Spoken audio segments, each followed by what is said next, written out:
The story opens with our male protagonist sprawled on his bed amidst a chaotic mess. My name is Shan. Thought I was just a good-for-nothing lazing around at home waiting to die. I've spent my whole life in bed never imagining I'd transmigrate.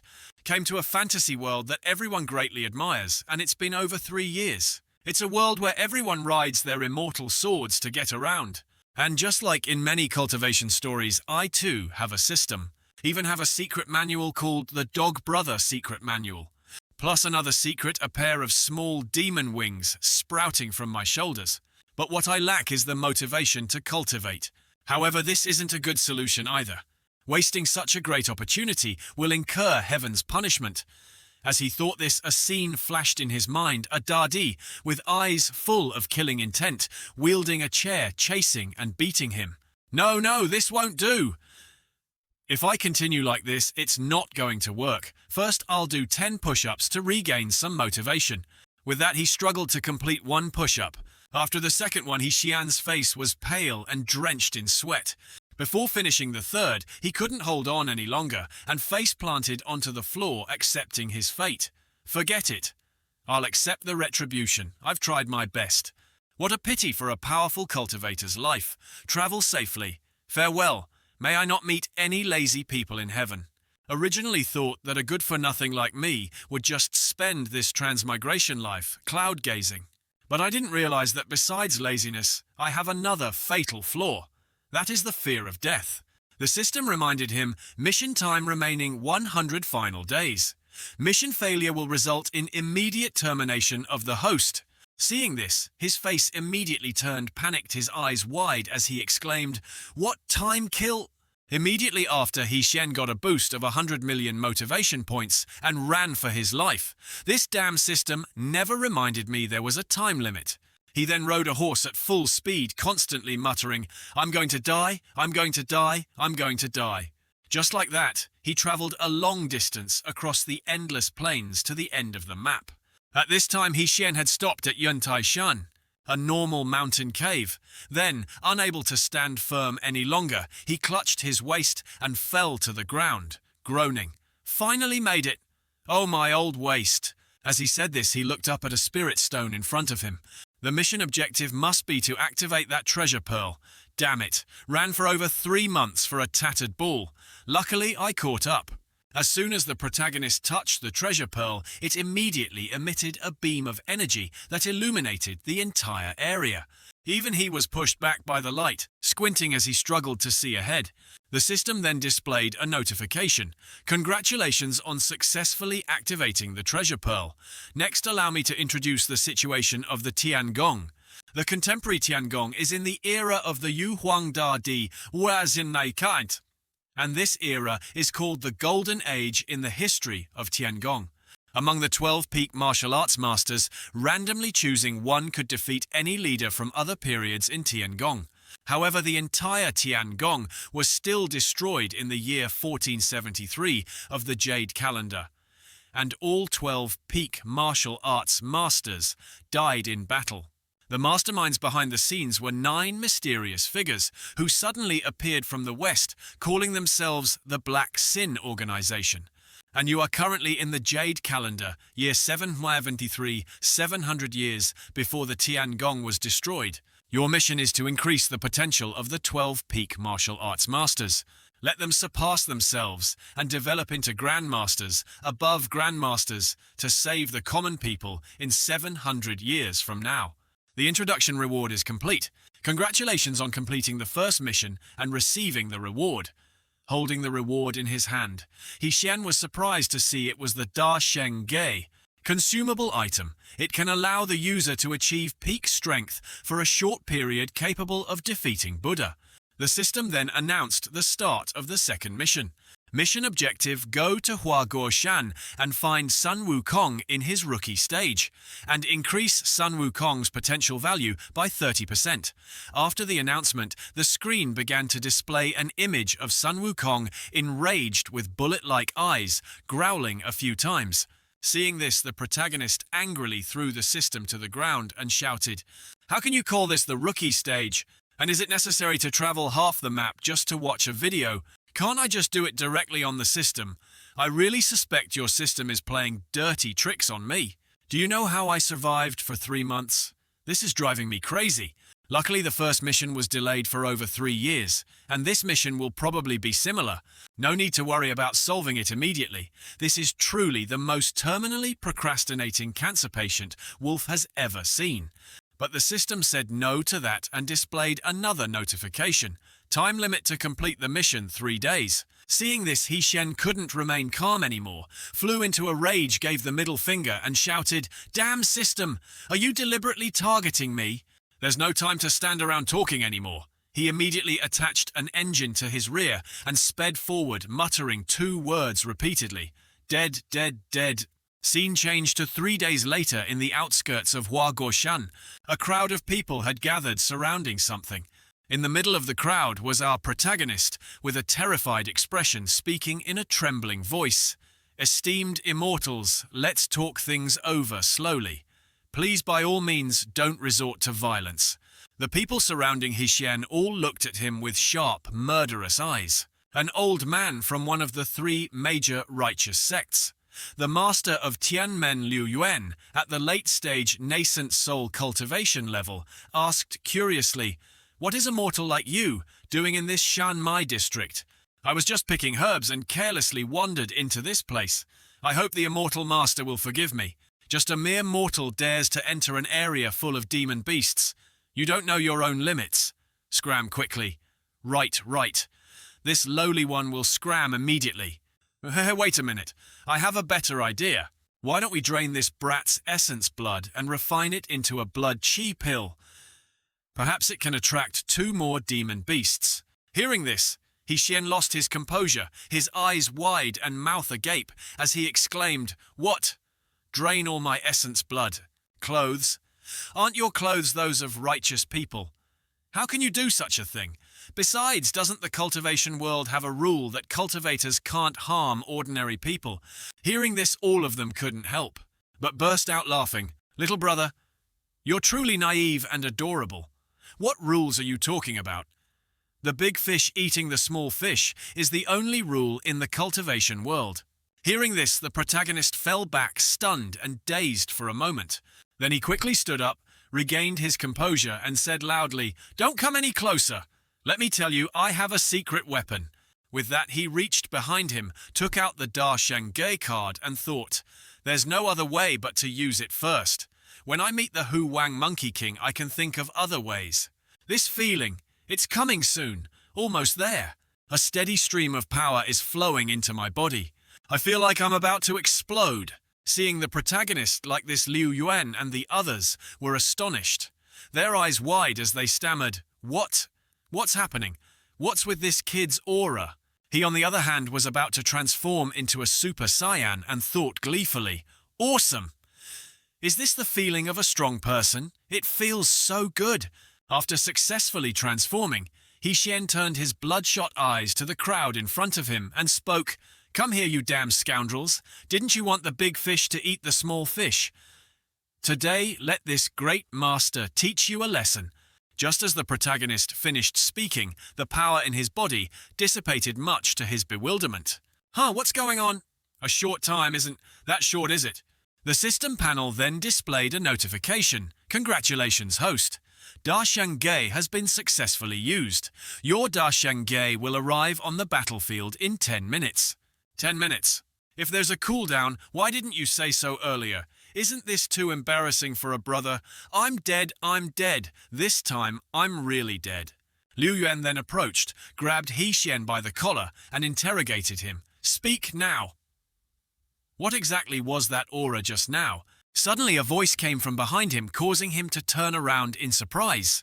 "Hey, you hairless, tuskless brat!" Behind him was a massive dragon growling, along with a figure exuding a murderous aura who continued to speak. "What are you looking at? I'm talking to you." When the figure became clear, it was Wang. This is the younger son Wukong, a sword strapped to his back. "So it's you lot who've been hiding in the shadows, hunting down my monkey kin." Liu Yuan, seeing this, gritted his teeth angrily and thought, "Damn, Demon King level. Why did he appear here? I only killed a few of his mid-level lackeys, was it worth it? I came out to vent a little, why am I so unlucky? It's too late to call for help from the ancestor now, damn it! After thinking, the old man raised one hand towards the sky, creating a formation with his magic. What are you spacing out for? Buy me some time. Just enough time to cast 2 high-level spells will do. What? Sect Master, you dare too? That's a Demon King. A few low-level spells won't do anything. It's over. Am I going to die here today? This old lady hasn't even tasted a man yet. Less nonsense from me. As long as my treasure has enough time to charge, even a Demon King will die. Wang, standing nearby, heard this, calmly picked his nose and looked at him with half-closed eyes, replying, "Oh really, that's scary." With that, he lay down on the ground, letting the other monkeys massage him. Very confident kid. All right. This king will wait for you. No need to rush. Prepare your spell to be a bit stronger. If it's not enough, I can give you more time. The 3 people standing before Wang looked at him with terrified expressions, not daring to make a sound. Meanwhile, the nearby protagonist, with a delighted expression, looked at the system panel showing only 8 minutes left and thought, right. The more the better. As for old Liu Yuan, he was smiling excitedly and said loudly, "All right then, you said it yourself. Don't embarrass yourself in front of your Monkey King." 5 minutes later, the magical vortex created by the old man had become a powerful whirlwind exuding an extremely strong aura. Wang, seeing this, also stood up and spoke in surprise. "Is it done? Have I been waiting this long for it?" After speaking, a smug smile appeared on his face as he looked ahead with cold eyes. The giant vortex in front of him now began to emit a stream of immortal energy with an extremely powerful pressure downwards. Old Liu Yuan, standing above, still maintained a smug smile as he looked down and laughed loudly. "Ha ha ha, you foolish monkey! Tell me, don't you look like a foolish villain from a novel? Do you know this is the true immortal artifact bestowed upon me by the ancestor? Its only drawback is that it takes too long to cast. An immortal artifact. Could it be a magical artifact from the Tiangong? Even I am seeing it for the first time in my life. That being said, even a Demon King would probably fall." The old man, without further ado, waved his hand towards Wang, his bloodshot eyes exclaiming, "See you in the next life, stinky monkey." As he finished speaking, dozens of formations suddenly appeared in the sky, creating hundreds of spiritual energy beams that shot downwards. All the spiritual energy beams were aimed in one direction, towards Wang. The immortal energy from the old man's technique created a powerful pressure that pushed people on both sides far away. Old Liu Yuan on this side also opened his mouth wide and shouted 2 words, "Die!" As the old man finished speaking, dozens of spiritual energy beams also shot towards Wang. Seeing this, he wasn't scared at all, turned to look at the camera and smiled confidently. Immediately after, all the spiritual energy beams created by old Liu Yuan shot straight down at him. "Ha ha ha, turn into dust, stinky monkey. I told you once the immortal artifact is activated, you will surely die. Damn stinky monkey, stinky monkey." But just as he turned to leave, Wang's voice echoed from behind. "Aren't you celebrating a bit too early?" When the old man turned back, he saw Wang had grown larger, growling in front of him, and exclaimed, "What the hell is happening? Why isn't there a single scratch? And he's become so big." Wang then began to charge forward with sharp eyes, raising his fist. "Look closely. Let me show you what true power is." As Wang finished speaking, his fist stopped right in front of old Liu Yuan, the force of the blow sending the mountain behind him flying. His 2 subordinates, witnessing the scene, were so astonished their eyes almost popped out as they exclaimed, One punch demolished the entire mountain." Wang then looked down at the old man with a smug expression and said, "Want more, kid?" Liu Yuan, now with no spirit to fight, collapsed to his knees, his face dazed and tearful. Then he forced a smile through his tears and said loudly, "Great Lord Ho, one of a kind, I beg you to raise your hand high and spare this lowly one a path to live." Wang, hearing this, said nothing more, shrank his body and spared the old man. Suddenly, his gaze caught the attention of the protagonist. He now realized Wang was looking at him, and his face turned pale with fright. Looking at his Da Sheng great sage, which still had 40 seconds to arrive, his whole body began to tremble as he stammered, "Again, Great Lord, I wasn't with them." He ignored the protagonist's words and raised his fist in response. "Just now, you kid gave me an extraordinarily uncomfortable feeling." Looking at the remaining 30 seconds, Xian raised his hand to stop him trying to stall for time. Wait a moment. I actually came to find the great king to become your disciple, sir. Become my disciple." "Exactly. Master, please accept this disciple's bow. Since I was 3, this disciple has heard every day the mighty tales of Master Meiho Wang from Huaguo Shan. The greatest dream of every child in the village is to go to Huaguo Shan and acknowledge you as master. Today I finally have the chance to fulfill my wish. Please, you must accept this disciple. Otherwise I won't be able to live." Oh, am I really that famous out there? Really now? If I'm lying, may I be struck by lightning 5 times. With only 5 seconds left, Meiho Wang's face clearly showed anger as he continued in a low voice. "If that's the case, then you deserve to die even more." Hearing this, Xian was astonished, his eyes wide as he exclaimed, "Great! Why? Because you humans are fundamentally unworthy of being my disciples." Just as the last second remained, Meiho Wang's fist swung down, creating a massive explosion that shook the entire area.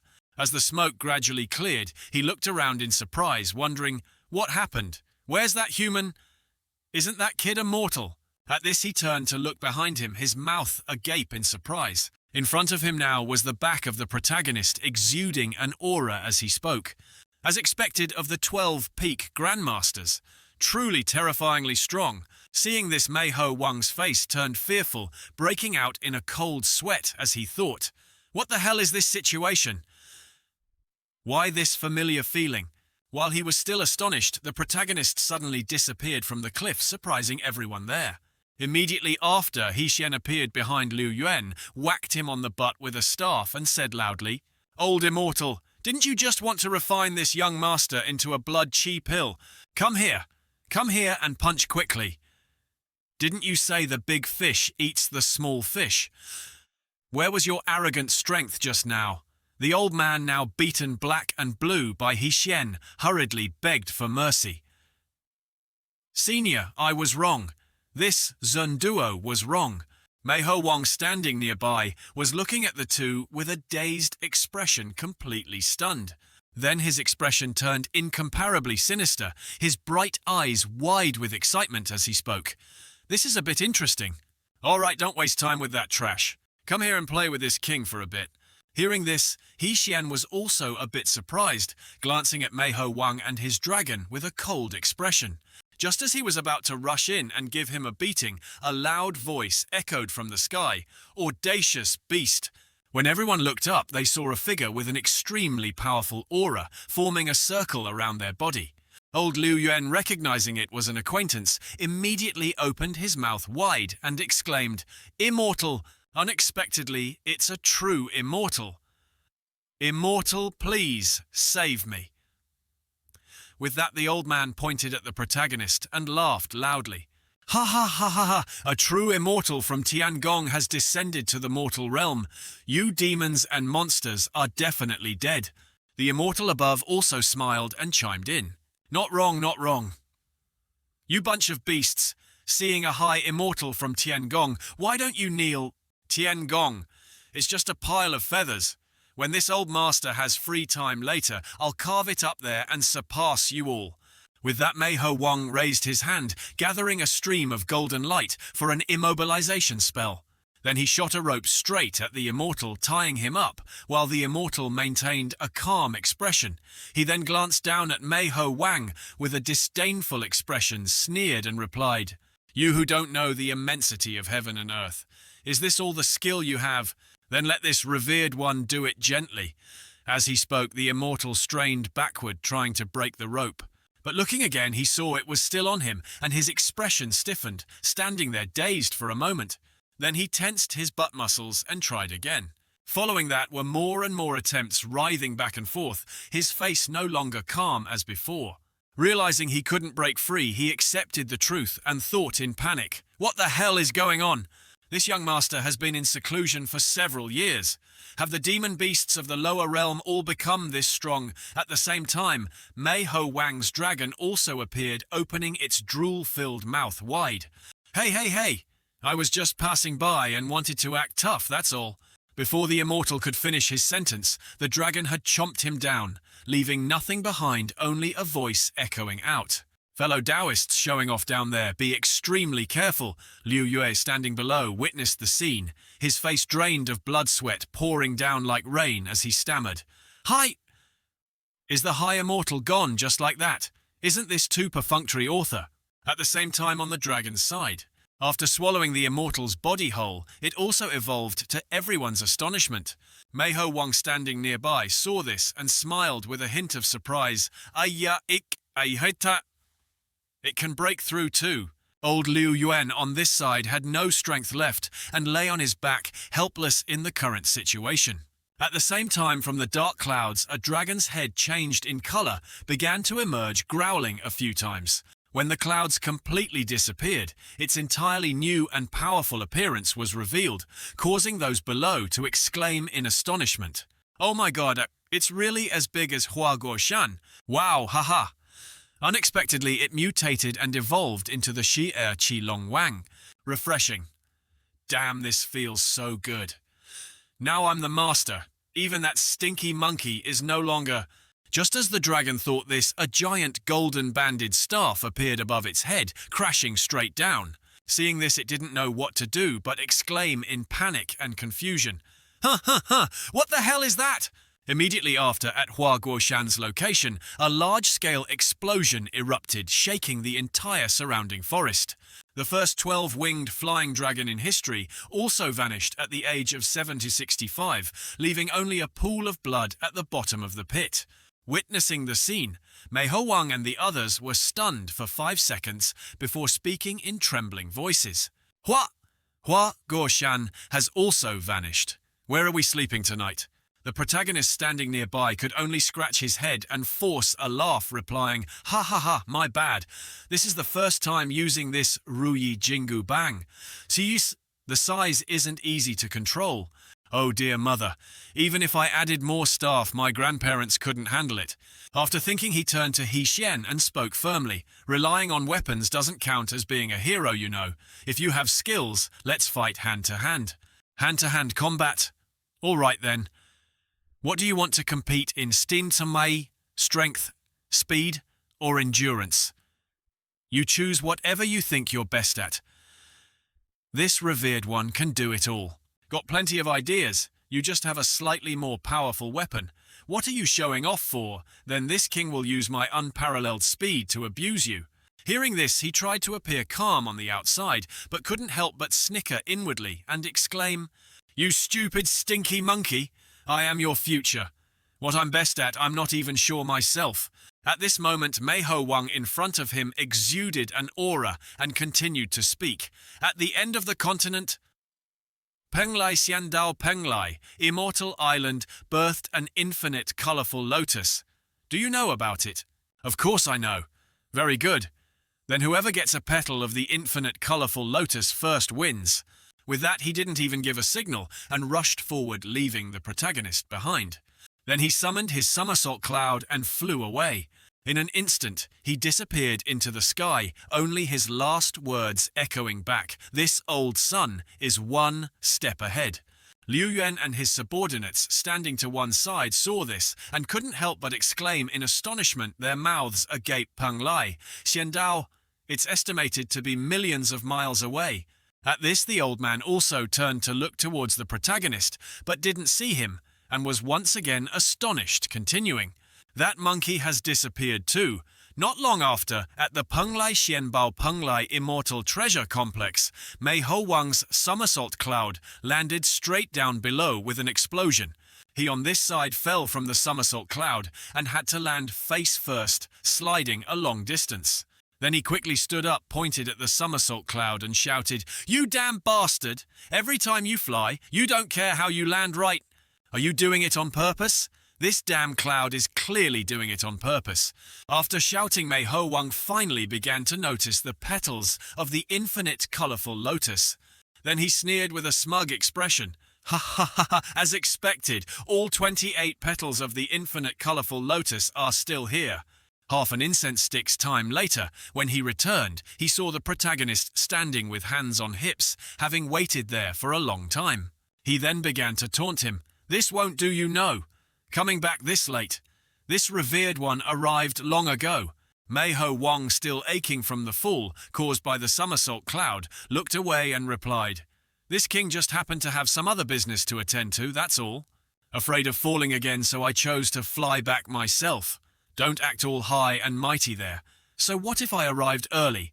Hearing this, Xian, still with a calm expression, sneered and continued, If you can't get a petal of the Thao Lian grass lotus, you still lose. Hearing this, Wang began to raise his arm, summoning an entire Thao Lian plant, and said loudly, Oh, how do you know this revered one hasn't gotten it? That's because this king went ahead of you and put all the petals of the Tai Lian colourful lotus in my bag. Oh my god. Unexpectedly, it's really the infinite colourful lotus of Penglai Xiandao. You got it in just a short incense stick's time. The female monkeys on this side were all looking at Wang with infatuated eyes, exclaiming, Unbelievable! As expected of the great king. He truly is a god. The protagonist standing nearby looked at his long nose with a disgusted expression and remained silent for a moment. Then he raised his hand, rubbed his head, laughed loudly and replied, Ha ha ha, what's this supposed to be? Just doing it conveniently along the way, that's all. Ha ha, then stop talking nonsense. Hurry up and admit defeat. But there's a reason why this revered one couldn't get the Tai Lin, because I truly didn't expect this body to be so fast. As soon as I ran up, I immediately attracted the attention of all the gods and Buddhas. To ensure safety, I had to stop quickly. Not going to get the Tai Lin. Those standing nearby heard this and looked at him with wide, astonished eyes, half believing and half doubting. Wang at this moment couldn't help but burst out laughing. Ha ha ha, you're quite good at bragging too. What gods and Buddhas are paying attention? Why don't you just say the Yu Huang Dadi saw you and was so scared he fell down? If you can really do that, this king will do a handstand for you to see. Xian, hearing him challenge him like that, didn't reply immediately, but calmly picked his nose. Then he got into a preparatory stance and spoke. It's true. It was very dangerous just now. Do I still have to perform again? At this, he glanced at Wang with a confident expression. Watch carefully, don't close your eyes.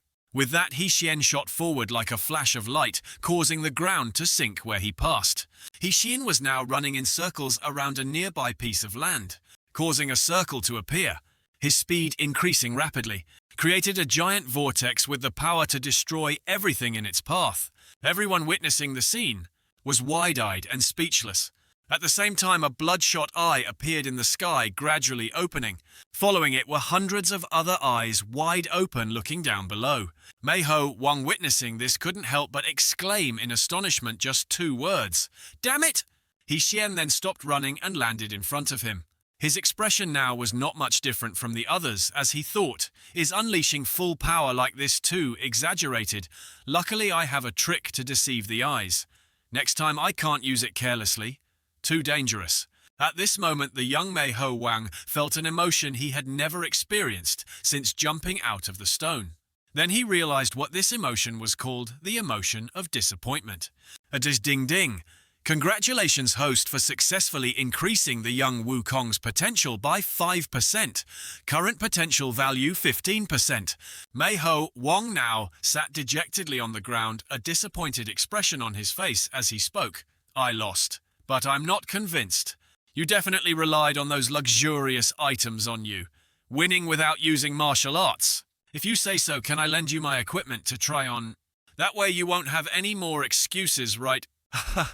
All right. Then give it here. Watch me beat you into a pile of crap. At this, he suddenly stopped, blushed, and unexpectedly remembered something. Then he turned back to the protagonist and continued. How about I spare you today first?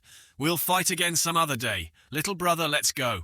Hearing this, he was a bit surprised, glaring at him with a confused expression, question marks appearing above his head.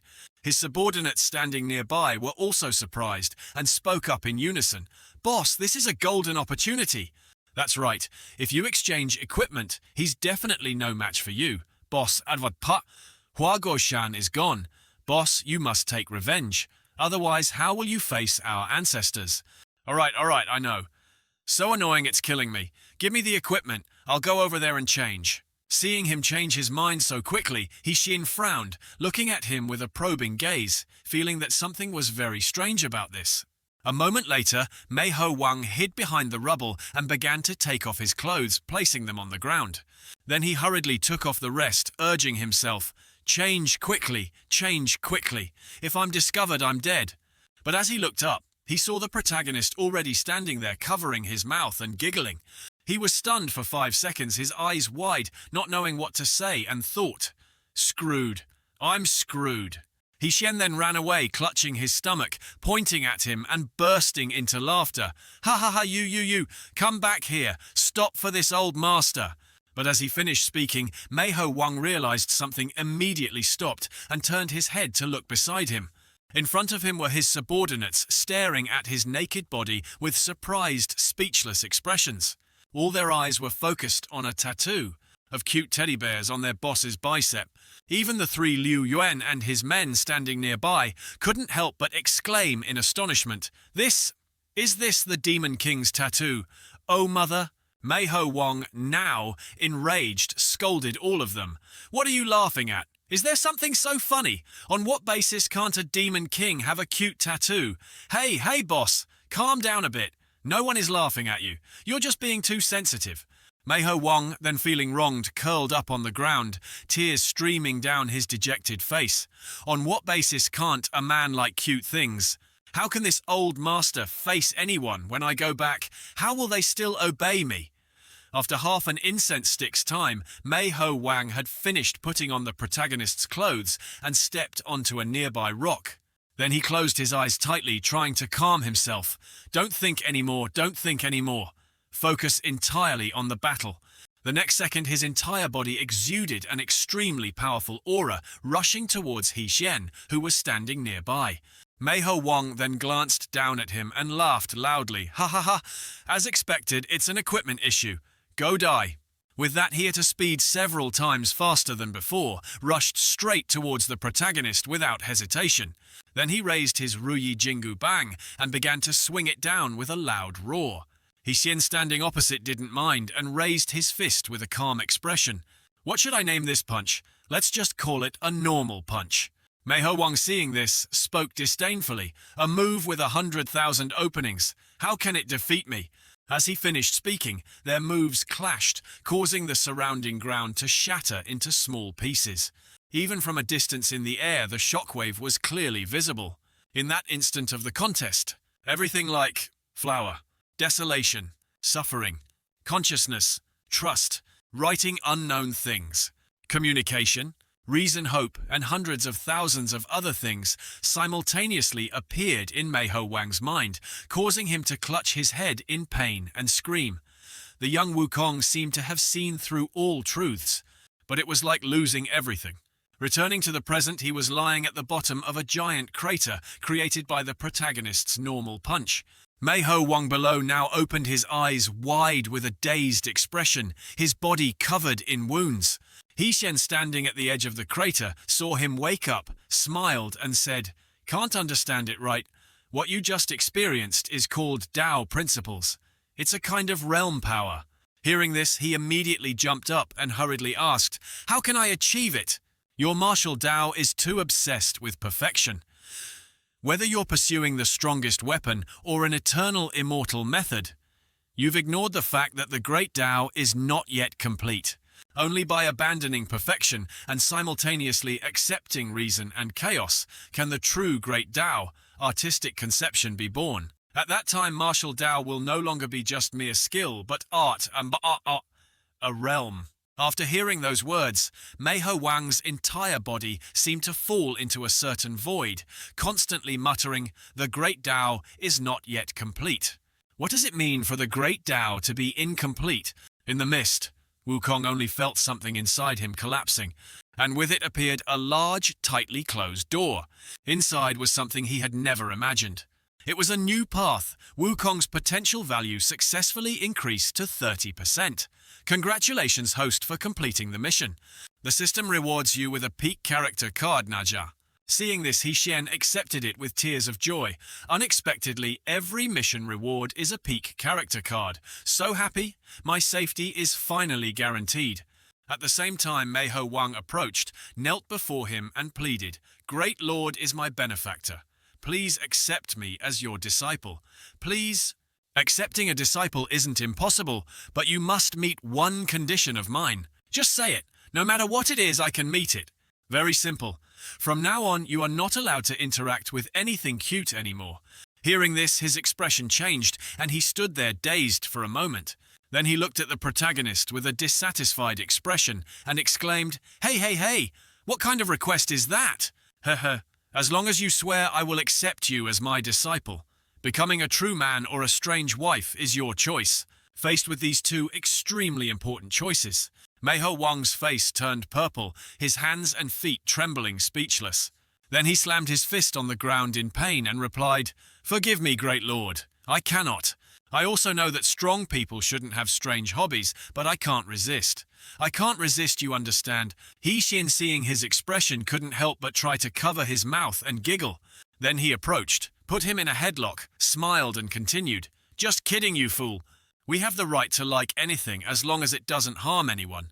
Damn it, those bastards who dared to laugh at you. If anyone dares to call you strange later, Master will go with you and beat those bastards to death." At this, the protagonist scratched his butt, walked away and called back, "What are you still dazed for? Hurry up! Yes, Master!" At this time, the remaining crowd behind also rushed after him, shouting loudly, "Great Lord! We also want to acknowledge you as Master. Us too. Enough, enough, enough.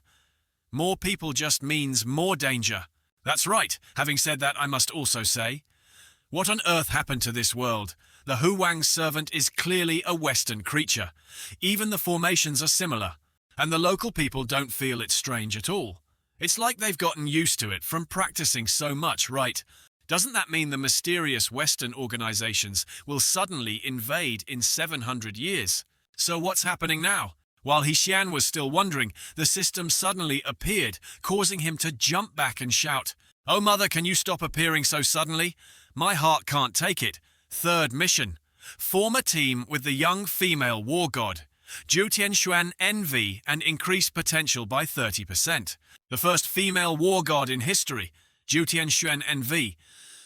Your reputations are truly terrifying. Scene changed to that night at the magnificent and luxurious main hall of Envy Guo Women's Kingdom. Inside is a four-dimensional space with countless formations of various sizes. On this side is a demon king tied up by chains from those formations. He then turned to look at a figure sitting on a nearby chair and spoke, as expected, of a country's monarch. Truly not on the same level as those minor sects and factions. The woman he mentioned is the queen of Envy Guo. Queen Xiliang, sitting on this side, also began to reply, 3 days of hard battle to capture you, Demon King. No need to struggle anymore. The Demon King now gradually transformed his body into a skeleton with 2 bloodshot eyes, trying to escape the chains. Even if you turn into a pile of dry bones, you can't escape. Once the Tianji Heavenly Secret Grand Formation is formed, no one in this entire cultivation world can dispel it. This king is this confident. The continent's #1 formation is indeed not an empty reputation. But what if this king says, "I have grasped the true power of the realm"? Just as he finished speaking, another dimension appeared from under Xiliang's feet, to her astonishment. Immediately after, with its extremely strong suction force, it easily pulled Xiliang's entire body inside. Inside now was another dimension dark as ink, along with the Demon King's voice. How about it? Very magical, right? This is this king's realm power. Domain of power. In here, this king is the true god, the lord of all existence. At this, he tied her up just as she had done to him. Malam, Timi, and you can only let this king arrange things. Kahaka, you lost. From today onwards, the entire Envy Guo Women's Empire will be my toy. Of course, you're included too. My beloved queen, Scene changed to 7 days later in the outskirts of Huaguo. Xian's back is seen approaching step by step. He is now looking at the city gate in front of him with a dejected expression. Can I see Huaguo already? I really don't want to complete the mission at all. Wang, hiding behind a rock, peeked out half his face and spoke in a weary tone. Master, do you really want to transform into this form? Are you done transforming yet? Quickly, let me see. He then stepped out in a chibi form, blushing shyly, and replied, I like cute things, but isn't this a bit too much? At this, Wukong couldn't take it anymore, covered his face with both hands, and said loudly, Damn, it's so embarrassing. What's there to be embarrassed about? Didn't I tell you already? This is part of cultivation. You'll understand later. When has Master ever harmed you? So lovely. Actually, Shan's inner thought was to bring along such a harmless mascot. The chance of direct enemy encounters is reduced by 50%. While the two were talking, someone was secretly observing their every move from behind a nearby rock. He then, with an extremely cunning expression, smiled smugly and continued to observe with sharp eyes. The old man then, along with another person, appeared and approached the two, smiling as he spoke. You two esteemed sirs look unfamiliar. You must be travelers visiting here for the first time, right? Such a tiring journey here, you must need a place to stay, right? There's entertainment too, you know. Hearing this, the protagonist stood dazed for a moment, not yet processing the old man's recent words. Then a scene of the red light district from his world flashed in his mind, and sweat poured out endlessly. Shan, what the hell are you thinking? Don't bring your dark thoughts into a pure cultivation world like this. How can another world have that? Definitely not.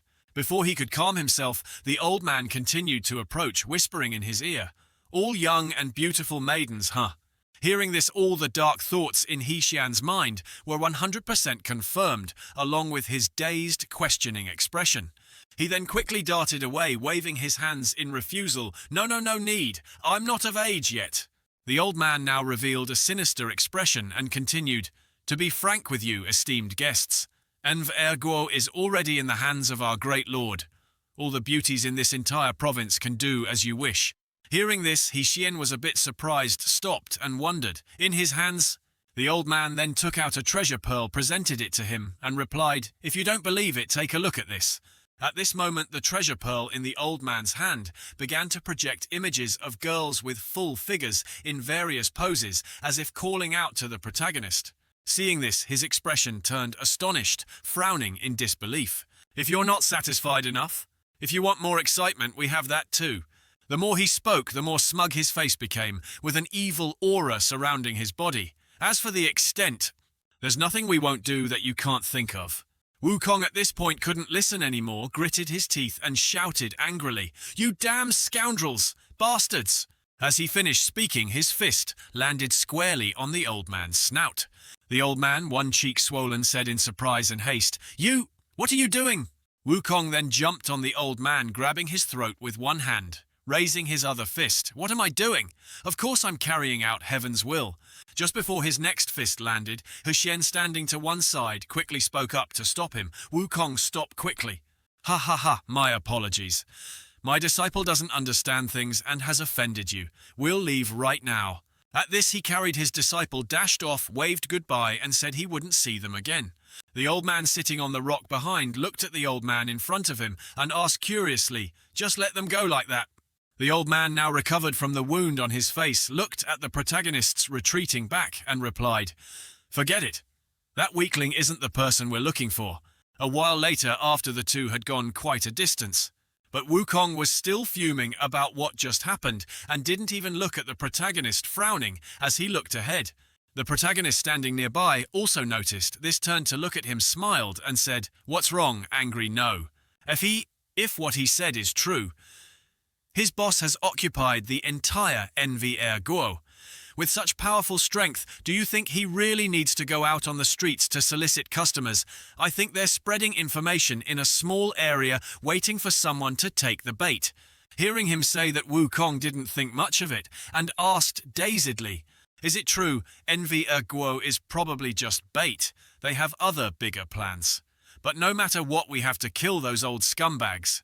So don't alert the enemy by rash actions. Wukong now also knelt before the protagonist and said loudly, "It was my mistake, master. This disciple actually misunderstood you as a timid mouse, afraid of trouble.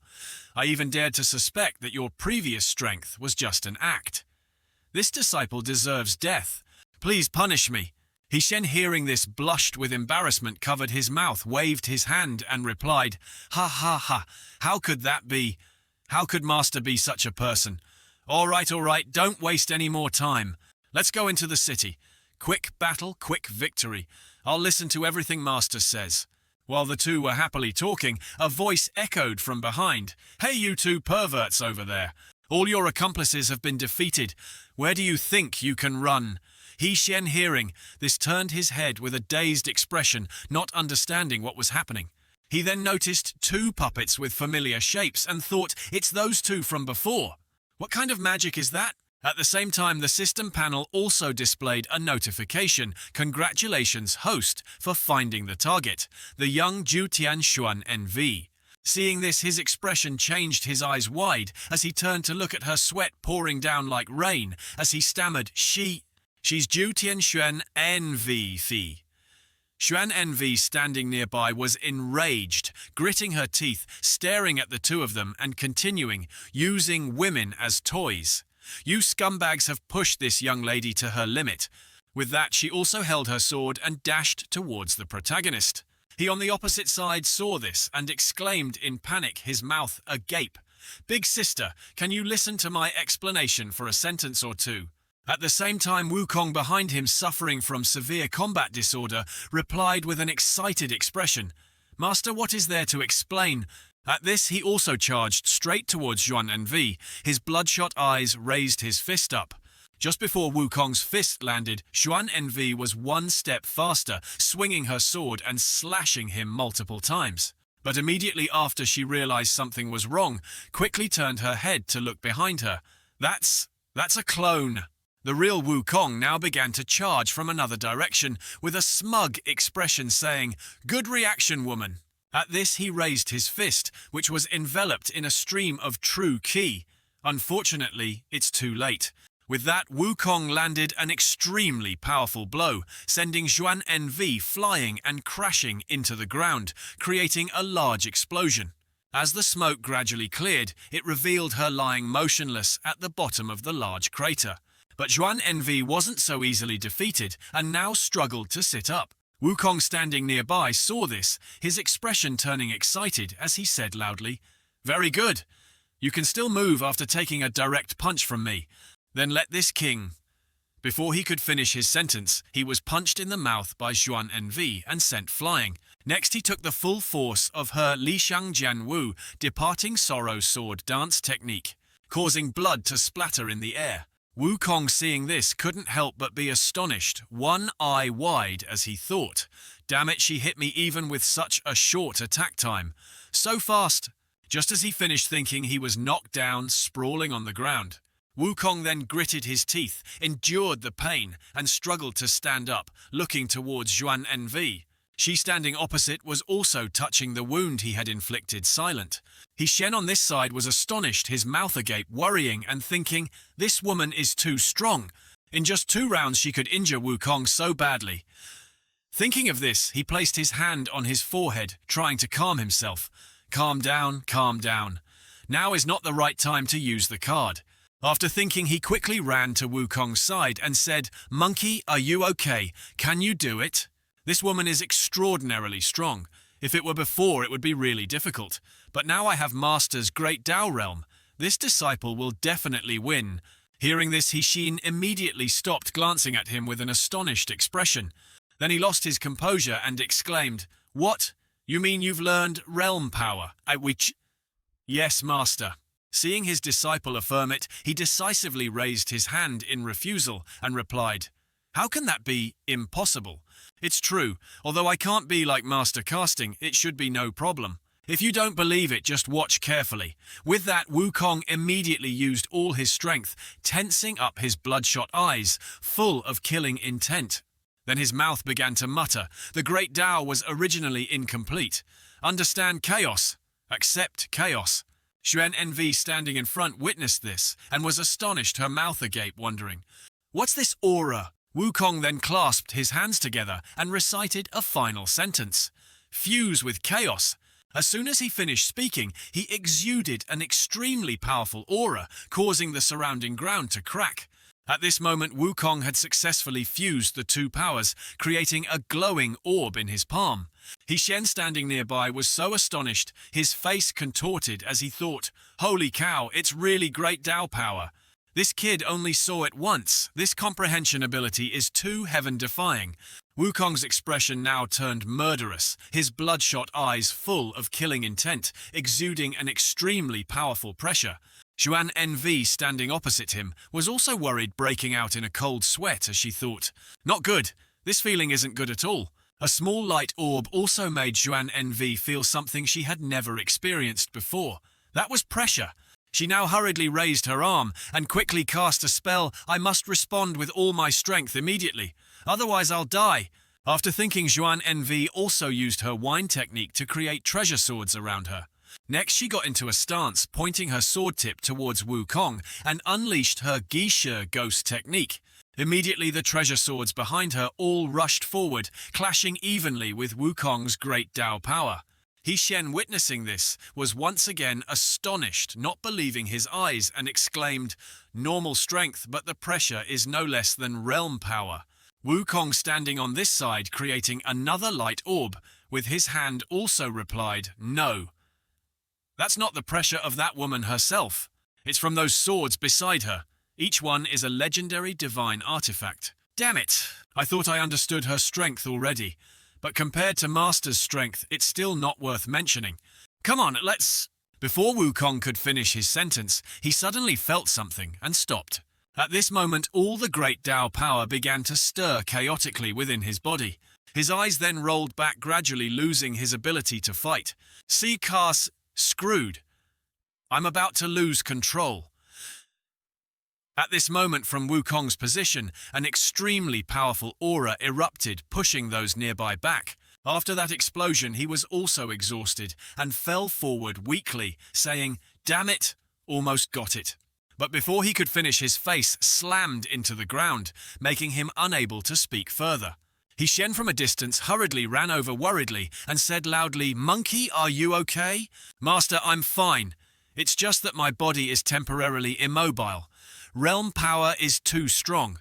I couldn't control it and suffered a backlash." "Then that's good. Practice a bit more and you'll definitely get it. As long as you're okay, that's all that matters." At the same time, Xuan Envy was standing on a tree branch behind the two, her eyes full of killing intent as she spoke. Unexpectedly, the Yinmo Da Wang's lust demon great king subordinate can also have such strength. It was I who underestimated the enemy. Seeing her about to attack, the protagonist panicked and quickly raised his hand to stop her, saying loudly, "Wait a moment. Female hero, you've misunderstood. We are not subordinates of the Yinmo Da Wang, as you say." Wukong, lying behind, heard this and angrily interjected, "Master, don't waste words on her. Justice kajan tasib. Just fight her directly." Shan didn't let him finish and immediately kicked him in the middle of his face, shouting, "Fight! Fight your head! All you know every day is fighting and killing. Use your brain a little." After speaking, he turned his head to look at Xuan. Envy smiled apologetically and thought, "The peak card's duration is 10 minutes. For now, the main combatant monkey is temporarily out of commission. I must definitely win over this Xuan Envy first. Act like a worm, for now, then act when there's a chance." After thinking, Shan looked up at her and continued, "Female hero. Actually, we are also righteous people like you. We intended to come to Envy Huaguo to save people. You must have such intentions too, right? Of course. You say you're not their accomplices, huh? Then where's the proof?" "Proof indeed I don't have, but I trust a beautiful female hero, like a flower. Majestic posture. Refreshing sarcasm like yours. You surely wouldn't do something as laughably sinful as suspecting us, right?" After seeing Xuan Envy say nothing, he continued to talk endlessly, shamelessly flattering her to the heavens. After hearing those words, she was a bit flustered and replied, That's a matter of course. This young lady has always preferred to mistakenly spare someone rather than mistakenly kill someone. But if you have no proof, it's not reasonable for me to spare you. Female hero, don't panic. We have a way. How about letting us enter the city with you? If there's anything suspicious, you can kill us directly. Xuan Nv, hearing those words, was completely led by the nose, rubbed her head and stammered in reply. It seems not bad. All right, we shouldn't delay. You follow me. As you command, Asht. Oh right, I'm used to coming and going alone. I don't like outsiders getting close. Please stay more than 2, Zhang, away from me. Xian then, unconcerned, comfortably approached, put his arm around her shoulder, smiled, and replied, Don't be so cold. We're comrades in arms now, after all. Xuan Nv, seeing this, her face darkened, and she shot a sharp glance at his hand. Immediately after, she swung her sword down in a slash, shouting loudly, Let go of me! Xian, having just dodged that blow, was looking down at a crater at his feet, with a panicked expression, not daring to make a sound. Then, unable to stay long, he scurried away with a fake smile on his face and replied, All right, more than 2, Zhang here. A while later, as the 3 were walking on the road at a certain distance, Wukong spoke in a low voice. Such a cold personality, plus so many divine artifacts. She must be that Nvr Jianmo, Women's Kingdom Sword Demon. Sword Demon. That's right. Sword Demon Lin Huang, huh? Master, haven't you heard of her before? Never heard of her. Who is she? Is she worth you being so serious? Sword Demon Lin Huang is one of the pinnacles of the contemporary Tiangong martial rankings. At the same time, she's also the only known member of the mysterious Shijia Sakya organization. Tiangong Martial Rankings. Shijia. What's that? I'm not sure about the specifics either. Probably the most powerful person in Tiangong. Not right. Someone of that rank couldn't have never encountered realm power. But just now she looked like she was seeing it for the first time. At this, Xian wanted to get some information from Xuan Nv and called out to her, Hey, female hero. Walking so far apart isn't good either. Aren't we supposed to fight side by side later? We also need to discuss strategies and tactics. Right, how can we do that from so far away? Before the protagonist could finish, she interrupted him, surprising him. Who needs you to fight side by side with me? What, wouldn't it be better to fight together? Monkey says in a bit he will. No need. I'll solve it myself with my own strength. I don't need others to interfere. Hearing this, both of them felt a bit dejected and didn't know what else to say. Wukong then couldn't contain his anger and shouted, You're so young, what are you showing off for? On what basis do you think you can do it yourself? Xian at this point didn't let him say more quickly, covered his mouth, forced a laugh and whispered, All right, don't say any more. Xuan Nv, walking ahead, also spoke up. I also didn't say I would definitely win. If I lose and die, it will naturally be your turn to act. But until then, I don't need help. Hearing this, he could only remain silent and watch her walk forward step by step, looking at the indifferent back in front of him. For some reason, Xian suddenly felt an indescribable loneliness. After walking for a while, all 3 arrived at the gate of Huaguo Disciples' kingdom. Xian now, with a curious expression, looked at it and thought, I wonder what the scenery behind this gate will be like. At the same time, Xuan Nv also turned her head to look at both of them and spoke. Let me remind you again. My business doesn't need others to interfere. Understood? Guaranteed not to interfere. Extremely enjoy watching drama unfold eating melon. Very safe. After giving instructions, Xuan Nv pushed the gate and entered. As the gate opened, her expression immediately turned angry, frowning at the scene before her. Opposite the 3 was a demon beast with a strange appearance, exuding an aura around its body. It then approached the 3 and began to speak, Aya. Another group of fools has arrived. Xian, seeing it, his face immediately turned panicked, sweat pouring down like rain as he thought it's Demon King level. Monkey can't guarantee his own safety now. I need to think of a way for Xuan Nv to fight while protecting me. Wukong beside him was also looking at the demon beast with a disgusted expression and spoke. Can we kick these insects out of the demon race? Damn it, so disgusting, I want to die. While the two hadn't yet recovered their senses, Xuan Envy, holding her sword, quickly dashed towards the demon beast. Hey, big sister. Don't charge forward so fast. I haven't even thought of a plan yet. What if the Demon King attacks from behind? At the same time, the demon beast also opened its mouth. Then it shot all the energy beams with terrifying destructive power straight down at Xuan Envy. Immediately, those energy beams from the demon beast crashed into the ground, creating dozens of large explosions. As the smoke cleared, it revealed dozens of craters of various sizes on the ground caused by the explosions. The demon beast now continued to open its drool-filled mouth and said loudly, "Ugly human, another one out of 1,000 dies at my hands." While the demon beast was still smug, Xuan Envy's sharp, murderous eyes appeared from within the smoke, staring at it. Next, she shot past the demon beast's head like a flash of lightning, leaving a large hole there. Not stopping so easily, Xuan Envy continued with a few more strikes, making the demon beast's entire body look like a beehive. Its body then exploded in mid-air, splattering a large amount of blood everywhere. The protagonist standing nearby witnessed this and was stunned, not believing his eyes. Just one strike. The Demon King vanished too. At the same time, applause echoed from the sky along with a hoarse voice, "Ayya, what a pity." Hearing this, Xian's group all turned in surprise to look in the direction of the voice. In the sky now was a figure with an extremely powerful aura surrounding his body, who continued to speak. "My most adorable and smug little pet. Just one slash from you and it was instantly killed." As expected of the sword demon's bloodline, Xuan Envy, standing below with a slightly surprised expression, asked curiously, "Do you know my father?" "Not just acquainted, he and I are sworn enemies. If I can't beat the old man, this lowly one will take out a blade and slash. How about it? Am I very shameless, right?" At this, he raised both hands to the sky and burst out laughing. "Ha, domain power. Open." The three Xian's group standing below witnessed this with a shared expression of astonishment and exclaimed, "This is realm power." The Demon King then looked down at the three, smiled smugly, and continued, "Let me tell you, in this domain, this king is an absolutely invincible existence. Just moving one finger is enough to take your life." At this, he waved his hand, controlling his spiritual energy ropes to bind Xuan Envy's body. Then he glanced at the other two behind her with excitement on his face.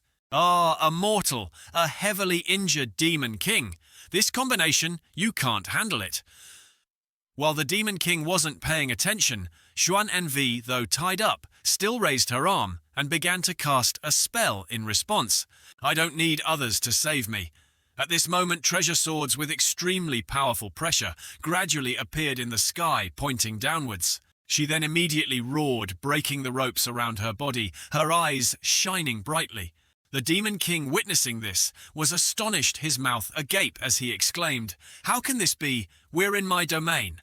There's no absolute invincibility in this world. It's just great power, that's all. But this entire sword formation, created by divine artifacts, is enough to fight you. Compared to that monkey, this strength of yours is still full of weaknesses." Wukong on this side heard this, his expression turning smug as he replied, Hey, of course. How can it compare to my master?" Xian, hearing this, became angry and quickly covered his mouth, shouting, "Shut up! What if he hears and attacks us?" The Demon King now also landed on the ground, using his Kulu High Skull Sea Demon technique to create dozens of ferocious skulls with bloodshot eyes, all aimed at Xuan Envy. He then immediately controlled all of them to rush towards her at high speed. Xuan Envy, seeing this, wasn't scared at all, frowned and replied, "What's the use of having a large number?" With that, she raised her sword and used her Jian Qi Yingdi Fei Wu cherry blossom butterfly flying dance, created countless cherry blossom petals. Then she struck them all towards the skulls of the Demon King that were rushing towards her. The two sides' techniques clashed immediately, creating a series of large explosions in the air. Xian also felt this and asked Wukong beside him, "Both sides are very strong. Hasn't Monkey recovered yet?" "Not yet, master. Damn it." To ensure safety, I should probably prepare to activate it right because the protagonist can't die. As he used the Naja card, the system also displayed a notification. Distorting Naja card activated. Your Naja will be on the field in 5 minutes. Still 5 minutes. Could it be that the system evolves every time a mission is completed?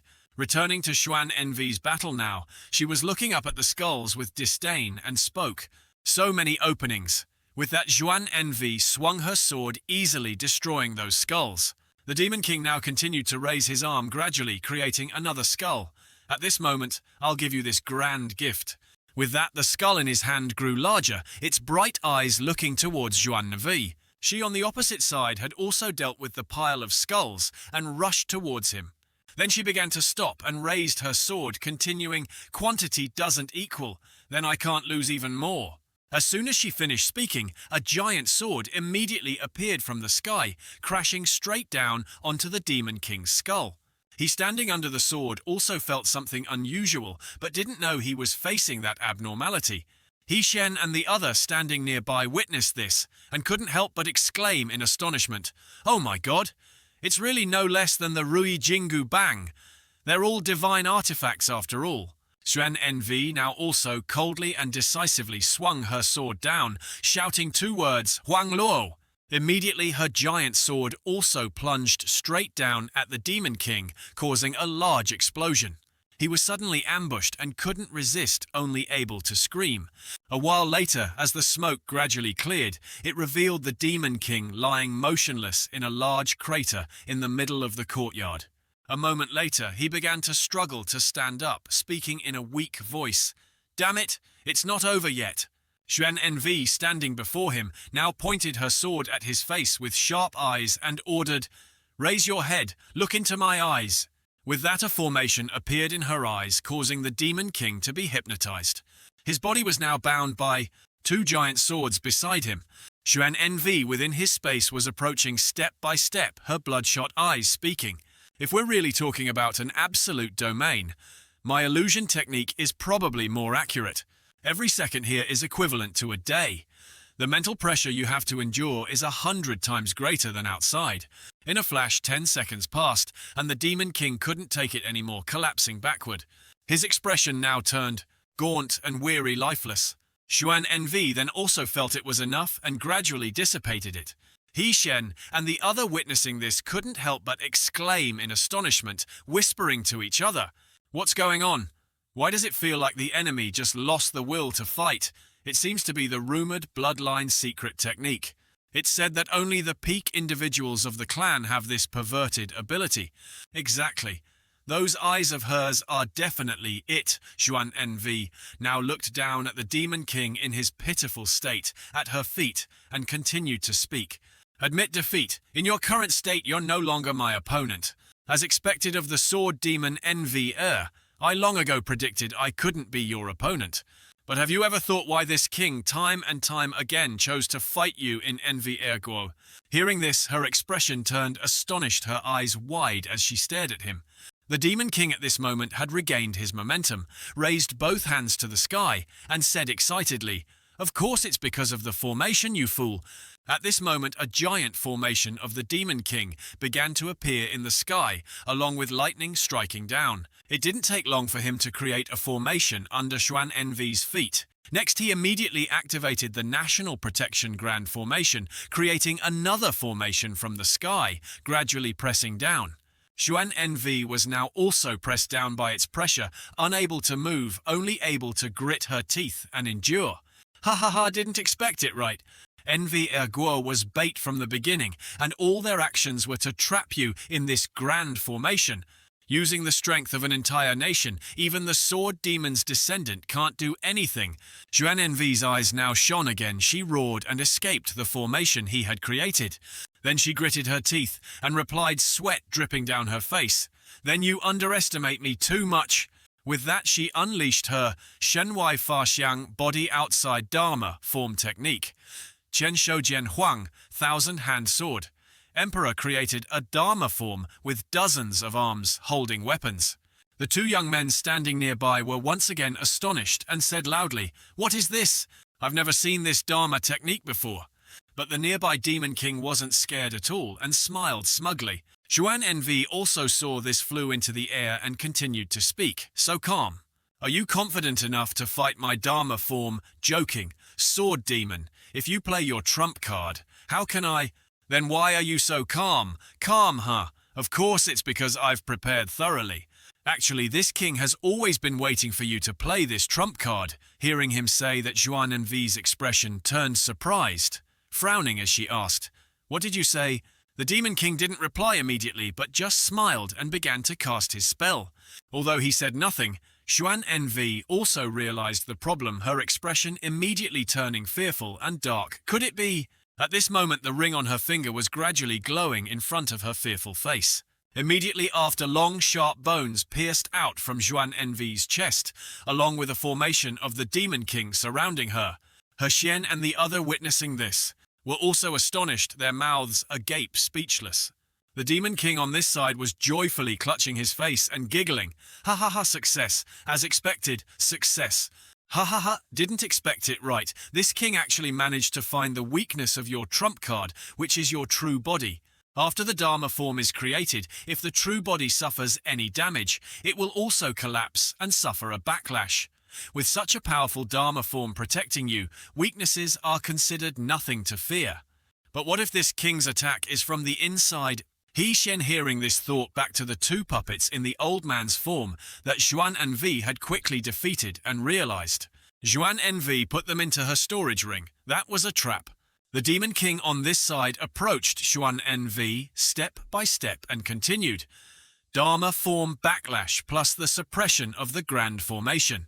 Now you truly... At this, he immediately swung his hands, landing a flurry of punches all over her body without any mercy. The more he punched, the more excited he became, saying loudly, "You like using special magical artifacts to turn bad people into toys for punishment. How's my intelligence, great young lady? You don't even dare to kill people. Yet you want to be the descendant of the Zhui Mo blood demon. Ha ha ha." At this moment, the Demon King pressed her head down to the ground disdainfully and continued, "Can't even last a moment anymore." Not stopping there, he continued to punch until he was satisfied. He looked at Xuan Envy's pitiful state, unable to hide the smugness on his face, and asked further, "Hurts, doesn't it? Regret it, don't you? My clansmen felt the same way when they met your father that year. Not calling your accomplices for help, want to die already?" She, lying before him, now resigned to her fate, replied indifferently, "I admit defeat. You do it." Ha ha ha ha ha. Want me to do it?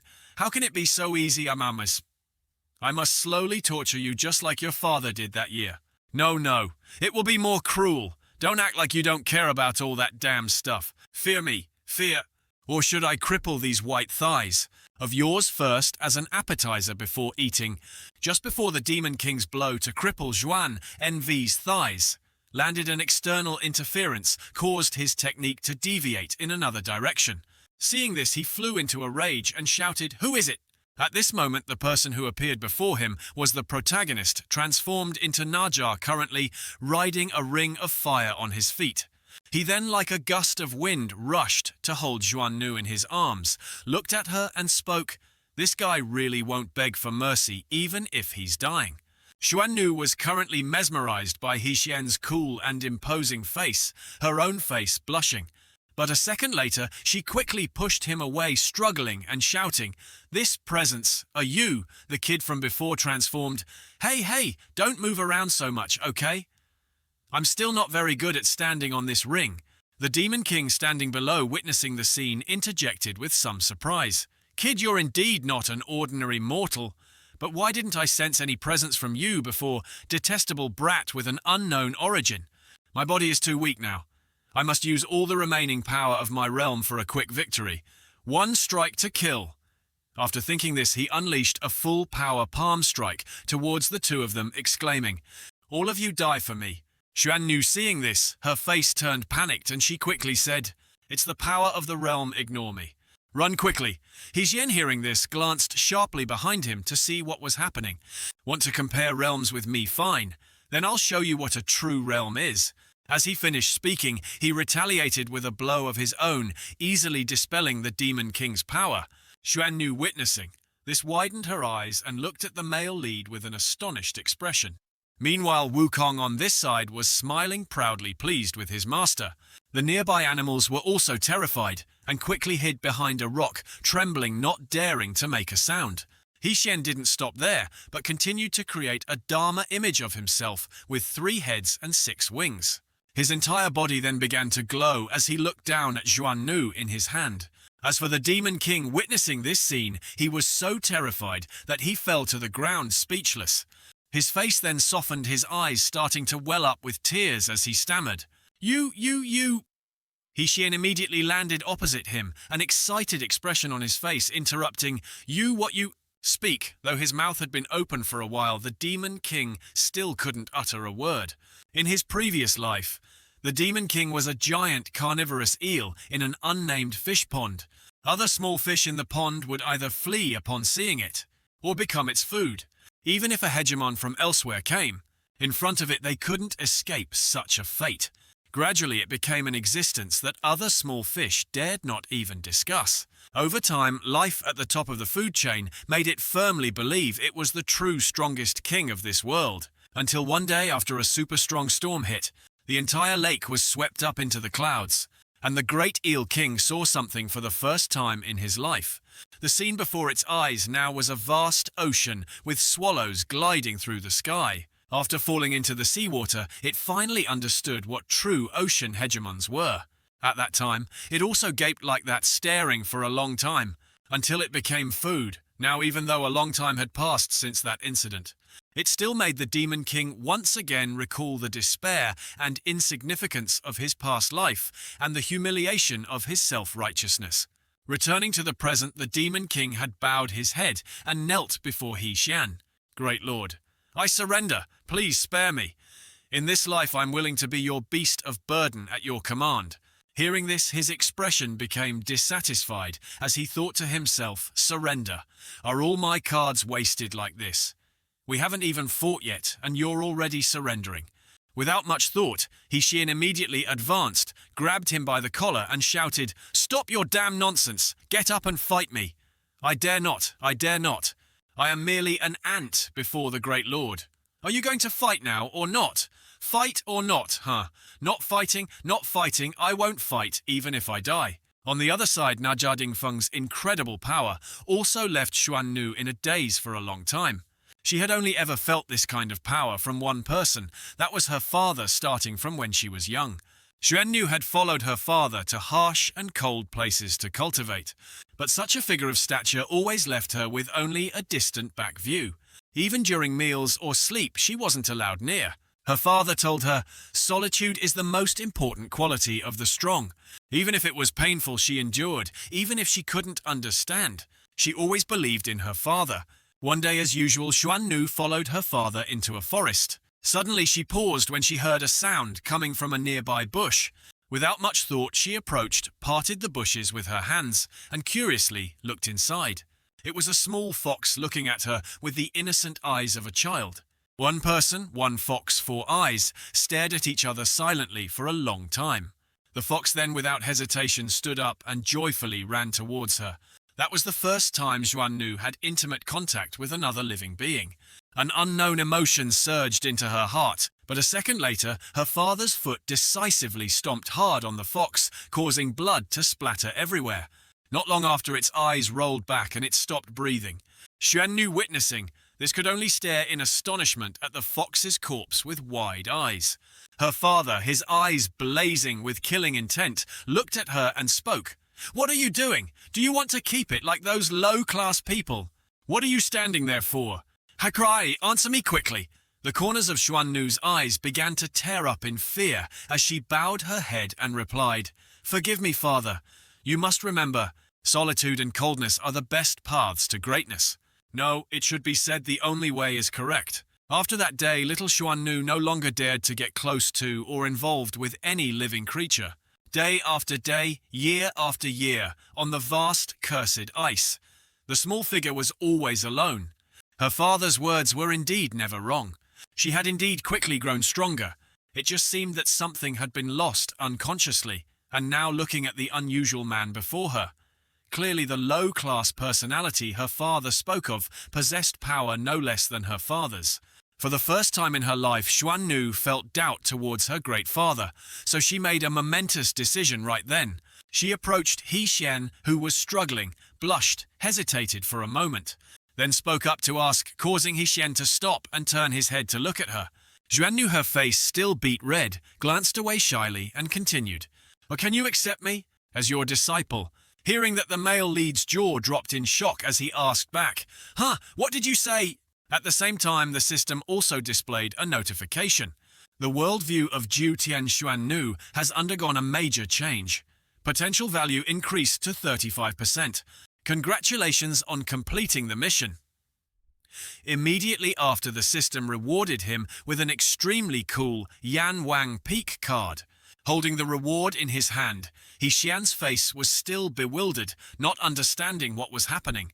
The scene changes to an island floating in the sky called Wang Du Di Fu, capital of the underworld.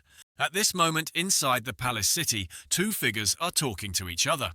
This platinum-haired young man is holding a gem in his hand, showing it to the person in front of him. Upon seeing it, his face turned fearful, and he broke out in a cold sweat incessantly. The young man then used his oppressive aura to squeeze the gem hard, causing sparks of electricity to radiate around it. Instantly, the gem shattered, erupting with an extremely powerful energy that sent the demon flying backward. As the energy gradually dissipated, the gem was revealed with cracks around it, no longer intact as before. Oh my god. Young master, you managed to crack the dragon pearl just by using your aura. It's truly astonishing. This is the hardest natural material in the underworld. With this level of magical power, even in the heavenly palace, you could rank among the top 100 martial masters. Ha ha, how could that be? How could a tiny piece of trash like me compare to the great figures in the heavenly palace? But at least I won't be punished anymore, hey hey. At that moment, Yan Wang appeared behind him and spoke in a deep voice. What are you laughing about? Are you very happy? Seeing him, the young man's expression immediately became fearful and timid, shrinking back. Father, no, it's not like that. Yan Wang then reached out and took the precious pearl from his son's hand. Next, he looked at it with a disdainful expression and continued, "Is this the capital you dare to be so smug about?" Saying this, he merely squeezed lightly and crushed the precious pearl with an emotionless face. "Is that all? Do you still feel you're very skilled now?" Hearing this, the young man didn't dare say anything more and sadly turned his head away. Yan Wang, seeing his attitude, glared and raised his fist. "This king is asking you." As he finished speaking, his fist swung straight into his son's face with a devastating blow. Taking that blow sent him flying backward, crashing into the wall with a loud thud. Not stopping there, Yan Wang continued to approach him. Then he swung his hand, grabbed his neck tightly and lifted him into the air. Let me remind you, trashy talent like yours, even with utmost effort, is only third rate. Without effort, you wouldn't even reach ninth rate. Saying this, Yan Wang threw his son down, turned his back and left, giving an order. 10 days of confinement. Wake up. Useless scum. The young man lay on the floor, not daring to say anything, watching his father's retreating figure with a sad expression. At the same time, at the temporary encampment in the mountains, on this side, two soldiers were standing, relieving themselves and talking. Really now? What kind of rule-breaking is this even to P? We have to be 3 zhang away from the camp. Speak less. The reason our Longqi army is invincible under heaven is because of our strict military discipline, isn't it? While the two were talking, they paused upon hearing a sound coming from a nearby jar. The two then curiously approached the jar, wondering, "What's this sound?" From inside the jar, dozens of misshapen cloth masks were protruding. One of the two, seeing this, recoiled in fear and exclaimed, "What the hell is this?" The other, with an unfrightened expression, gritted his teeth and replied, "What's there to be surprised about?" Saying this, that person picked up the jar and looked closely at it. Probably some idle, heretical cult made this. Pointless. Before the soldier could finish his sentence, a stream of demonic energy cut through his body, giving him no time to react. The last one standing on this side, witnessing the scene, was further terrified, his eyes wide open, speechless. Now surrounding him were giant demons with blood-red eyes staring at him. Looking at the extremely grotesque creatures before him, he couldn't help but exclaim in panic, "This! What kind of monstrous thing is this? A second later, the unfortunate soldier's terrified scream echoed throughout the entire forest. Time flew by. 10 days later. After rescuing the king and the people of the New Kingdom, Xian had to flee throughout the night. That was because the entire village wanted to repay him, but Xian couldn't handle it alone. On the way, for some unknown reason, the little monkey king not only couldn't recover, but also fell into a deep sleep. In other words, during these days of travel, there were only two people, Xian and Jutian Xuannu. The male lead now turned to look at Xuannu beside him and started a conversation. Xuannu, good disciple. Besides practicing martial arts, do you have any special talents? No, I only know how to practice martial arts. Then do you have any happy memories from the past? Forgive me, I only practice martial arts every day. Then tell me a bit about things you're interested in. We can talk. I'm practicing martial arts. The conversation ended there duller than ever. For the following days, the two of them silently moved forward in an awkward atmosphere. Oh my God, monkey, please wake up quickly. This is embarrassingly awkward for me. This kid won't have any problems, right? But his aura is completely normal. Is he just unconscious? What was even stranger was that since using the card twice, a vague source of power suddenly began to appear in Xian's body. This energy truly felt like a close relative, no even more familiar, as if it belonged to him. At this moment, the system also displayed a notification. Target range reached. Looking at the temporary encampment in front of him made the male lead a little surprised and curious. Why is Wang in Immortal's military tent? Upon entering, what struck his eyes were the dried corpses of soldiers piled up and scattered on the ground. Witnessing this scene, Xian couldn't help but exclaim in astonishment. Did a war happen here? Xuannu quickly approached from behind and placed her hand on the body of a nearby corpse. The yin energy is too dense. What's going on? Even if ordinary people die, it wouldn't be like this. At the same time, Xian's system displayed an arrow pointing in another direction with a notification. Wang's residence. After walking a bit more, both of them stopped in front of the only tomb in that forest. Inside the tomb door, a stream of yin energy was radiating, along with a sign that read, "This is the residence of Wang." Seeing this, Xian's face turned terrified. His jaw dropped and his eyes rolled back. The kid, frightened by tomb-raiding novels from his past life, now thought of the horrors below and trembled as he spoke. Could it be in this tomb? You're kidding, right? No, I don't want to go in. But if the mission isn't completed, my little life will also be lost. Mommy, I want to go back to Earth. Xuannu, standing on this side, looked at the male lead's pale face and asked with some curiosity, "Master, are you scared?" Hearing her ask, Xian was startled and paused for a moment. Then he tried to act like he was fine, patting his head and forcing a smile in reply. Ha, how could that be? Your master is so strong it's boring, so I usually like to act as if I'm very old. Just ignore me. Xuannu, being honest and unsuspicious, heard this and praised with some admiration. A master is indeed a master. His way of doing things is too hard to understand. After saying that, she unhesitatingly stepped into the tomb, leaving the male lead behind. Then let me go measure. Hey, walk a little slower, don't get too far from me. A moment later, after both had entered the tomb, Xuannu looked at Xian's bloodless face, who was clinging to her, and praised in surprise, "The master acts really well." But to reiterate, the yin energy here is getting heavier and heavier. Suddenly a strange sound came from a nearby rock crevice, startling the male lead, causing him to jump and yelp. His expression now became extremely vigilant as he asked softly, "What was that just now? What sound was it?" Looking closely, it was the sound of a frog slowly hopping forward. Seeing this, the male lead felt relieved, placed his hand on his chest and sighed. Turns out it was just a frog. Scared the hell out of me. His complexion then brightened up again as he continued forward, unaware that danger was lurking behind him. After a few steps, Xian sensed something and instinctively turned his head back. Only then did he see a group of demons, freezing in place for 5 seconds. Xuannu, standing nearby, also saw them, her expression turning angry as she thought, "All king-level nether beasts. What's going on? Creatures from the netherworld cannot appear in the human realm. Not right. There must be a great chaos happening somewhere."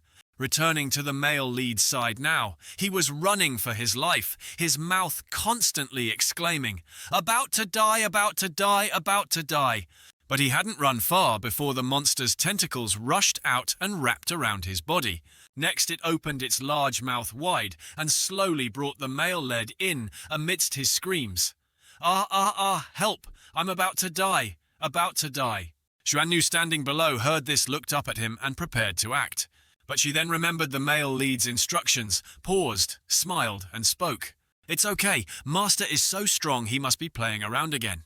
"What? Hey, what's with that relieved expression of yours? I'm about to die here."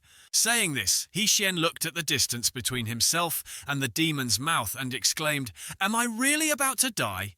2 streams of tears then rolled down his helpless face. "I'm done for. This time, I'm really done for. I said I can't cultivate immortality." The scene shifts to Wukong, who is unconscious and lying on the ground. He then suddenly opened his bright eyes wide and looked towards the male lead. Then he surveyed his surroundings and sprang to his feet. Next he raised his arm with a serious expression and began to channel his energy, unleashing the incomplete Dao technique. "All things are born from the Dao." As he finished speaking, Wukong immediately waved his hand, sending a stream of energy towards the demon. The previous blow instantly created a large hole in the demon's chest, felling it. Xian was thus rescued, falling from above. Wukong, standing below after eliminating one, glanced at the remaining ones and spoke. "Too many Dao demons." At this moment, all of them rushed towards the small but full of potential Wukong in front of them. Seeing this, his expression unwavering, he glanced at all of them with a sharp gaze. But at this moment, another demon appeared from behind, swinging its giant foot down, aiming straight for Wukong's body. Xian, standing on this side, saw this and worriedly shouted, "Careful behind you." Just as the giant foot swung down, it was blocked by Wukong's 2 arms. No matter how hard the demon tried, it couldn't stomp on him. His eyes had now become cold and sharp, filled with killing intent, as he spoke in a deep voice, "It must collapse." As he finished speaking, Wukong immediately tensed up, emitting an extremely powerful energy that pushed back the demon's giant foot. Then that energy accumulated into glowing orbs flying around his body. Next, his gaze continued to sweep over the demon in front of him as he spoke. So the more one ignores martial arts, the deeper one can enter the Dao. As Wukong finished speaking, all the demons rushed straight towards him, their mouths wide open. He had never been afraid of anyone, so he glared, frowned, and looked at the whole group. Then his face darkened as he raised his arm, which was enveloped in his energy. Instantly at his location, a massive burst of energy erupted, blowing all of them away. That energy burst grew stronger and stronger, illuminating the entire cave. Xian, standing on this side, witnessed the scene, his face unable to hide his astonishment as he stared at Wukong's back in front of him. Wukong then turned his head, gave a thumbs up, smiled and spoke. "Master, how was it?" This kid's aura is completely like he's transformed into a different person. Xuan, standing near him, couldn't help but think in astonishment, "Strong. Too strong. I am definitely not his opponent now. Clearly not long ago we were still evenly matched. It must be because a master taught him." At this moment, Xuan Nu's admiration for her Xian had increased. This level can still be surpassed even further. Thinking of this, she covered her blushing face with both hands in embarrassment. "Why is my face so hot?" At the same time, on the male lead's side, he was looking at Wukong, who had just landed in front of him, and asked curiously, "I say, monkey, what on earth is going on?" "Ha ha ha, my master is skilled, isn't he?" The deep sleep before was because I was readjusting the meridians in my body after failing to use the realm last time. Now I can do it 8 times. Hearing this, Xian had no words left and thought to himself, 8 times this kid's talent is truly formidable. The peak card can only be used a little over 10 times, right? If this continues, I'll end up tormenting my disciple. I need to find a way to get stronger quickly. At this moment, from the monkey's perspective, the male lead was Xian, who was biting his lip, looking at him angrily with a disdainful gaze. "Only 8 times. Then your kid's talent is truly formidable. God! Is this tone and expression of master mocking me?" Are you saying I'm too arrogant to become a great monkey? Thinking of this, Wukong unhesitatingly knelt down, kowtowed, and said loudly, Master Disciple knows he was wrong. Please don't be disappointed. And please don't send me away. I still have many things to learn. Shan, hearing this, frowned in confusion and asked back, What with what? At this moment, the system panel displayed a notification. Congratulations, potential value increased from 5% to 35%. Obtained reward Small King's Mask Prop Gift Pack. After the notification, the system immediately awarded that mask into the male lead's palm. He was once again dazed, not understanding what was happening, and spoke in bewilderment. Huh? What did I do again? What does this thing do? This darn system didn't even give any hints. At the same time, Xuannu on this side had approached Wukong and asked curiously, By the way, doesn't Master like to act like a chicken? Why interrupt? Aren't you afraid of being punished? Hey, you don't understand this. According to my observation of Master cooperating with him to act out the rescuing the newbie chicken scene is the most fun. While the two were talking, a soul suddenly appeared from behind, rushing towards them. Both of them now noticed its presence and immediately whipped their heads around.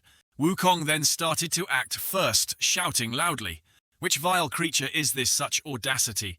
But as he finished speaking, the soul did nothing and flew right through his body. Next it flew straight in another direction behind the two.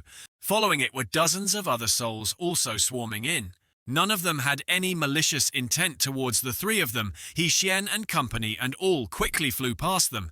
Shan, seeing this, still didn't understand what was happening and turned to look at Xuannu, puzzled. What is this reporting to Master? They should all be mortal souls. But under normal circumstances, one needs a special magical artifact to see them. It's said that unless there's an extreme mission, one cannot see them. After hearing her, the male lead looked at those souls in surprise and thought to himself, Who on earth killed these living beings? Could it be Xiaoyan Wang? Not long after, a passage gate appeared in front of the three, with streams of dark energy emanating from within. All three were now staring at it with vigilant expressions, not letting their guard down. This aura is unmistakable. Unexpectedly, someone actually dares to open a passage between the two realms. Who on earth has such guts? No matter who he is, if he dares to disregard life, we'll fight him first and talk later. His two disciples, hearing this silently, looked at him as if waiting for something. After a while, all three remained in that posture, only that the two disciples' faces had become solemn. Xuannu, unable to wait any longer, spoke up curiously, Master, why are you motionless? Wukong, standing beside him now, also understood the male lead's hidden meaning from his frozen expression. Then he immediately volunteered to go inside and spoke, Master, don't compete with me. I'll be the vanguard. I like being the vanguard the most. Very good, worthy of having Wu enlightenment in your name. Saying that, Wukong also confidently and leisurely entered the passage gate. Shan then continued as the last one to enter, carefully looking around and speaking, Don't go too fast, wait for me. Saying this, he instinctively looked to one side of him with a very vigilant expression. In front of him now was a female demon with a giant body and thorny roots wrapped around her lower half.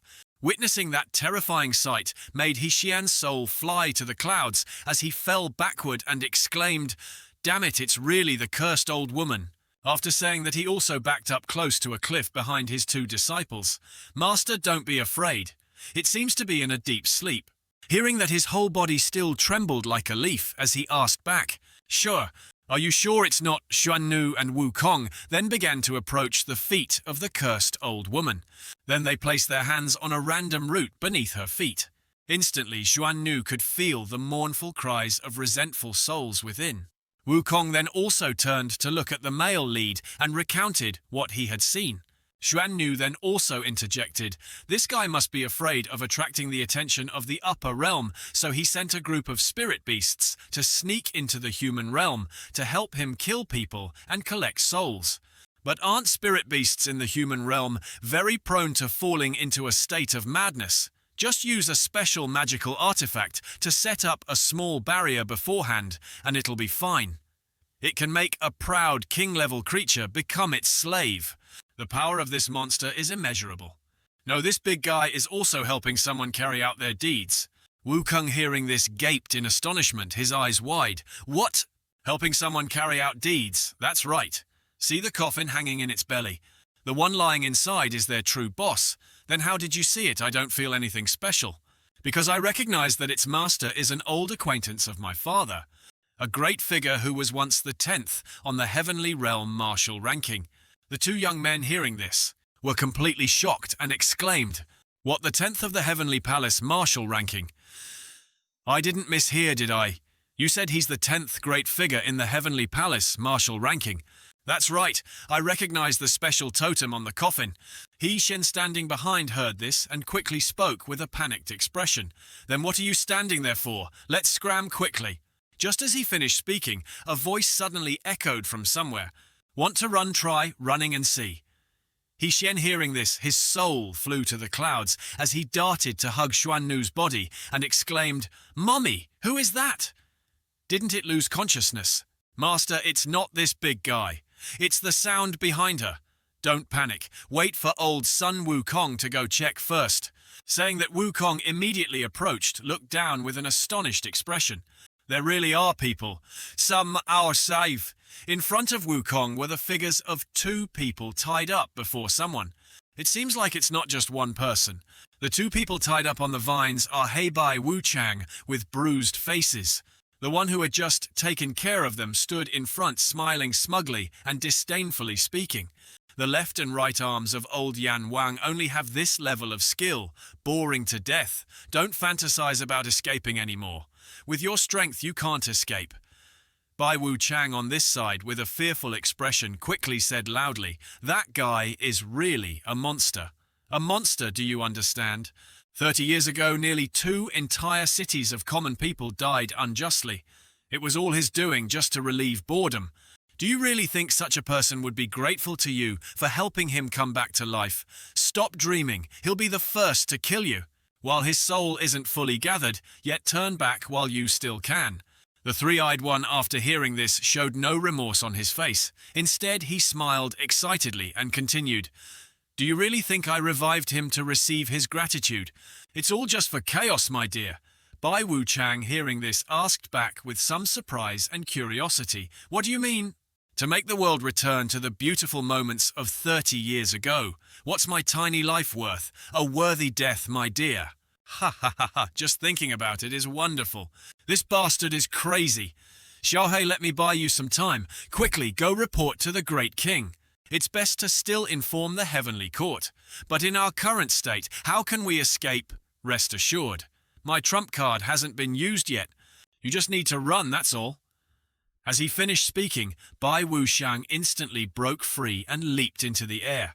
Then he channeled his energy and unleashed a technique, 100 Ghosts, Secret Art, 33. Glass Paradise World, Seal. Instantly, the three-eyed one's entire body was frozen by Bai Wuxiang's technique. Hei Wuxiang also took that opportunity to untie himself and escape. Then, looking at Bai Wuxiang beside him with a worried expression, he quickly said, "Stop quickly. Run quickly. If you don't want me to die in vain, stop talking nonsense."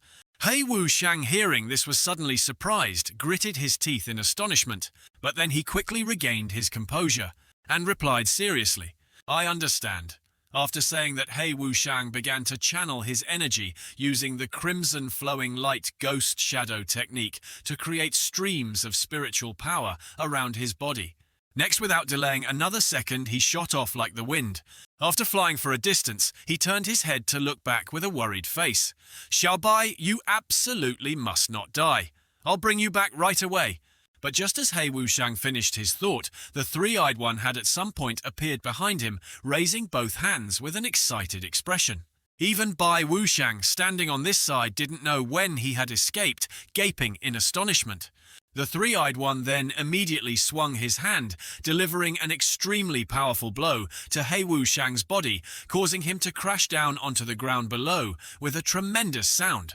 Bai Wuxiang, standing on this side, witnessing that, could only helplessly call out the two words Xiao Hei. As the smoke gradually dissipated, it revealed him lying motionless in a large crater on the ground. The three-eyed one then, also leisurely, approached him whistling. He Wushong, now barely breathing, looked up at him weakly, begging, "This will cause so much suffering for so many living beings. I beg you, please stop, I beg you." He paid no attention to his words and maintained the excited smile on his face, laughing loudly. "Ha ha ha, noisy fellow." Saying this, the three-eyed one immediately swung his arm, which was imbued with his true energy, straight down onto He Wushang's body. "Go die." But when he was just a short distance away, he suddenly paused, struggling to move his body. The three-eyed one's body was now stopped by some invisible force, standing motionless. "What's happening? Why can't my body move?" Bai Wushang on this side also sensed something and immediately whipped his head around. This aura, could it be? Just as he sensed, from afar, Yan Wang's son was approaching, rubbing his head. At the same time, on the male lead's side, the system also displayed a notification. "Congratulations, host, you have found the target. Is he Xiao Yan Wang?" The three-eyed one now also turned to look at Xiao Yan Wang with a surprised expression, thinking to himself, "This bastard looks cowardly." But the aura radiating around him is truly terrifying. Moreover, who is this Lord Lin he speaks of? I'm afraid I'm not his match. Thinking of this, he turned to look at the giant old woman sleeping behind him and said loudly, "Second deity, help me." The second deity on this side, hearing this, was immediately awakened, her two bright eyes opening wide. The coffin lying on her stomach also slid off. The second deity then looked up at the sky and roared, causing the roots around her body to be released, emitting an extremely powerful dark energy. Immediately after, she and those roots began to rush towards the three-eyed one, whose mouth was wide open. In an instant, the second deity's body transformed into a stream of energy and entered his body. On his face now, half of the second deity's face had also appeared, speaking in unison loudly. "My wife and I too become one, becoming peerless in the world." After the introduction, he began to lift his foot and step towards Xiao Yan Wang, with an extremely powerful aura radiating around him. Ready to die yet? But before he could be cool for 2 seconds, both he and his wife froze with bewildered expressions. Their faces then turned panicked as they exclaimed, "Why can't we still move? How outrageous! Which deity are you exactly? Boo-hoo, don't play with me like this, okay? Who on earth are you? I'm really just an errand boy in the underworld. It's all Lord Qi's doing." Saying this, Xiao Yan Wang began to raise one of his fingers, creating a wave of spiritual power. "If you don't believe me, I'll show you." Just as the young man finished speaking, at the three-eyed one's location, a giant Qi Lin clearly appeared, holding him tightly. This damn thing is it, the legendary Qi Lin divine beast. I've grown this old and have only heard about it in fairy tales. This wave of spiritual power, even if we two deities combine, we are no match. We must find a way to escape and wait until the great senior revives. After thinking, they began to beg, "Big brother, I know I was wrong. Can you spare me?" "Sorry, but that won't do. My father has given the order. Your father isn't here. Give me a chance." "No. Father, the old master, is everywhere." Shan, standing nearby, now placed his hand on his chest and took a breath. The power of the 10th on the martial ranking is truly terrifying. Luckily, he was, by the powerful Yan Wang. No, the power of that great lord hasn't even been used by a fraction. Otherwise, except for Master, everyone else would have to stand still. I affirm that. As for Master, I'm not sure either. Damn, it's that terrifying. Is he only the 10th? Wukong, standing on this side, was already full of fighting spirit, warming up his limbs with an excited expression, and spoke. "Master, this person is too strong. My hands are itching too." "That's good. You try against him once. Remember to be careful." "Understood." As he finished speaking, Wukong immediately went full throttle, rushing straight towards Xiao Yan Wang with a belligerent expression. The young man on this side also noticed him rushing over and began to become vigilant. Just as Wukong entered Xiao Yan Wang's attack range, he was immediately bound by a ink dragon technique from him. Wukong, seeing this, frowned, gritted his teeth, and silently acknowledged Xiao Yan Wang's ability. "Indeed, this guy is very strong, but I'm not as useless as before." As he finished speaking, an energy orb gradually formed in his palm. Next, he immediately clasped his hands together and used a great Dao power blow to destroy Xiao Yan Wang's technique. The young man on this side, seeing this, covered his face. His jaw dropped in astonishment as he exclaimed, "What is this source of power? Too terrifying." Wukong didn't stop there but continued to rush forward with a serious expression. Xiaoyan Wang now also began to raise one of his fingers, creating a wave of spiritual power, and continued softly, "So sorry, Xuan family, divine beast, summoning Xuan Wu barrier formation." At this moment, from within his wave of spiritual power, a giant Xuan Wu black tortoise appeared, roaring a few times. Wukong, pained by its roars, couldn't bear it, fell to the ground, clutched his head, and exclaimed, "My head! Pain, pain, pain, pain." Xuan Nu, on this side, witnessing the scene, couldn't help but exclaim in awe, "All of them are rare divine beasts in the world. Each one is extraordinary. Heaven is truly unfair. How can someone with a mountain of divine artifacts criticize others? Speaking of which, one has supreme comprehension. One has supreme talent. Only my master has nothing." Just as the male lead said this, a wrath from high heavens descended, striking him straight on the head as a warning. Returning to Wukong's side now, he was frantically punching the shell of the Xuan Wu that was protecting Xiaoyan Wang. Half an hour later, that shell was still intact, shiny without a single scratch. Seeing he couldn't break it, Wukong couldn't help but shout angrily, "Come out and fight me fair and square, your excellency, Demon King. How can this humble one be your opponent? I surrender. Surrender. What kind of man are you? No skill at all. This was all bestowed by my father. Without it, I am nothing." "Bullshit. Do you take old Sun Me for a fool? Summoned beasts are due to one's own talent. How can they be bestowed by others? That's also because of father's genetic inheritance. It has nothing to do with me. Open your mouth, it's father. Close your mouth, it's father. How old are you, kid? That's the truth. If father hadn't allowed it, I couldn't have acted. Aya, this bastard is annoying me to death. Get out for me." Xuan Nu, standing on this side after hearing their conversation, couldn't help but burst out laughing. "Ha ha ha ha. What kind of person summons a bunch of divine beasts and then calls himself trash? Genius isn't enough to describe him. That's right. Why do I also feel this guy was PUA'd by his father growing up?" PUA? What does PUA mean? How can I make you visualize it? You can understand it as a type of control magic. After explaining, Heshian's expression became serious as he looked towards Wukong. "Need to confirm a bit." Heshian then raised his arm high and said loudly, "Monkey, stop first. Take me there." Wukong, hearing this, also stopped and turned to look at him with a puzzled expression. Then he also followed the order and brought the male lead before Xiaoyan Wang. "Haha, little brother, I have something else I'm curious about. Your strength is so great, why are you always so modest?" "It's not modesty. Compared to my father, I'm just like worthless trash, not even worth mentioning." "Your father said that, isn't that a bit too harsh?" No, father is just doing it for my own good." "Then may I be so bold as to ask a question? Have you ever been to places other than the underworld?" "No, never. Father told me to limit contact with outsiders. I already have no talent. If I'm disturbed by others and delayed, it's even more hopeless." Hearing this, Heshian could only helplessly place his hand on his face and think, "Oh God, it's really the PUA type, beyond saving." Wukong at this moment interjected curiously, "Master, why are you telling him these things?" "Give me 1 incense stick's time, I promise to break his cage." "Wukong, don't say any more. This little brother is too embarrassed. It's my fault for mistaking you. Truly offensive. Please, your excellency, be magnanimous and don't hold it against me." "Ahem, senior, you're exaggerating. It's okay. If there's nothing else, I'll take my leave first." Okay. Please proceed at your leisure." Both of them then returned to their positions, watching Xiaoyan Wang's retreating figure grow smaller. Heshian now turned to look at Xuan Nu and asked curiously, "Xuan Nu, are you sure your concealment artifact won't be discovered?" "Master, rest assured. This is something father gave me.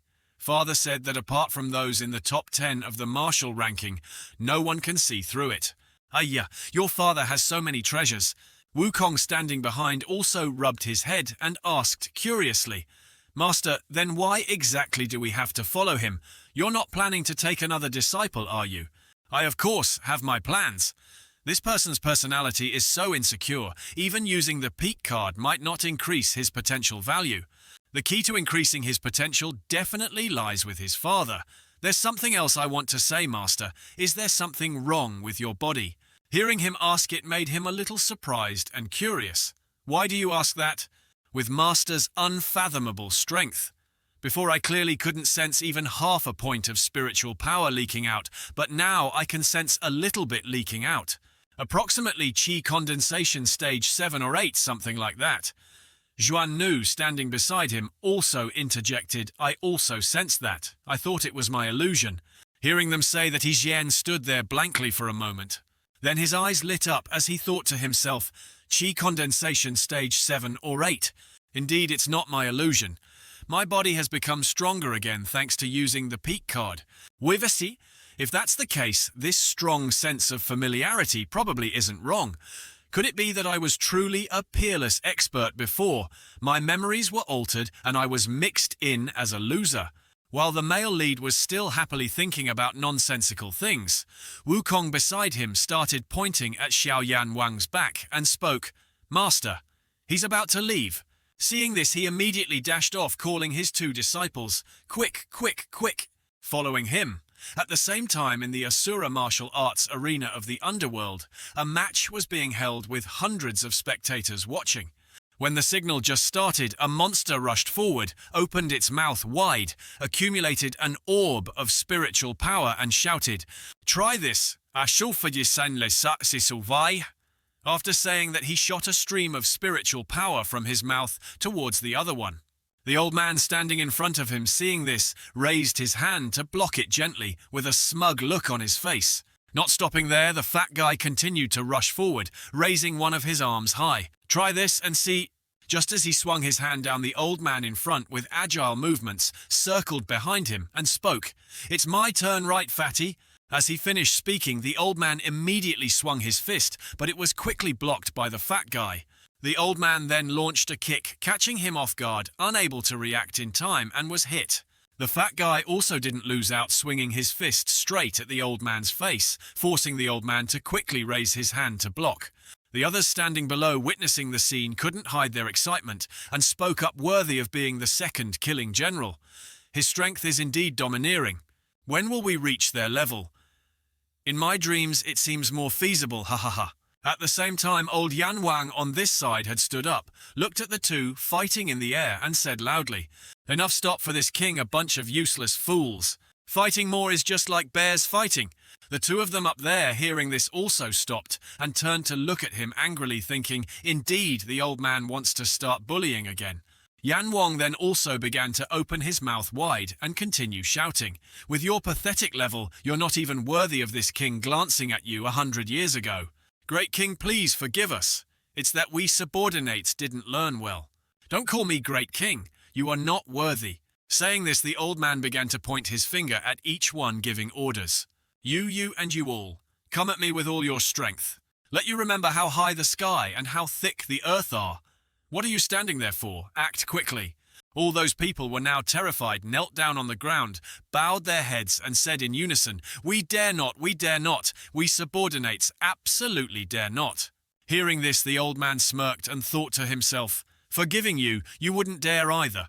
After thinking, the old man's eyes turned blood red with an extremely powerful aura as he continued, A bunch of useless fools. If you dare to fight this king even when you can't win, I'd still consider you men. Not like now, you are truly despicable. Damn it, believing that old bastard's dog shit. Last time the Western Ghost King believed the old bastard's dog shit words. He was beaten by the old bastard under some pretext and hasn't gotten out of bed for half a year. What the old man wants is simply the pleasure of everyone kneeling and licking his shoes. Truly an old hypocrite. Doesn't even dare to go to the heavenly palace, just madly showing off his might in his own home. He's the useless one. At the same time, Xiaoyan Wang from outside had also returned and announced, Father, your child has returned. Seeing this, the old man also glanced over and asked curiously, Finished your business? Yes, finished. Indeed, there was a demon king causing trouble, but he has been put in prison, sir. Put in prison? Didn't I tell you to bring his head to see me? Ah, didn't father say to put him in prison? Isn't this the earth prison token you specially gave me? Hearing this, the old man couldn't argue back and became furious, gritting his teeth. Then his eyes turned blood red as he looked at Xiaoyan Wang and said in a deep voice, "Are you implying this king remembers incorrectly?" "No, I didn't mean that." Not giving him time to explain, the old man had already raised his fist and interjected. "Then let me ask you, would this king give a wrong order?" As he finished speaking, he swung his fist and punched his son mercilessly in the face. Taking that blow sent Xiaoyan Wang flying far away, crashing onto the martial arts arena, causing dirt and stones to fly everywhere. As the smoke gradually dissipated, it revealed the young man lying motionless on a pile of rubble. Not stopping there, Yan Wang continued to approach his son step by step with a cold expression. The subordinates standing behind, seeing this, trembled like leaves, not daring to make a sound.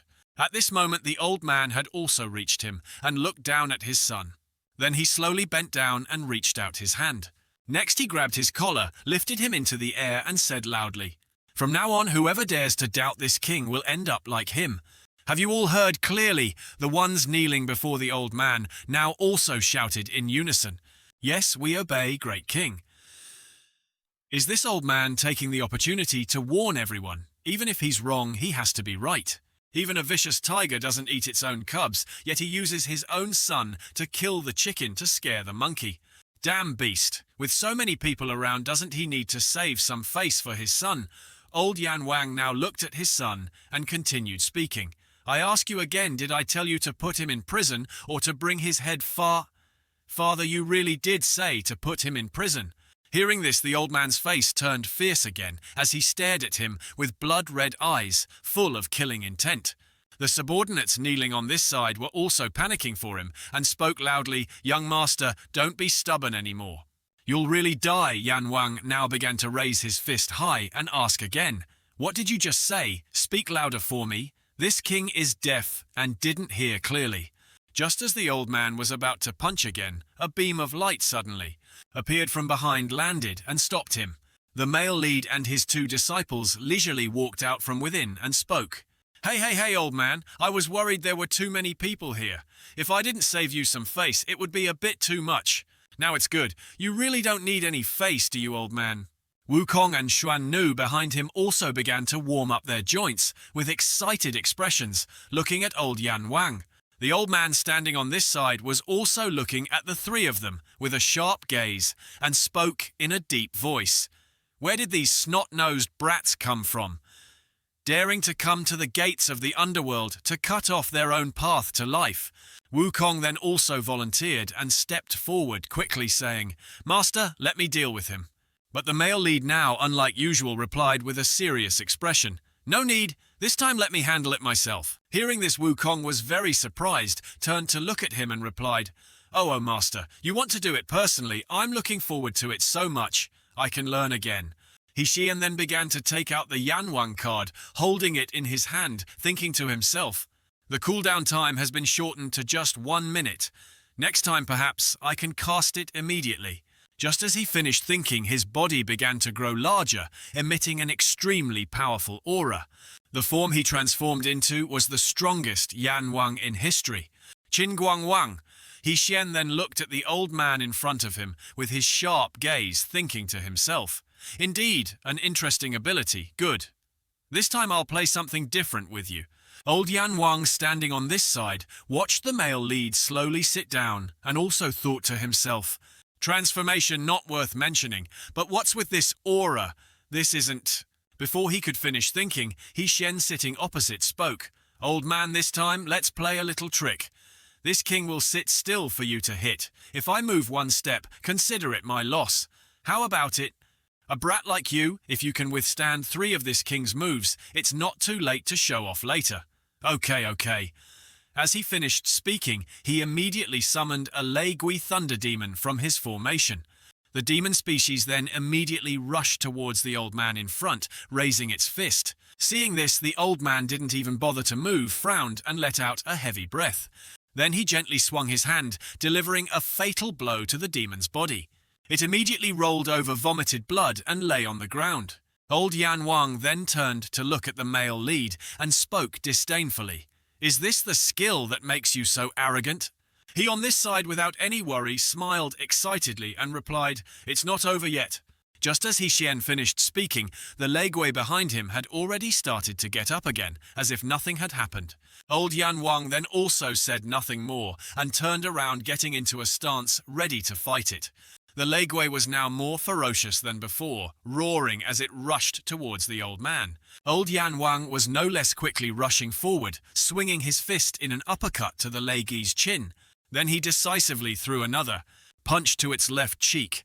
Next he threw a kick straight to the other side of the demon. When it fell to the ground, the old man became even more violent, continuously throwing dozens of punches all over the Legui's body. Finally, it was old Yan Wang's most excited stage. That was tearing the Legui's body in two.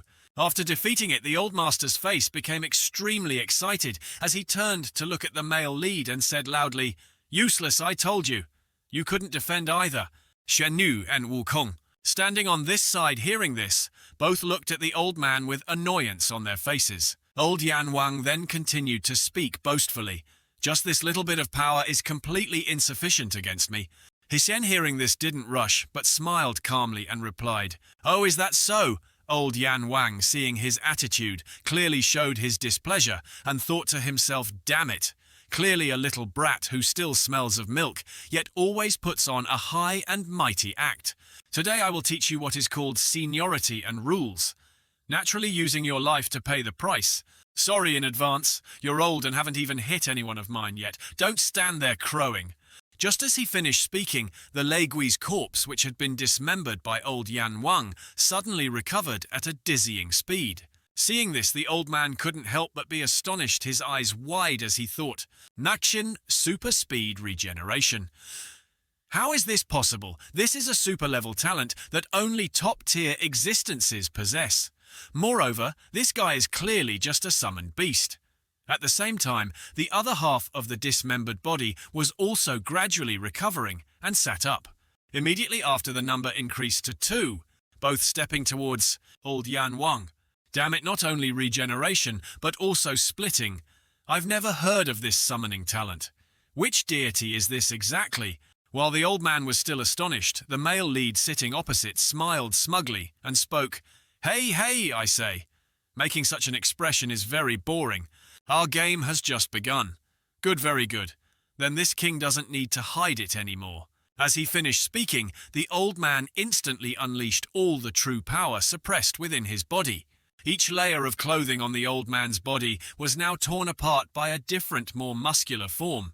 Wukong, standing nearby, saw this, his face turning astonished as he thought, the quality of the oppressive aura has completely changed. Now old Yan Wang's entire body had transformed into a completely new appearance, with a third eye opened on his forehead. After successfully transforming, the old man let out a piercing roar. Accompanied by those roars were streams of his spiritual power, rushing towards the Legui. Standing below, seeing this, it also began to raise its fist, which was covered in dark energy, and rushed towards those streams of spiritual power. The two streams of energy from both sides collided, creating shockwaves that radiated to the surrounding area. While the Legui was still struggling to block the spiritual power in front of it, old Yan Wang had instantly teleported behind it. Next he raised his fist, his eyes wide, and rushed from behind the Legui. Then he immediately launched a flurry of punches, striking its body directly without missing a single one. But at this moment, the other Legui had also appeared from behind the old man, raising its fist high. Next it swung down with all its might, while old Yan Wang no longer had a chance to defend. But the old man then turned his head, and just by using his gaze, he was able to block the Legui's entire hand. The others standing on this side, witnessing the scene, all gaped in astonishment and exclaimed, Is this king that strong? Turns out he was hiding such great power. The old man on this side had also thrown a final punch, sending the head of the remaining Lady and Thunder lightning flying. Wukong, observing from beginning to end, couldn't help but be astonished, gritting his teeth and thinking. Completely different levels. Xuannu nearby also shared the same thought as him, looking at Yan Wang with a serious expression. The combined power of me and monkey is no match for him. At the same time, at the location of the headless Lei Gui flesh buds were gradually growing back. Seeing this, the old man's face showed a smug smile as he thought to himself, "Indeed, the recovery speed is quite slow. Ha ha ha ha, I told you so. What thing is truly immortal? The situation with this thing is just like that. Although my Asura state doesn't last long, it's enough to kill the Zhao Huang beast, and then kill its main body." Thinking of this, old Yan Wang rushed towards the recovering Lei Gui and said loudly, "While you're weak, I'll take your life." As he finished speaking, the old man immediately raised both arms, gritted his teeth, and began to swing down. But at this moment the male lead's voice came from behind, stopping the old man. "Wait a moment." Hearing this, old Yan Wang also stopped and turned his head to look at him with an angry expression. "You want to admit defeat, but it's too late. No, I don't mean that. Old master, you've misunderstood. I just want to ask you, are you ready? Because I'm about to show off my might." Hearing this, the old man's face also became cautious as he stared at him. Wukong and Shan, standing nearby, their faces turned smug as they smiled and silently observed the situation. Returning to He Xian's side, he continued to speak. "I ask you, what do you think of our summoned beast's strength? Is that all? This king only used half of his power, enough to kill all of you." Hearing this, a gleeful smile appeared on He Xian's face as he continued, "Only half, very good." Saying this, he raised his hand, creating giant lightning bolts that descended from the sky. "Come on, come at me!" Old Yan Wang, hearing this, became furious and frantically rushed forward, trying to act mysterious to buy time or to launch a sneak attack. "Right, I won't let you have your way." As he ran a few more steps, he saw something and stopped in surprise. In front of him were the remnants left by the lightning bolts that had just struck. He Xian, seeing his expression, smiled smugly and said, "Don't be so tense, okay? It's just a pile of dirt pits." The old man on this side also didn't dare to act rashly, only gritting his teeth in anger. What on earth is this kid trying to do? While old Yan Wang was still surprised, He Xian now began to raise one of his fingers to the sky. Then he created a formation that appeared on the ground. From within that formation, a polar bear stepped out, letting out a piercing roar. Its form was dozens of times larger than the male lead's transformed body. The polar bear then looked towards old Yan Wang and continued to roar. Seeing it, the old man was as docile as a puppy, sweating profusely, not daring to make another sound. He Xian sat across from him with a smug expression and sharp eyes filled with murderous intent as he smiled and said, "How about it? Just a few parts of your power. Are you sure about that?" The only thought in old Yan Wang's mind now was one word: run. His fighting instincts over many years told him he was not on the same level as this monster. Once a fight started, he would die within 3 rounds. But at this moment his legs could no longer hold firm and were trembling. "Can't even take half a step, damn it! What should I do now? What to do now?"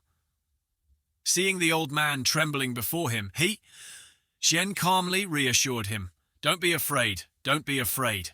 After reassuring him, he continued to raise 2 of his fingers with a smug expression. "There's more."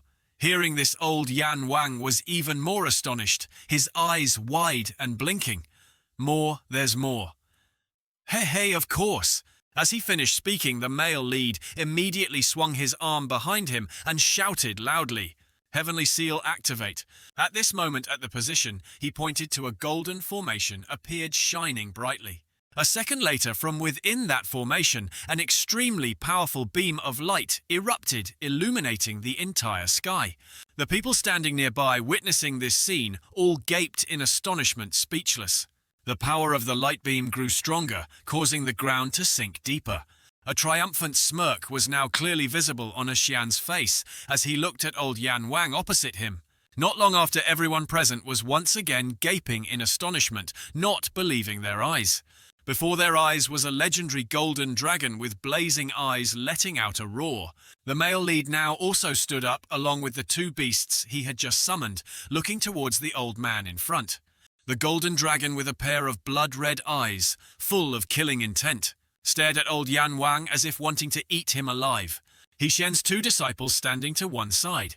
Couldn't help but exclaim in awe, thinking, even though I was mentally prepared, I still got a fright. Master is too exaggerated. Compared to father who is stronger, Yan Wang's subordinates on this side were still not over their shock and started talking amongst themselves. Five clawed golden dragon. Isn't this an ancient divine incantation that has been extinct for thousands of years? The great king is done for this time.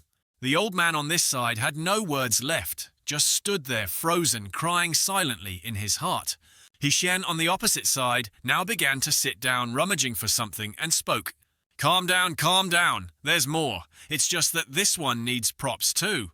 Where is it? Let me find it. You try to wait a bit, okay, almost done.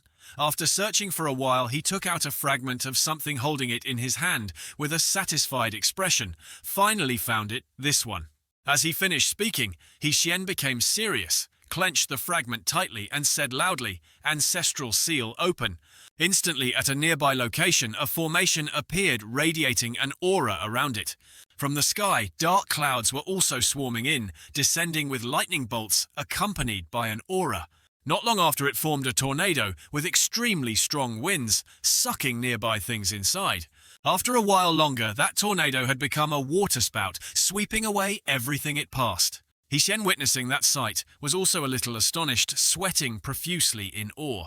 Is this the peak of that insecure brat? I can't believe it.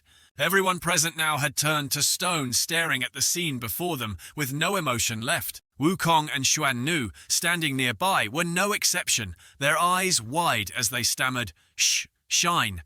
This creature is...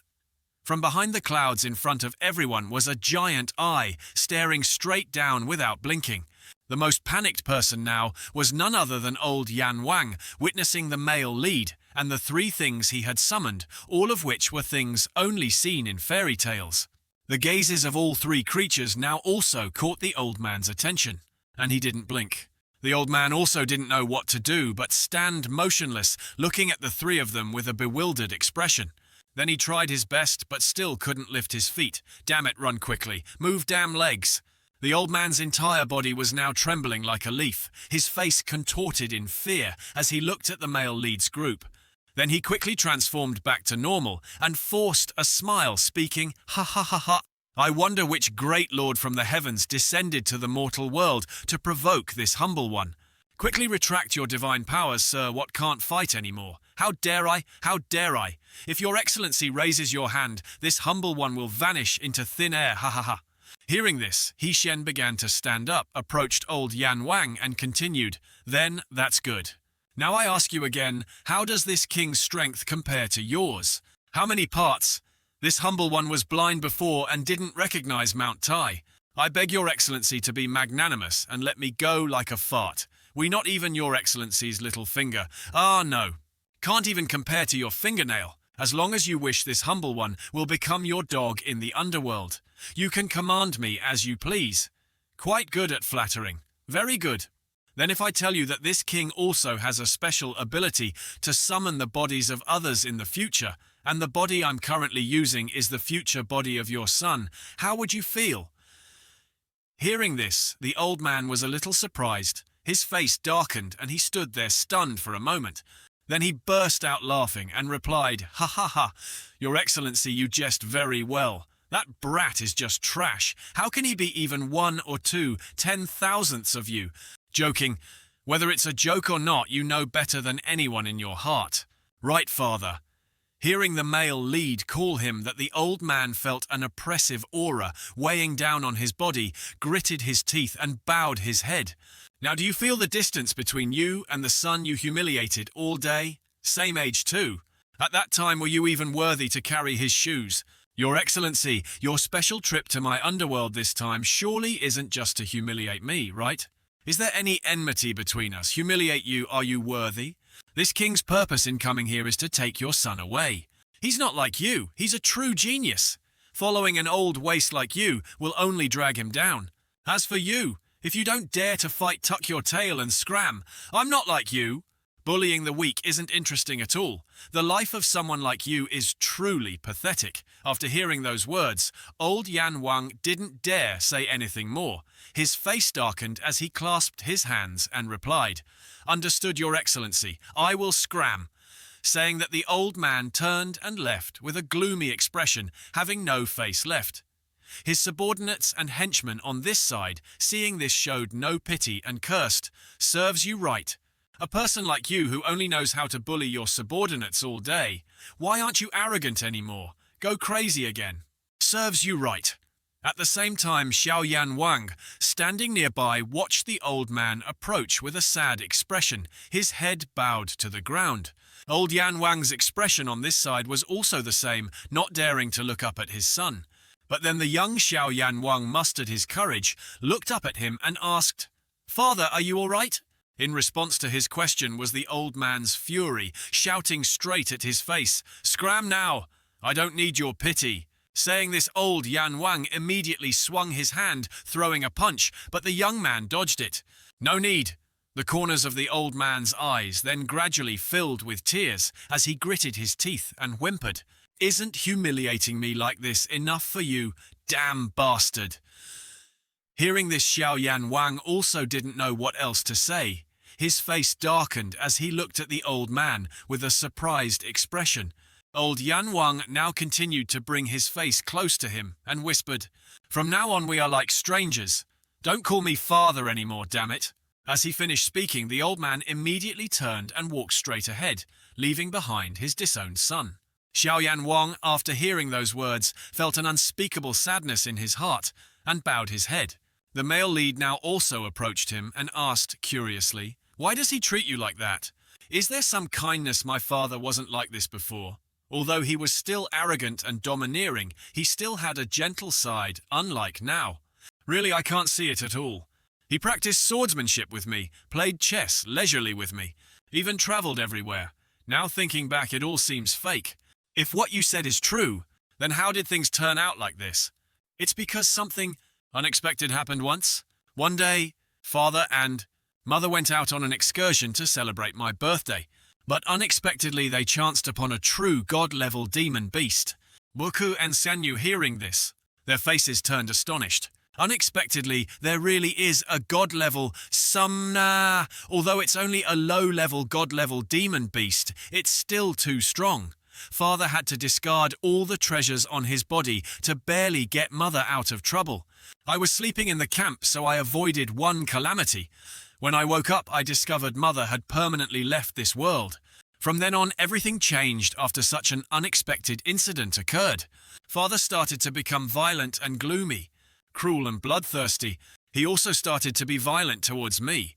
Then it became more and more serious, even developing into abuse. Father probably always considered me the one who caused the death of the person he loved most. So you endured this injustice because you felt guilty. Wang, hearing this, quickly denied it and replied, "No. It's just that I feel if I lose father too, then in this world I'll truly be all alone." Shan and his two disciples, after hearing his story, all sighed sadly. Wang stood before the three and began to speak again. "But now it doesn't matter anymore. The situation at hand. With father's personality, he absolutely wouldn't want any relationship with me anymore. So I don't need to hesitate either. It's time to leave. Let's look at the bigger world out there. Ting ting!" Guang quickly escaped the influence of his father. Potential value increased to 33%. Congratulations on completing the mission. The system then also rewarded him with a Peak Holy Fox Daji card. Holding that card in his hand, Shin's mood was not happy, looking at it with complicated feelings. At the same time, on old Wang's side, he was now sitting in front of his wife's grave. The old man looked at the tombstone with a sad expression and spoke, Nian.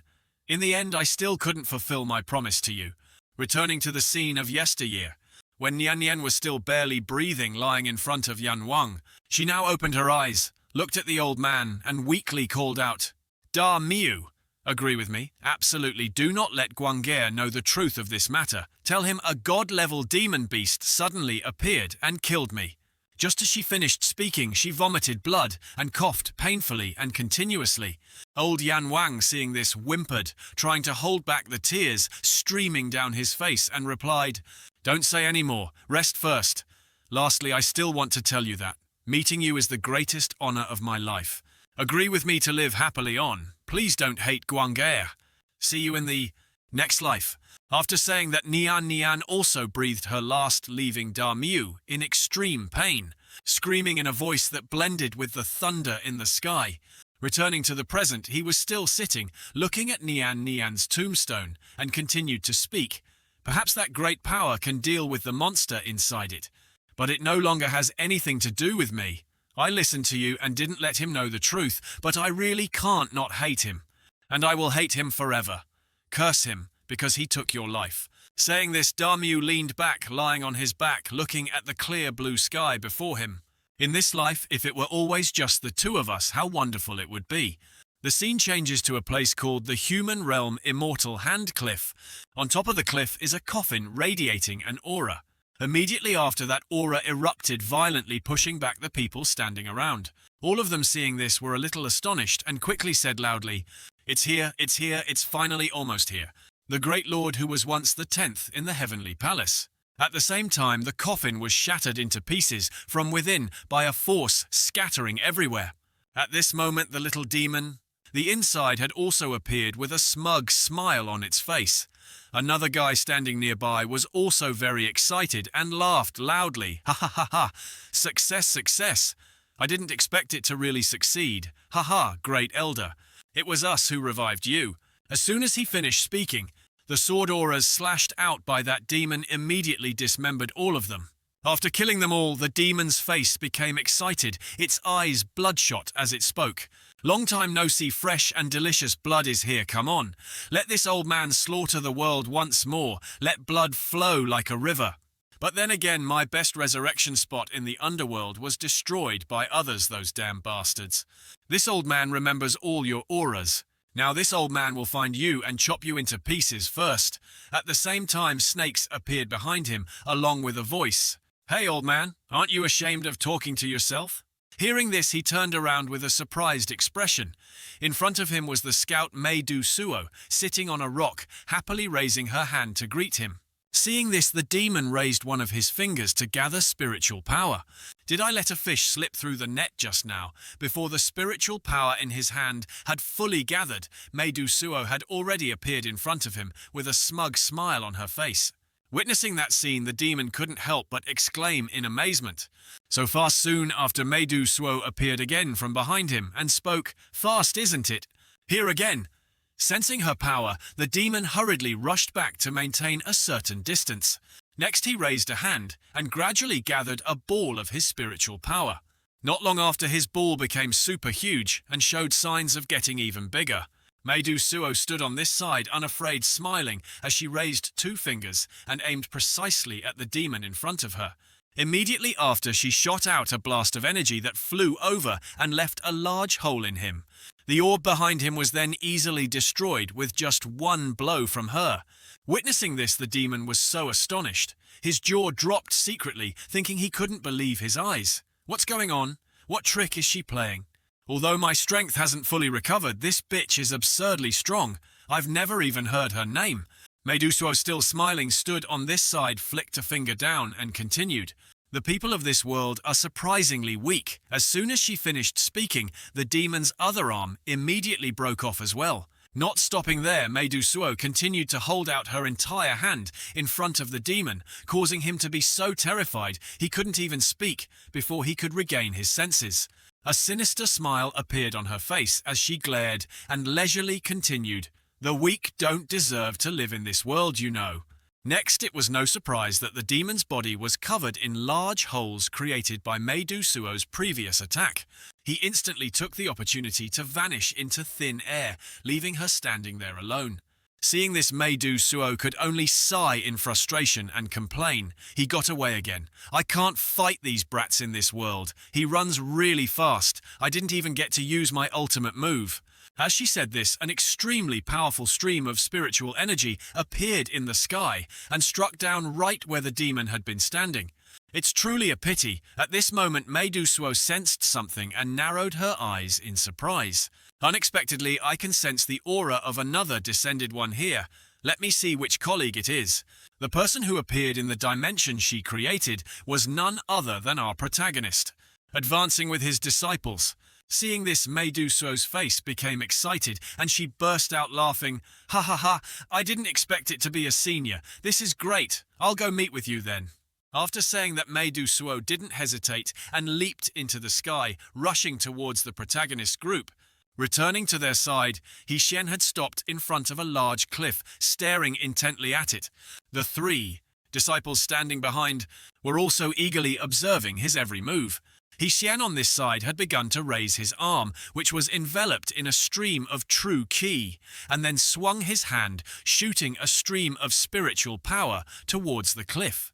That stream of spiritual power shot straight into the cliff, creating a large explosion that shook the surrounding area.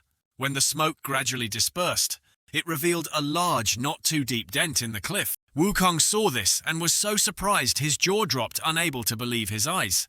This power is a bit ordinary. The other two disciples also shared the same sentiment and remained silent. Just when they thought it was over at this very moment, the claws of a beast began to emerge from the hole and set down on the ground. Soon after, the shape of that beast also appeared, along with an extremely powerful aura emanating outwards. Xuan Envy, witnessing this scene, was once again astonished, her eyes wide. But a few seconds later, the beast gradually dissipated quickly, disappearing neatly without a trace. Seeing this, Wukong's face darkened and he spoke up. Although the spiritual power is only at the late stage of foundation establishment, its strength is also ordinary. But what was that terrifying ancient aura in the stone cave just now? Saying this, he turned to look at Qin Guang beside him, puzzled. You also sensed that ancient aura just now, right? I saw it. Indeed, my perception wasn't wrong. What was that? Some kind of summoning technique. Qin Guang, standing in front, heard this and quickly denied it. Definitely not. Its aura is completely different from a summoned beast. Not a summoned beast? Then what is it? I don't know either. After saying that, both of them continued to look at the back of the protagonist in front of them, observing. After Shan used the peak card for the third time, his body could naturally release power. Moreover, the familiar feeling grew stronger. Every part of his flesh seemed to faintly tell him that it originally belonged to him, but that wasn't right. I clearly transmigrated here, on Earth. I was truly just a university student who suddenly dropped dead. Could it be the hosts? But that's not quite right either. I clearly didn't inherit the original owner's memories, so how could I inherit the strength? Can't explain it, completely unexplainable. Furthermore, after each time this body releases power, what's with that aura that gives people goosebumps? At the same time, Wukong, standing behind, couldn't hide his curiosity and voiced his question. Master, what was that ancient aura just now? Shan heard this and turned his head to look at him, replying with a mysterious expression. This can't say. You guys will have to comprehend it yourselves later. Oh, so that's it. This is a lesson from Master. I must learn quickly. After thinking, Wukong bowed 90 degrees to thank Master for his guidance. Shan then turned in another direction, stroking his chin and thinking to himself, if no one has any information, there's no need to think too much about it now. Wait until I use the card a few more times, the truth will naturally become clearer and clearer. So the urgent matter is still to quickly complete the mission to get the peak card, but before that I have a pretty good idea. After thinking, he turned his head to look at Xuan Envy and said, Xuan Envy, disciple, come here for a bit. Hearing that, she also started to approach, asking puzzledly, what is it, Master? The protagonist then leaned close to her ear and whispered softly, listen to me, blah blah blah. After saying that, Shan asked again in front of her flustered and worried expression, what do you have it? If I have it, I still have it. It's okay, just listen to me like this, like that. Yes, sir. The two young men standing on this side were looking towards the two of them, curiously talking to each other. What are Master and Xuan Envy talking about, I don't know. After a while, Shan started to turn to look at the two of them and spoke. As your master, I ask you, who do you two think is better? Hearing this, both of them looked bewildered and asked back, who is better? That's right. Xuan Envy and I have discussed it a bit. Whoever is stronger between the two of you will become the senior disciple. Hearing this, Wukong put his hands on his hips and replied confidently, "Need you even ask? It's definitely me, old son. Who else could it be?" As for Qin Guang standing beside him, he was the complete opposite, waving his hand in refusal. "Senior disciple, I definitely can't do it. Just relying on words won't do. The senior disciple must have the strongest martial power, so I need you two to try a bit. Xiaoyan Wang, didn't you say? Before that you wanted to become my disciple. Ah yes, master, is the most formidable expert I have ever met. Following you I will definitely learn many things. Then don't say any more, deal with it with all your might. If you lose, I won't accept you as my disciple anymore." Wukong immediately jumped back a distance. Then he looked at Qin Guang with an excited expression and spoke. "A fair competition is coming." As soon as he finished speaking, he rushed forward and started the combat first. While Qin Guang was still surprised, he kicked the guy in the stomach. Qin Guang then regained his focus and extended his hand to use the Four Kings Beast summoning. Number 2. Wukong on the opposite side also continued to rush forward, raising his fist and shouting, "I won't let you finish chanting." As soon as he finished speaking, he launched a series of punches at Qin Guang's body, causing him to be unable to dodge and take the full brunt of the attack. At the same time, a flash of light appeared from behind Wukong, causing him to sense it and stop his attack. Then he dodged to the side, avoiding a blow from that flash of light. Because he had lost momentum, Wukong then landed on the ground below and retreated a few steps. At this time, the Molong had also been summoned by Qin Guang, roaring piercingly in front of Wukong. Seeing this, he couldn't help but exclaim in amazement. "Has it reached the level where it can be summoned without casting a spell?" Qin Guang on this side continued to extend his hand and perform another Four Kings Beast summoning move. Number 4, immediately a Zhuan Wu with a giant form also appeared in front of him, roaring a few times. Seeing this, Wukong became dejected and sighed. "The turtle monster has appeared again." Saying this, he became determined and opened his firm eyes wide. "But this time, little master, I won't spare you either." At the same time, the Molong was rushing down from the sky towards Wukong, opening its mouth wide. Wukong at this time also began to lower his body, gradually creating energy orbs around himself. Next, he jumped into the air and threw a straight punch into the Molong's mouth, emitting an extremely powerful stream of energy. Taking that extremely powerful punch, it didn't even have time to yawn before it was instantly blown away. Qin Guang, witnessing this scene, couldn't help but be amazed and thought to himself, "Just one punch defeated Molong." Shan, standing on this side, was also looking at Wukong with a serious expression, realizing something. Indeed, the monkey with the enhanced barrier power. He is no longer an opponent that either Xuan Nv or Yan Wang can easily deal with. But what if both of them attack together? Haha, poor Wukong. Why does it feel like throughout the whole journey only he is sent out to fight? After thinking, he turned to look at Xuan Nv standing behind him and spoke. "Xuan Nv disciple, you can go into battle now." "Yes, master, I'm all prepared." Hey, speak softly or those two will know." "Understood, master." As soon as she finished speaking, Xuan Nv brought her face close to a bird made of spiritual power in her hand and whispered, "You hear that, just be careful." After saying that, she raised her arm high and ordered it to fly away. The bird she created is a magical artifact, the divine bird of the father. It then easily burrowed into the turtle shell. Wukong, facing his previous obstacle, was punching his fists together, gritting his teeth and speaking. "I admit the turtle shell was indeed very troublesome before, but it's not like that anymore. These 3 realm boundary orbs are the greatest respect I can show you. You can't win." As soon as he finished speaking, Wukong threw 3 realm boundary orbs, which rushed forward at a dizzying speed. The two of them then could only look at those 3 realm boundary orbs, anxiously waiting to see the result. At this moment, the 3 realm boundary orbs collided with the turtle shell, creating a large explosion in the sky. Ha, you lost. You definitely can't withstand this move." After the explosion ended, it revealed the Xuan Wu still intact, without any damage, standing tall in front of Wukong. Seeing this, he was so astonished his jaw dropped, and he exclaimed, Hey, what's going on? Why isn't it injured at all?" That's not right. I clearly tried to attack it before. I knew in my heart that 3 destructive orbs were more than enough. There's only one possibility this guy is still hiding his true strength. Damn it now, there are only 4 left. Even if I break the shield, he still has 2 divine beasts, so it's useless. Damn it, I underestimated the enemy. After thinking, Wukong gave up and turned towards the 2 protagonists standing below.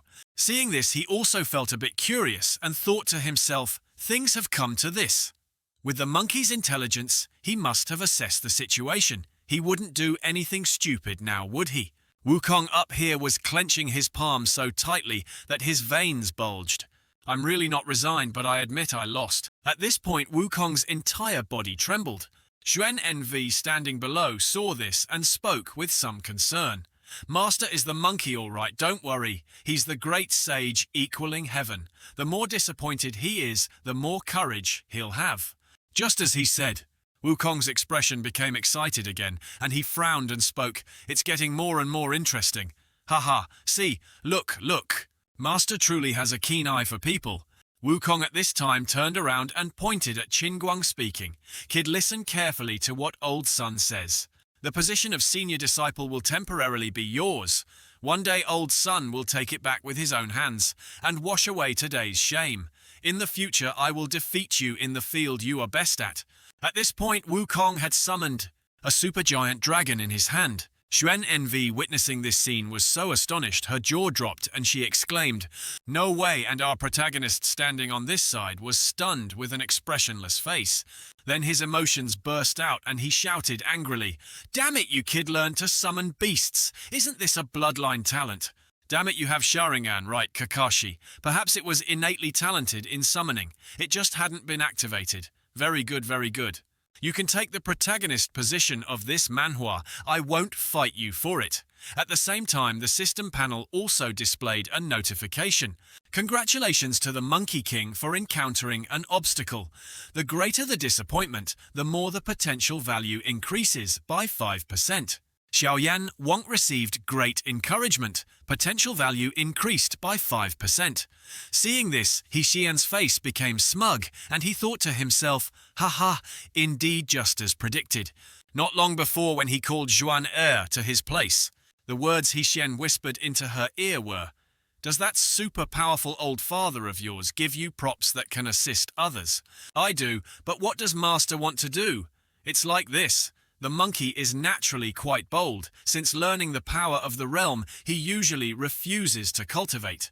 Xiaoyan Wang's inferiority complex, although half of it is to go along with his father, the other half is genuine. So I think if Xiaoyan Wang can defeat the monkey, it might benefit both of them." Master's words seem to make sense. Just do as Master says. Returning to the present, he glanced at Zhuan and V with a smug expression and spoke, "So am I right?" Right. Both of them were happy at this moment and high-fived each other to celebrate their victory. Xian then turned to look at the 2 young men in the sky and continued, "All right, if victory and defeat have been decided, retract your divine powers and come down. We have to go to the next destination." At the same time, the scout Mei Du Suo had also arrived, a sinister smile on her face as she spoke. "Senior, are you playing with this trash to relieve boredom? If that's the case, then I'll join in too." As soon as she finished speaking, she immediately glided past Qinguang's Xuan Wu and gently cut it in half. All 4 of Xian's master and disciples, witnessing this scene, were astonished and stood, stunned for a moment. The Xuan Wu then gradually dissipated before everyone's stunned eyes.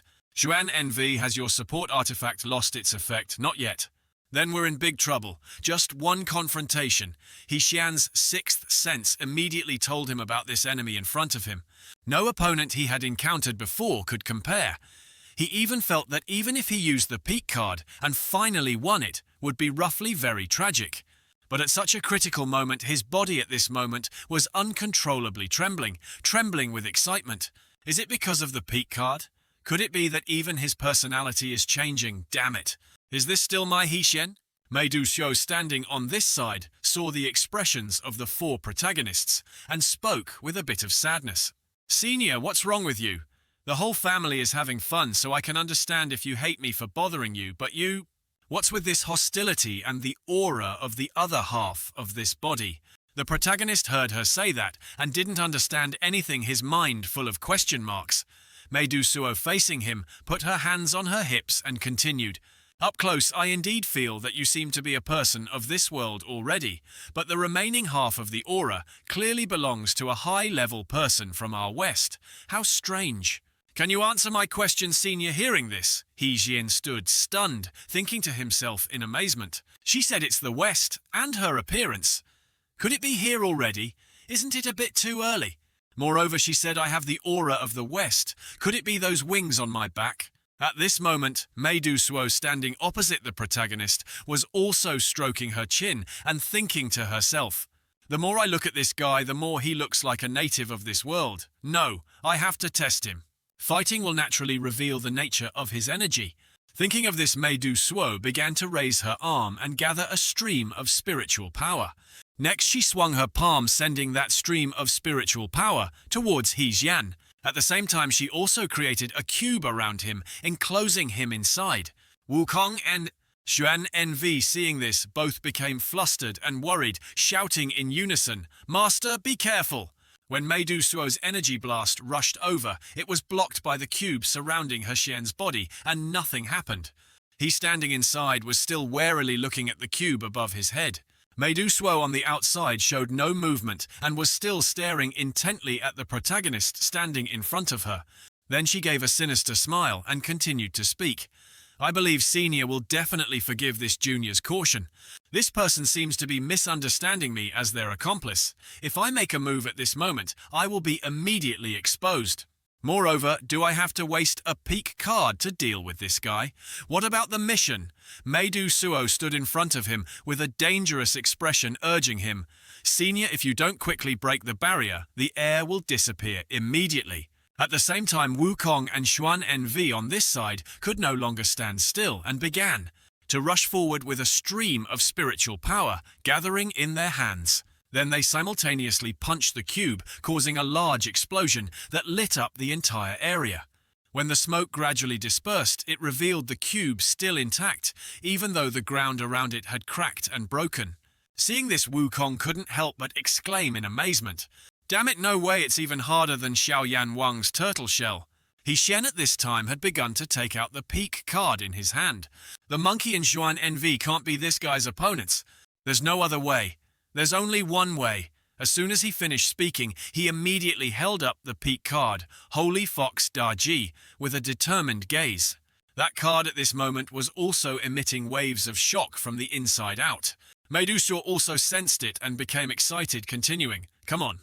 As soon as she finished speaking, suddenly an orb appeared in the sky, along with dark clouds around it. The three protagonists, seeing this, were a bit surprised and became vigilant. What's wrong with the sky? That orb at this time had begun to glow and was emitting lightning bolts around it. Suo on this side also sensed its aura and stood stunned, her eyes wide. Just as she turned her head, a giant hand emerged from inside the orb and rushed down quickly. Witnessing this scene, Suo was once again astonished. Her face darkened and she gritted her teeth and exclaimed, "What the hell is this?" Immediately, that giant hand grabbed her easily without any extra movements. She lay in that palm like a tiny ant, helplessly gritting her teeth, unable to do anything. Then she used all her strength to open her mouth wide and scream, "Damn it, I can't escape!" Along with Suo's screams, another voice echoed down from the sky. "I've come to buy you some time. Hurry and recover your strength." He Shen, standing below, heard this and was so astonished, his jaw dropped, unable to believe his eyes. With that said, the giant hand also disappeared from the sky, returning it to its original clear blue. And it left He Shen and his three disciples still bewildered, not understanding what had happened. He then quickly turned to look at the disciples behind him and asked puzzledly, "What did those words just now mean?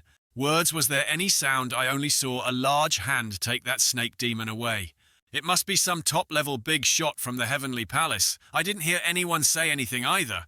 After hearing those words, He Jian's face became astonished, and he thought to himself, "Didn't hear it, then it was clearly meant for me to hear. Quickly recover strength. What earth-shattering secret is hidden in this body after all?" Who am I after all? Where did I come from? My head hurts. I have to speed up the progress quickly. Only by unlocking the Heavenly Palace card can I clarify everything. After thinking, he turned his back and left, calling his 3 disciples. Let's go quickly. We're going to the next location. In this current situation, thinking too much won't help. Oh, right, I forgot I haven't checked this prop yet. Previously, it reminded me that there wasn't enough energy and it needed a certain amount of time to absorb the energy of heaven and earth. It should be almost enough now. Thinking of this, Shan didn't hesitate and activated it, creating a formation at his feet. Immediately, that formation appeared, revealing a gate with another dimension inside. Seeing this, he was also a bit surprised and puzzled. What is this? A door. The system at this time also displayed a notification. The user of the King's Mask will have the qualification to open the King's door. In the King's space, those who enter will have infinite resurrection ability and infinite energy. There are 108 small worlds inside, including all different types.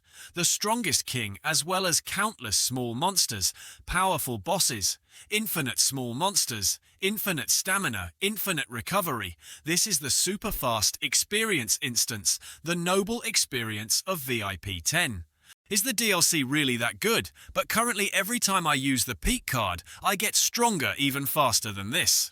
Clearly the benefits are still higher than this. Damn it, how can I waste this perverted prop? Thinking of this, he realized something and paused. Wait, if I don't use it, I can let my disciples use it. Saying it like that is indeed like playing a game and opening an auto-grinding system. Oh my god, are we going to auto-grind this time? No more ruthless. Directly complete the trial round for me. Although the system likes to play with me, it has never truly harmed me. So they probably aren't too dangerous. The system had also reminded me before. If a disciple increases by 60%, there will be a new reward. After thinking, Shan began to look at the 3 people in front of him and asked, Hey, do you guys trust Master? Hearing this, all 3 of them, as expected, replied in unison, Of course we believe you. Good, very good. Currently there is a heavenly opportunity right before your eyes. Inside there are countless of the strongest demon kings for you to train with and pass through. Moreover, in there you will have infinite stamina and infinite recovery ability. In other words, it's hard for martial artists to find a life and death battle in their entire lives. Inside it, it becomes as common as daily meals. After hearing this, all 3 of them looked astonished, half believing and half doubting, and spoke. Infinite recovery. The strongest demon king. As for whether you dare to enter or not, let's see your courage and judgment. Wukong at this time had begun to warm up his limbs and replied with a smug expression. Wealth and honor have always been sought in danger. What is there that old Sun wouldn't dare? If I have chosen to become a disciple, I will trust Master unconditionally. I'll go in too. If a strong person like you wanted to harm us, you wouldn't need this kind of trick. I'll go in too. Very good. Then let me see what your limits are. Wait until you come out of seclusion. Looking forward to you all, a rebirth through molting. After hearing this, the 3 disciples also clasped their hands, smiled and replied in unison, We accept Master's blessings. As soon as they finished speaking, all 3 of them turned around and went straight inside the king's door. Shan, standing behind, watched the backs of the 3 people with an eager and curious smile. When they come out, I wonder how strong they will become. I'm really looking forward to it. Keep it up. Whether this world can be saved depends on you. I also have to quickly set off to complete the mission. Lately, I feel more and more motivated. Is this still my Shan at the same time in the mortal city of Taii? Inside the city lord's mansion at this time, a man and a woman were bowing their heads and kneeling down with dejected expressions. Lord City Lord, you must bring justice to this little girl. This beast not only violated my body, but also seized the only property my father left me. Lord City, Lord, please don't listen to her slander. She's slandering me because I abandoned her, so she came here for revenge. That garden was sold to me by her father when he was alive. I have the papers. Those papers were forged by him. Your lordship, please investigate. The lord sitting in front of them was the young Naja, smacking his lips in reply. It's really complicated. Everyone has a point. Who should I listen to after all? Lord City, Lord, every word I say is true. If I lie, may I be struck by lightning. What I said is the truth, your lordship. A sinister smile appeared on Naja's face at that time as he continued. It's better this way, you name your price. Whoever gives more money, I'll rule that person is telling the truth, okay? Hearing this, the girl's face turned astonished as she looked at the lord opposite her with disbelief. An attendant walking beside Naja at this time also urged, "What are you still standing there dazed for? Are you deaf? Hurry and name your price. All the remaining money I have for a year has been sent to pay taxes. Taxes have increased too much. It's lucky enough not to starve to death, let alone have any money." Hearing this, that attendant immediately became angry and shouted loudly, "Insolent commoner! Are you blaming the city lord? You've got some nerve. You don't dare, huh? You don't dare. Even if I borrowed 100 livers, I wouldn't dare." Naja, sitting on this side, also turned to look at that person, waving his hand and speaking. Hey, you have to be a good city lord. You shouldn't be so fierce with my people. If there's no money, then I have a proposal. If you become my concubine for a month, then I'll rule that you won today's lawsuit, okay? Hearing this, the girl's face flushed red, and she stood stunned for a moment, speechless. Seeing her expression, Naja couldn't help but hold his stomach and laugh loudly. "Ha ha ha, do you really think this great master would be interested in a village woman like you? Ha ha ha, it's hilarious." Being teased like that, the girl couldn't help but feel ashamed and turned her face away, tears welling up in her eyes. The scene changes to a red-haired kid with his hands on his hips, fiery eyes and an excited smile, speaking loudly. "Sooner or later, there will be a day when I let this title resound throughout the world. Just you wait." As soon as that kid finished speaking, the people sitting and eating in front of him turned to look at him with a judgmental gaze, remaining silent. The man standing next to him felt embarrassed for him and spoke softly, "Little counter-chief, don't say any more, it's a bit embarrassing." "What's there to be embarrassed about? If you have a dream and don't even dare to speak it, how can you achieve it? In the future, I will announce it once every day to many people in the shop. Speaking frankly is my way." Shan, who was also eating nearby, glanced at him and interjected, "That's really embarrassing. Let me interrupt a bit. On my way here, I saw a cultivation sect in the outskirts. Why don't you go join them? Talking here every day is useless." Hearing the protagonist say that, the red-haired guy turned to look at him with an annoyed expression. Then he approached his dining table, looked closely at his face, and spoke. "This guest looks so unfamiliar. You're not a local, are you?" Hearing the question, Shan didn't hide anything, crossed his arms, smiled, and replied, "That's right. I'm a traveler passing through, so if you don't understand the situation, don't give others bad advice. Don't talk nonsense. What does a wanderer like you know about how difficult cultivation is? A normal outer sect disciple's listed price is 300 taels. My father left me this tavern also for only 300 taels, so isn't that just enough? Just enough, my ass. Don't I need to live? Don't I need to spend money? When I go to the sect, am I supposed to live like a poor person? What's more, even if I have enough silver, I have no connections in the sect, no backing. Without a guide, it's definitely a difficult step to take. The damn cultivation sect is definitely as dark as this old city. But no matter what, sooner or later, I'll figure out a way to become stronger at the peak of the cultivation world." The protagonist listened to him rambling on and on, his expression showing no surprise, still dazed. Seeing this, the red-haired guy's face also became astonished. His jaw dropped as he stared at him. Then he became angry and shouted, spitting saliva, "What kind of expression is that? Are you looking down on me? Do you not believe I can become a great figure? Damn it, what right does a wanderer like you have to look down on me? What the hell are you? Hey, I didn't say anything. Too sensitive, right? Stop wasting words. Your expression says it all."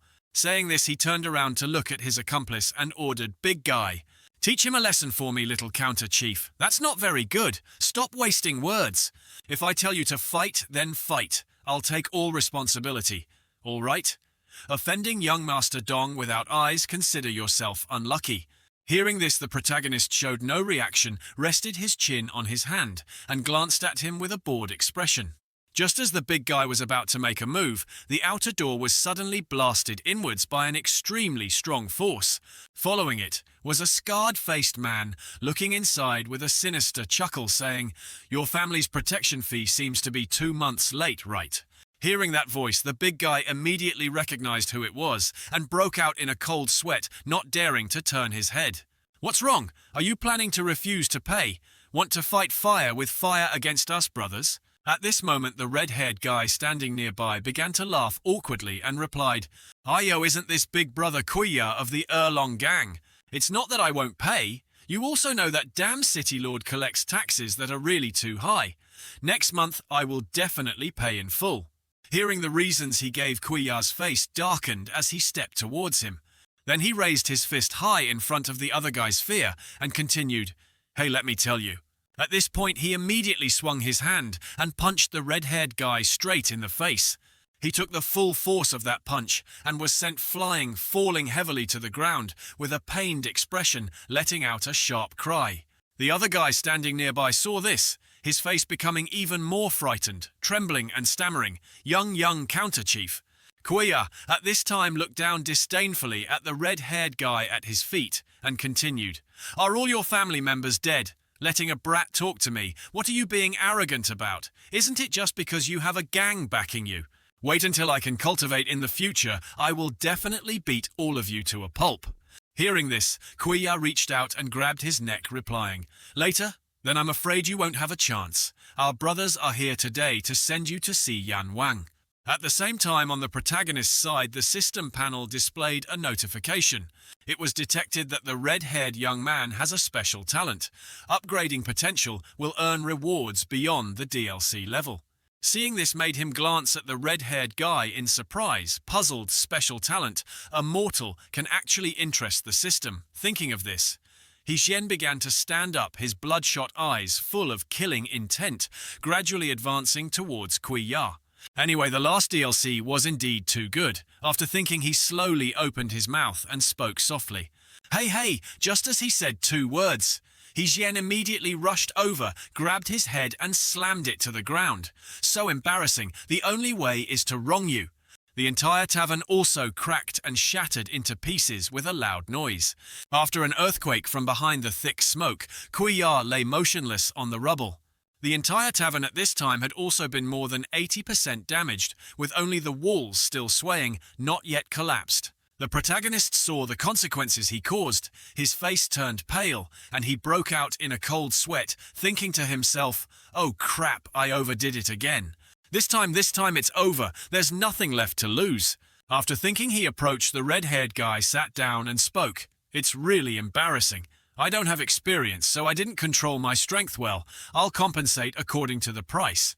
He then stared at him with a flustered expression and quickly replied, No need. No need, Lord Immortal Elder. I am very honored that you destroyed my house. How dare I ask for compensation? Previously, this humble one did not know the Immortal Elder's identity and offended you greatly, a crime deserving 10,000 deaths. At this point, he swung his hand and repeatedly slapped his own face, along with sounds of deserving death.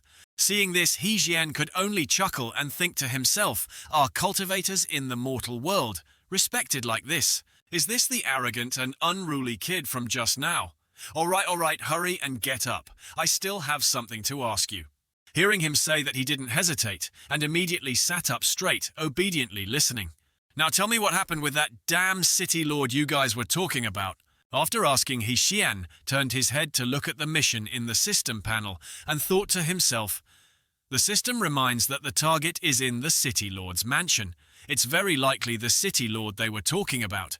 After thinking, he continued to ask, "From your tone earlier, it seems he's a bad person. Reporting to the Immortal Elder, it is like that now, but it wasn't before.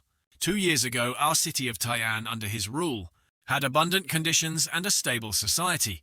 The people were wealthy and happy. Since the beginning of this year, I don't know why he suddenly became numb and dull.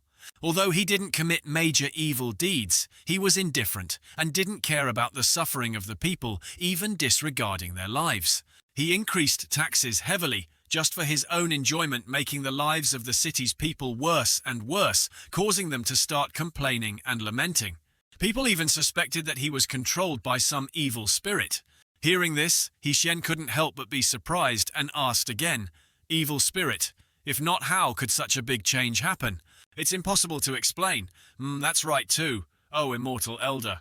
We venture to ask a question. Are you inquiring about the city lord with the intention of eliminating the threat to the people? Shan was simply doing his mission, but hearing this, he became delighted, rubbed his head and replied, "Of course, eliminating villains for the people is an undeniable responsibility, worthy of being an immortal elder, truly righteous. But I advise you 10,000 times not to do so. Why? Don't you really hate that city lord? He is indeed very hateful, but that city lord is not as simple as you think." Oh, go on. The city lord, he is also an immortal. Previously, he carelessly offended someone outside the city sect. He was beaten half to death by him, but unexpectedly, the opponent was the leading young master of the sect, leading to over 100 cultivators coming to seek revenge. But guess what? All the sects were beaten by him until they wet their pants. Hearing this, the protagonist immediately realized who it was and thought to himself, "It's definitely Naja. There's no way back." That's not all. That sect, I don't know what trick they used, but they invited a true immortal from the heavenly palace to help.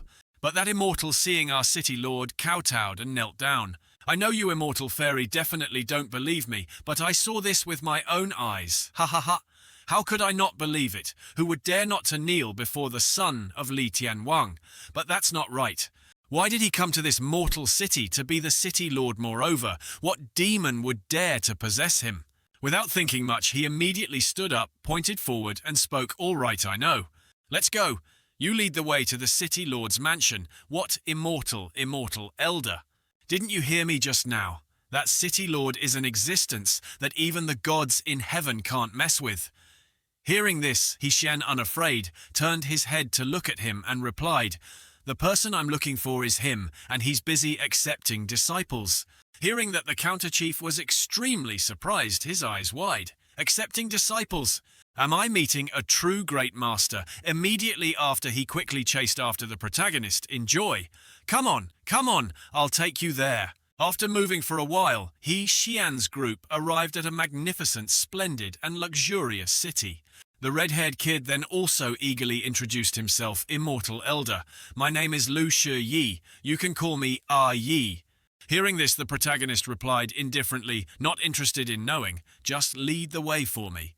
Hearing this, Yi eagerly ran to the front and shouted, "Don't be so cold. I know a great figure like you must have long since decisively cut off all worldly desires. But that's so boring. Immortal Elder, you must have come from some famous cultivation sect, right? It must be so. Your background really makes people admire you. You could enter the immortal path since childhood. Those of us from the lowest class are not as lucky as you. Our parents are just ordinary small merchants. Wanting to cultivate is truly impossible." Hearing these words, Shan frowned in annoyance and spoke, "Hey, are you listening to me? I said I'm not interested. Born in a bad place and then met this useless city lord. Everyone says that my fate is decided by me, not by heaven. But for people from the same low class as us, what choice do we have? The class barrier was long ago crushed to death by the upper class." Hearing this, the protagonist put his hand on his forehead, angrily gritting his teeth. Enduring it, he's still a child. His vision, network of relationships and way of thinking are all far inferior. But before he could calm down for 3 seconds, Yi spoke again, making Shan's blood boil and his face turn green with anger. "Other people's starting line is even our finish line. Sometimes we can never even reach it. First, fate, second, luck, third, feng shui. Ranking fate first is not without reason." Before he could finish speaking, the protagonist angrily kicked the stone repeatedly, causing him to sit down on the ground in fear. "I said I'm not interested. Are you deaf or something?" Seeing that scene, Yi was so scared, he broke out in a cold sweat and shouted with his mouth wide open, I know, I'll shut up." With that said, Shan's group continued to advance. But after walking for a while, Yi spoke up again and asked, "Immortal Elder, do you really not want to chat? Mortal life might help you achieve enlightenment and breakthroughs in cultivation. As soon as those words were finished, the protagonist angrily held his head and shouted loudly, "Oh my God, why did I pick up such a talkative monster?" It's truly the complete opposite of Xuan and Wei. The scene changes to the schoolyard behind the majestic and large city lord's mansion. At this moment, a beast with a burly body and gleaming eyes was standing opposite a small boy in green. A moment later, it fixed its murderous gaze on Naja and growled, "Little Naja, your father sent you to the mortal world to train, not to be a meritorious official." Hearing this, Naja showed a disdainful expression and snorted coldly. That's what those commoners deserve to endure. Upon hearing those words, it became enraged, its entire body emitting waves of killing intent. "Commoners, previously, although you were arrogant, you wouldn't say such things. If I weren't standing in front of you right now, I would really suspect you were possessed by some evil spirit." Hearing this, Naja clenched his fists and asked coldly, "Master Hu, since when did you become so talkative? What exactly are you doing down here? Are you following my father's orders to bring me back?" Facing his question, it replied seriously, "It's nothing much, just that the Heavenly King sent me to wake you up." Hearing this, Naja fixed his sharp gaze on it, a thrilled smile appearing. "Is that so? Then that's great, because this disciple has long wanted to find an opportunity to truly spar with Master." Hearing this, it unleashed powerful streams of spiritual energy towards Naja, shouting loudly, "Then do as you wish." In an instant, those streams of spiritual energy transformed into silk threads, forming a cocoon that trapped Naja inside. Immediately after, it gritted its teeth and growled, "Let me show you my latest breakthrough, this sealing technique that even the Heavenly King praises endlessly." With that said, it opened its mouth wide and let out a piercing roar. In an instant, thousands of chains flew fiercely towards the cocoon. Not stopping there, it continued to unleash powerful streams of energy. Instantly, those streams of spiritual energy strengthened the thousands of chains, making them harder. Not stopping there, it continued to turn its head to the side and said smugly, "But to ensure it, I also borrowed a supreme treasure that ordinary people wouldn't dare to imagine." With that said, Master Hu touched his two fingers together, gathering spiritual power in one place. In a flash, it took out a 7 treasures exquisite pagoda of the Heavenly King, which was emitting powerful streams of spiritual energy. And as time went on, the exquisite pagoda emitted even more powerful streams of spiritual energy, looking extremely majestic. Next, it moved the exquisite pagoda behind it into a defensive stance. Not stopping there, it continued to throw the exquisite pagoda up, causing it to enlarge rapidly. Without a moment's hesitation, Master Hu immediately controlled the exquisite pagoda to descend down upon the cocoon, trapping Naja. When the exquisite pagoda touched the cocoon, it immediately created an earth-shattering explosion, with streams of aura continuously shooting outwards powerfully. A moment later, it gritted its teeth and growled, "You should know better than me that once your father's exquisite pagoda hits its target, as long as it's a living thing, it's impossible to escape." With that said, it fell silent and carefully observed the exquisite pagoda. In a flash, it realized something and showed great alarm. "What's going on? The life force in the pagoda is madly disappearing. It's the young master's aura completely dissipated." With that said, it immediately rushed towards the exquisite pagoda at supersonic speed, shouting, "Young master!" What the hell happened? Young master, meanwhile, streams of aura were still continuously emanating from the dazzling pagoda, was absorbed by something. A moment later, those streams of aura converged and transformed into someone. In an instant, those streams of aura quickly regenerated Naja's body. Next, Naja said confidently, "Living things can't escape, so what if I tear myself apart first and then regenerate?" Witnessing that scene, Master Hu was extremely surprised and asked, "Regenerate?" At the same time, streams of aura were also continuously regenerating Naja's arm. In a flash, it realized something and trembled as it asked, "Could it be that, young master, you have entered the Nirvana realm?" Facing that question, he answered frankly, "Isn't it clear enough?" Hearing this, it was so overjoyed that tears streamed down its face as it spoke loudly, "Ancestral blessings.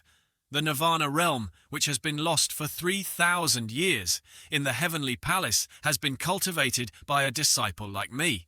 Immediately after, it hugged Naja tightly and said joyfully, 3,000 years, disciple, you are truly amazing, immortal and indestructible, infinite internal energy. Young master has succeeded. You have achieved true immortality. The more it spoke, the tighter it hugged Naja, causing him to become annoyed, his face darkening as he shouted loudly, "Get out of here, you disgusting thing. I'm only interested in beautiful older sisters." Hearing this, it immediately released. Naja clasped its hands together and continued, "Jade Emperor blesses Buddha, blesses all members, bless. Young master, this matter should not be delayed. I will go and report this good news to the Heavenly King." As soon as it finished speaking, it transformed into a beam of light and flew into the sky at the speed of light. After Master Hu left, Naja put on a smug face and picked his nose. So noisy. The Nirvana realm is indeed terrifying, but for a genius like me, what does it count for? It's just a small matter.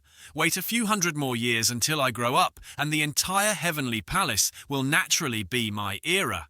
Cultivation is truly too simple for this young master. It's not as fun as finding little older sisters to play with.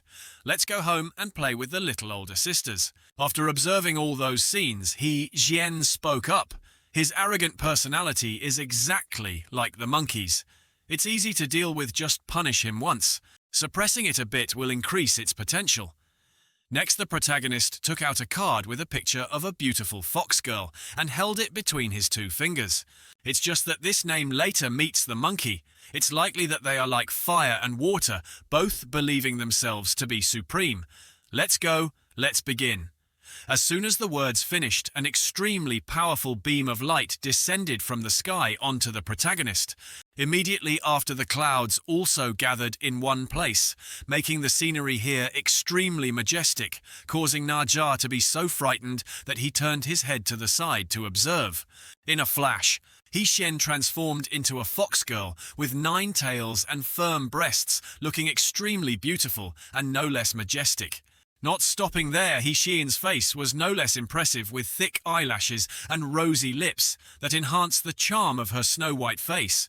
Seeing this scene, Yi was so astonished that his face darkened and sweat poured down, leaving him speechless. Seeing his expression, the protagonist immediately asked disdainfully, "Tell me, is it a bit strange for a great man like me to transform into this appearance?" Facing that question, he quickly covered his mouth, but saliva still kept flowing out as he stammered in reply, "No, not at all, Lord Immortal."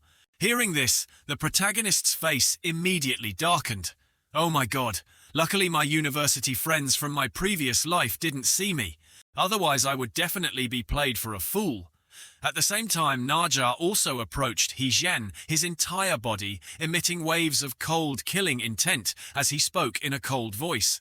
"Where did such an eyeless little thief come from, daring to sneak into my house?" Hearing this, the protagonist immediately turned his head to the side, revealing his seductive face, causing Naja to stand frozen on the spot, his face completely blank. But very quickly his heart was made to beat erratically by Shan's beauty. His cheeks flushed red as he exclaimed, "This older sister is so beautiful." Hearing this, the protagonist became angry and forced a smile. "Quickly end this damn embarrassing feeling." With that said, the protagonist immediately got into a horse stance and erupted his spiritual power furiously like Son Goku. And as time went on, those streams of spiritual power spread around more and more fiercely, but Naja still showed no fear. In an instant, something happened that made the protagonist's eyes widen in surprise. When he noticed that the streams of spiritual power had dissipated, Shan immediately became alarmed, his face turning purple. "What's going on? Why don't I feel any power?" Immediately, the system displayed a notification. Holy Fox Daji, in its daily state, has no power and needs to absorb a large amount of external spiritual power to fill its dantian. Only then can it enter a combat state and unleash its divine power. After hearing these words, the protagonist's face became lifeless, his throat constricted, and he said nothing. But very quickly, Shan became furious and shouted with his mouth wide open, "Damn it, is this a late-game hero? Are you playing me again? Why didn't you tell me sooner? Now where do you expect me to find a large amount of spiritual power for you? Give me another card." As soon as the words finished, the protagonist angrily turned his head to the side and thought, damn it, the only way is to anger Naja and make him unleash his ultimate move, then absorb his energy. After thinking it through, Shan clenched his palm and rushed towards Naja, shouting loudly, "That ugly, stupid brat, take a punch from me!" With that said, the protagonist threw a punch at Naja, but he was unharmed and still stood motionless in the same spot. Next, Naja looked down at the protagonist and said nothing. But Shan on this side was extremely scared, sweat pouring down. The next second, the protagonist collapsed and knelt on the ground, lamenting. It's like he's acting spoiled stupid. Seeing this, Naja smirked, a sinister smile appearing. "All right, stop wasting time. This young master can't stand it anymore." Hearing this, Shan was terrified and retreated, asking, "Can't stand it anymore? What do you want to do?" Facing that question, he slung the protagonist over his shoulder and replied loudly, causing Shan to panic. "What am I doing? Of course I'm making rice." Upon hearing those words, Shan's face turned deathly pale, devoid of any blood. Damn it, what should I do now? The greatest crisis in history. The scene changes to a majestic and magnificent building. Seeing Naja carrying the protagonist, the soldier was extremely surprised. Immediately after, their group clasped their hands behind their backs and bowed respectfully. "Welcome back, your lordship." But he didn't care about those words and directly walked forward without saying anything. At this moment, their group also realized something and spoke in surprise. "What's the situation?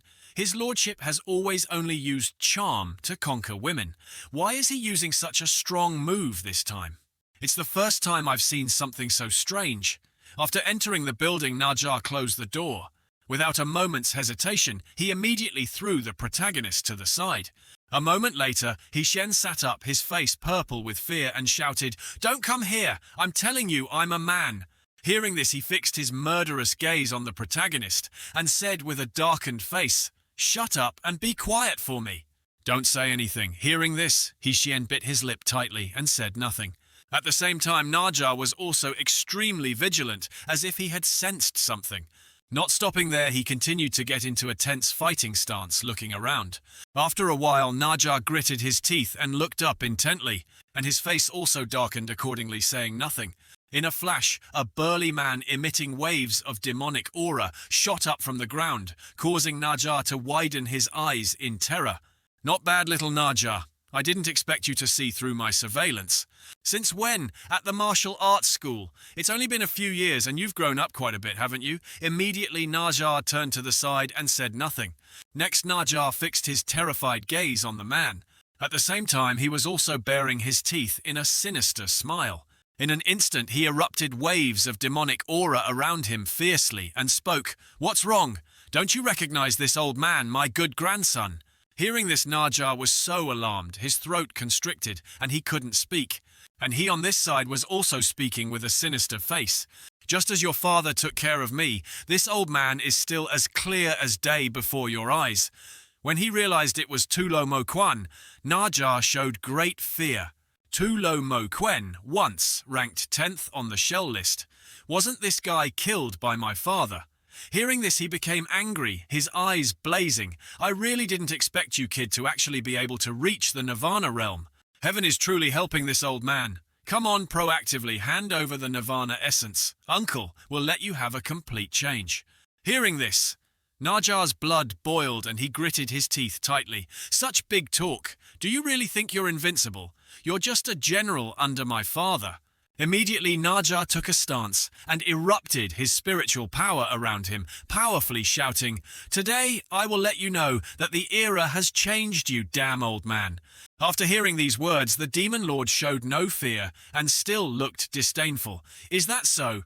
In an instant, those streams of spiritual power strengthened Naja's fist as he shouted, "Of course!" As soon as he finished speaking, Naja rushed towards the demon lord at a dizzying speed. But he showed no fear and still stood motionless there, saying nothing. When he noticed that the demon lord was letting his guard down, Naja was extremely surprised, his eyes wide. Taking that opportunity, he quickly darted away, leaving the demon lord no time to react. After running a distance away, Naja shouted loudly, "Heavenly ranking, number 10, I open it. Only a fool would fight you." But the Demon Lord didn't care about those words and still stood motionless on the spot, silent. After a while, Naja continued, "But you wait for me, little master. One day I will avenge today."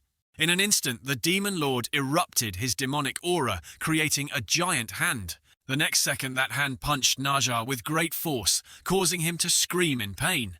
Not stopping there, he continued to control that fist and hit Naja again, causing him to flip over. Next, the Demon Lord erected a barrier of demonic aura, trapping Naja inside, causing him to panic. "What's going on?" After a while, the Demon Lord approached Naja and spoke. "Why aren't you running anymore? Do you really think this old man would come to catch you unprepared? Who do you think I am? Hand over the essence quickly, or else. Although the Nirvana realm cannot die, this old man can torture you. Combining the Nirvana essence and this old man's spirit-devouring body in less than 10 years, I can not only recover my peak strength, but also find your old man to take revenge." Hearing this, Naja's blood boiled, and he erupted his spiritual power, rushing forward at supersonic speed. "Just a barrier, and you want to trap this little master." As soon as he finished speaking, Naja launched thousands of punches like sledgehammers at the barrier, looking like a storm. But the Demon Lord showed no fear and calmly said, "I advise you not to waste your energy, grandson. This is no ordinary barrier. This is the #1 treasure I was most proud of when I was alive. The energy inside it is so powerful that it can create a small barrier on its own. Even if Shakyamuni came here, he absolutely couldn't break it. Do you understand? It absolutely cannot be broken." But before he could be smug for 3 seconds, the barrier was melted by something, causing the Demon Lord to be so surprised he stood frozen on the spot, speechless. Meanwhile, the protagonist was also powerfully absorbing the Demon Lord's barrier. And as time went on, Shan absorbed more and more frantically. In an instant, the barrier disappeared. Seeing that scene, the Demon Lord was stunned and stood dumbfounded, speechless. The next second, his face turned ashen, devoid of blood, as he exclaimed, "What the hell is going on?" After absorbing it, the surrounding space became strangely quiet. A moment later, the Demon Lord's jaw dropped in horror as he exclaimed, "What the hell is this? Who are you?" "Damn it, although I don't know what strange technique you used, it's useless. You like absorbing, right? All right then, let this old man let you absorb enough." With that said, the Demon Lord erupted his demonic aura, creating a dark and ferocious dragon. Then he clenched his fist and approached the protagonist. At the same time, streams of demonic aura were still continuously emanating powerfully, causing the protagonist to be so astonished his eyes widened. The pressure is too strong. A moment later, the Demon Lord gritted his teeth and growled, "Come on, suck it all up for this old man. Let's see if you can withstand this move." As soon as the words finished, the dragon gathered the surrounding demonic aura, forming a giant orb. Without a moment's hesitation, it immediately shot the demonic aura towards the protagonist. But Shan showed no hesitation, extended his hand forward, and erupted his spiritual power. And the protagonist's eyes were also extremely determined. When the two attacks collided, they immediately emitted intense auras. Very quickly, his attack was frantically absorbed by Shan. Seeing this scene, the Demon Lord immediately realized something. This feeling isn't good.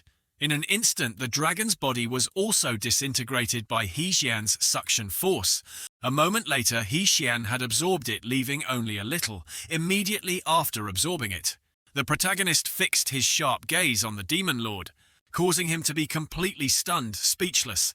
The next second, the Demon Lord shouted in terror, "Damn it, even my dragon was absorbed. Impossible, absurd." And Naja on this side was also stunned and speechless. Not long after, the protagonist, Naja, and the old man stood dumbfounded in one place, saying nothing. After calming down, the protagonist looked at his arm, which was emitting streams of spiritual power. This absorbed energy seems to be able to be actively released. Thinking of this, Shan fixed his sinister gaze on the Demon Lord and smirked. "Heh, then this will be fun."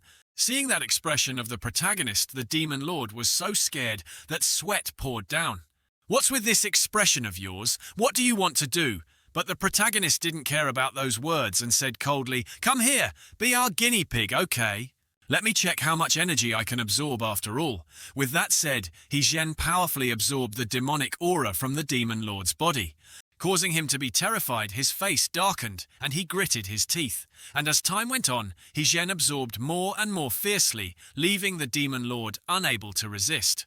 Not long after, his eyes rolled back in pain as he screamed miserably. After a long while, his face became gaunt, looking extremely horrifying. Meanwhile, the demon lord's body had also withered, causing him to be unable to stand firm and fall face down on the ground, his butt in the air, dying instantly.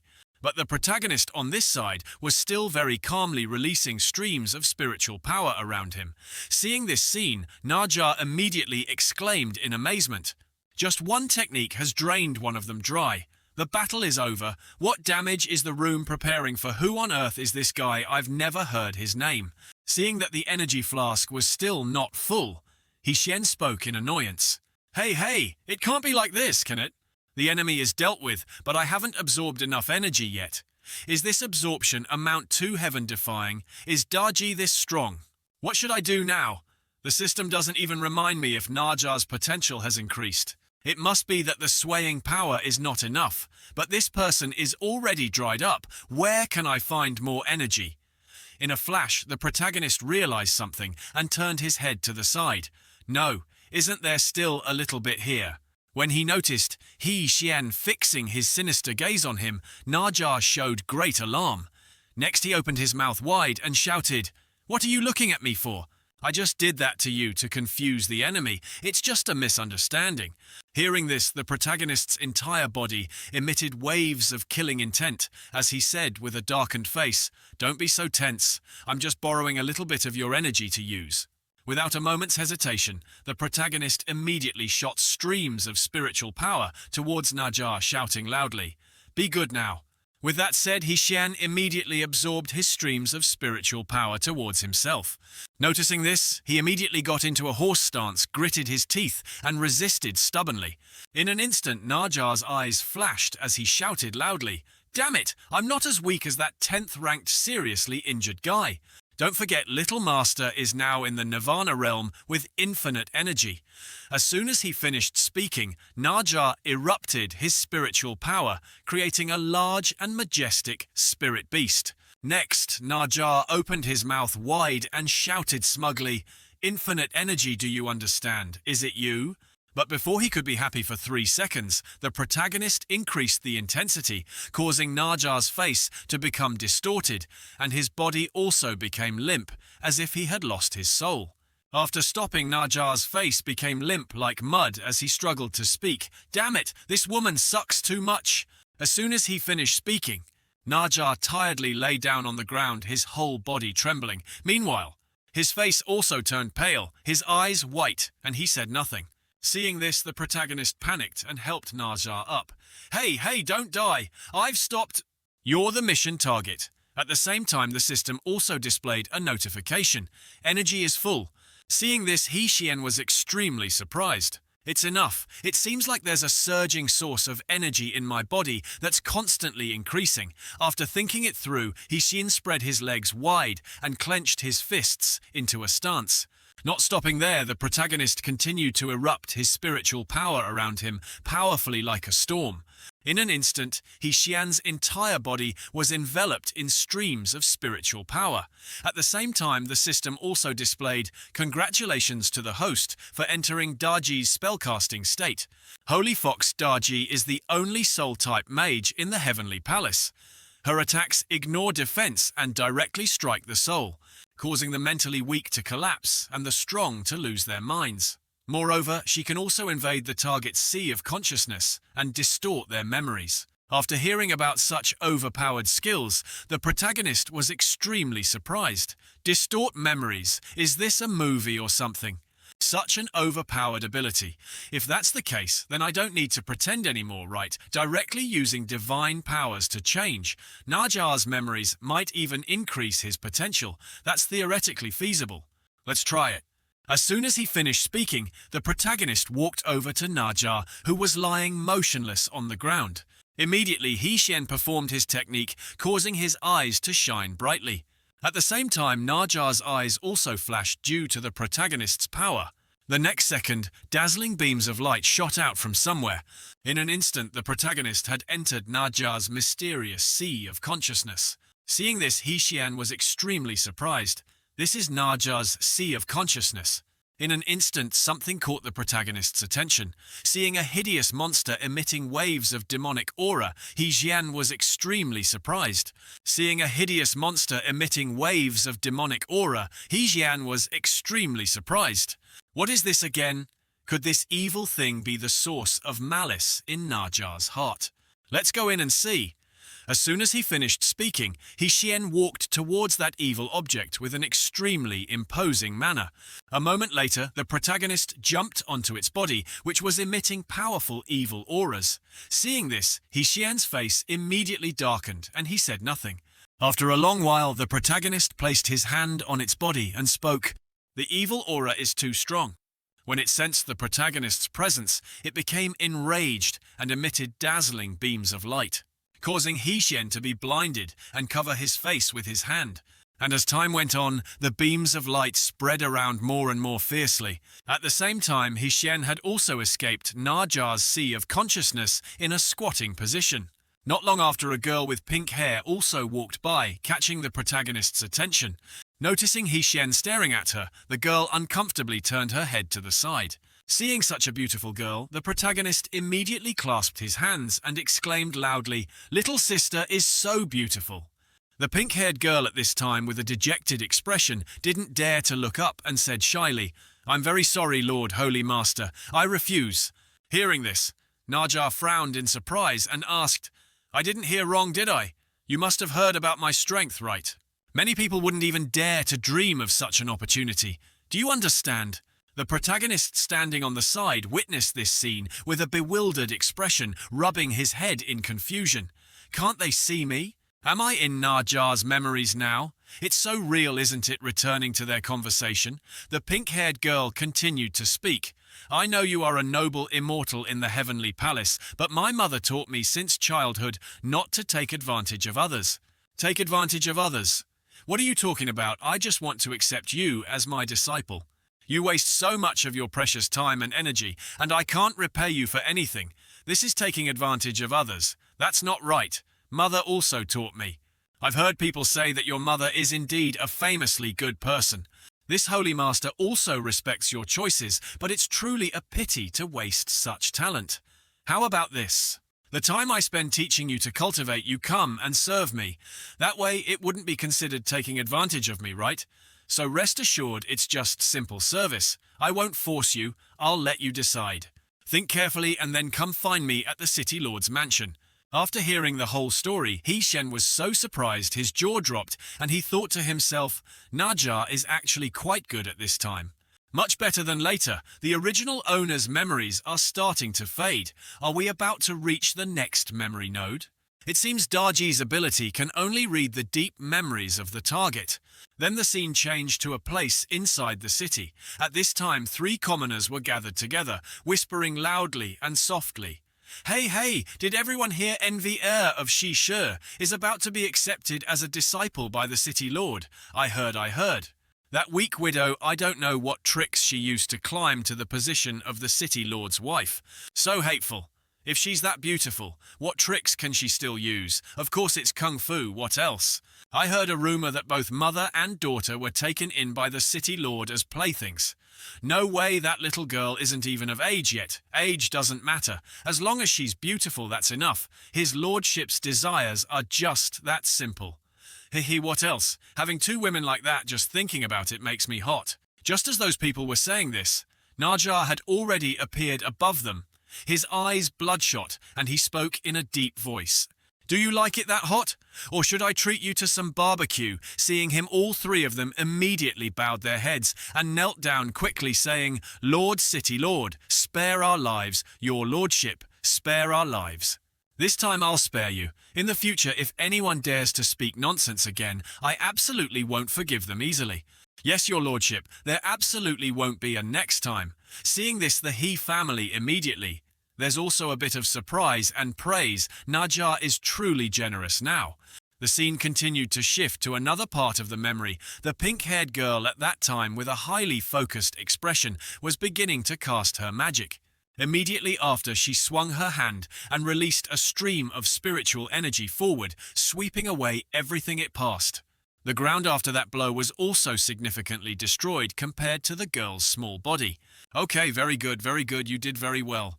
In just half a year, you can control spiritual power to this extent.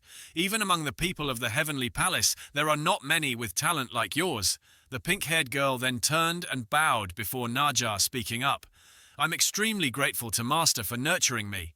Need to thank me. Should be thanking you instead. In the past half year, you not only focused on cultivation, but also excellently completed your maid duties, keeping the room and garden always clean and tidy. Continue to maintain this persistence and seriousness, and sooner or later, there will be a harvest you cannot imagine. Hearing those encouraging words, her face immediately became joyful and affirmed. Master, I will not let you lose face. Xian stood aside, witnessing that scene with a stunned expression, adding another layer of surprise. To achieve this level from a mortal in just half a year, it is truly a heaven-defying talent. The scene shifts to another time period in a certain house where cherry blossom petals are fluttering everywhere. Sitting inside was the pink-haired girl's mother, attentively embroidering and sewing a piece of fabric in her hand. Suddenly at this moment, a small stone flew in from outside the window. It then hit the old woman right on the head, startling her and making her sit up straight. She then went to the window and looked at the kids below, who were shouting loudly, "Shameless things! Doing nothing yet enjoying life, shameless. Dragon begets dragon. Phoenix begets phoenix. The daughter of a pheasant is only for calling to bed, ha ha ha." Hearing this, the old woman immediately pursed her lips in anger and looked at them. She then immediately glared and shouted loudly, "Get lost, you ill-mannered brats! Are you done? Don't your parents know how to teach you? My daughter is not like that."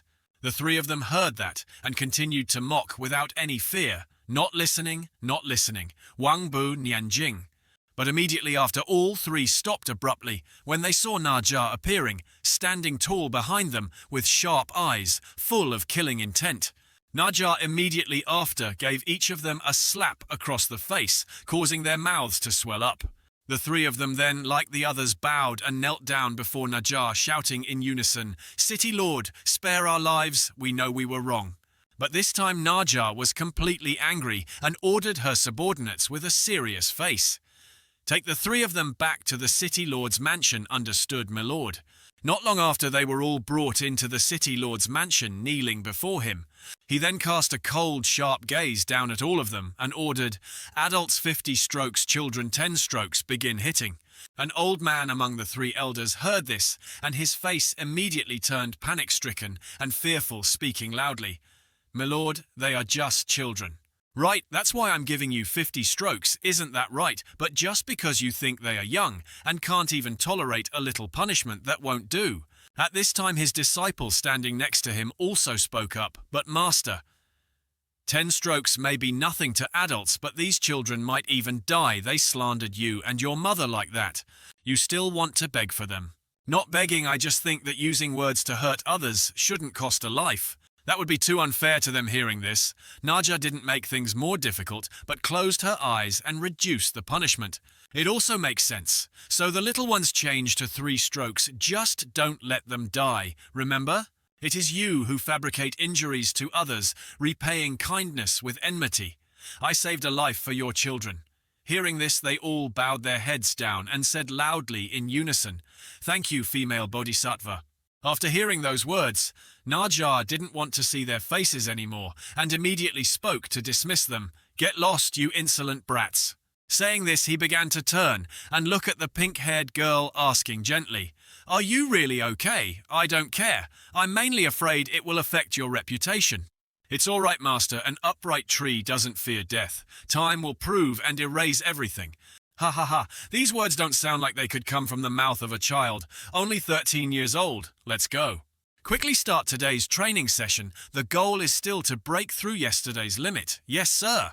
However, the innocent young girl was unaware that the real villain had infiltrated the crowd, and most upright trees are not necessarily fearless. Later, in a certain house in the city, the old man who had just been hit 50 times on the buttocks was lying on the bed, his whole body trembling and crying out, "Oh, my butt! Ha ha ha! Old Wang, I thought you were dead for sure this time." Me too, the city lord is truly generous in his intent. He just knows he is in the wrong, that's all. Damn it, they only let you do things but not speak. It's truly unreasonable. This damn society only allows officials to commit arson, but not the common people to light lamps. Damn it, he dared to hit my son. Just you wait, when I'm fully recovered, I'll show him what a storm is like. Cannot even raise his head. 3 months later, the rumors between the city lord and the young disciple still haven't faded. On the contrary, they are getting dirtier and dirtier. The people will believe what they wish to believe, and if they believe in that girl's luck, it seems they are also proving their own misfortune. Around this time, Naja was also leading his young disciple for a walk on the streets. Wherever the two of them went, they only received suspicious glances from the surrounding people. On the street, those petty people, although they didn't say a word, the sneer on their lips truly annoyed people. Even if you're angry, there's nowhere to vent. On the contrary, it shows one's narrow-mindedness. Naja immediately after also turned his head back to look at his disciple, questioning, "Disciple, don't you pay attention?" She still replied with a naive and innocent smile on her relaxed face, "Master, I'm truly fine. Just ignore them. It's fine. We can't control them either. It's fine. If you don't care, then I don't need to think too much either. It seems that even as a master, I cannot be as generous as my young disciple, huh?" The young girl at that moment revealed an optimistic smile that made Naja feel very relieved. But no matter how optimistic she was still just a child, only 13 years old. One day, half a year later, when she was found, her body was in the cold, swift-flowing river. Before dying, there wasn't even a slight sign. Only thanks to someone who left a letter for her master. "Master, I have some personal matters that require me to leave for a while to handle alone. Please don't worry about me, goodbye." The foolish young girl until the end was still worried that her death would sadden her master. The common people only brought misfortune upon themselves. At this moment, Naja's body suffered a great impact and emitted an aura of anger around him.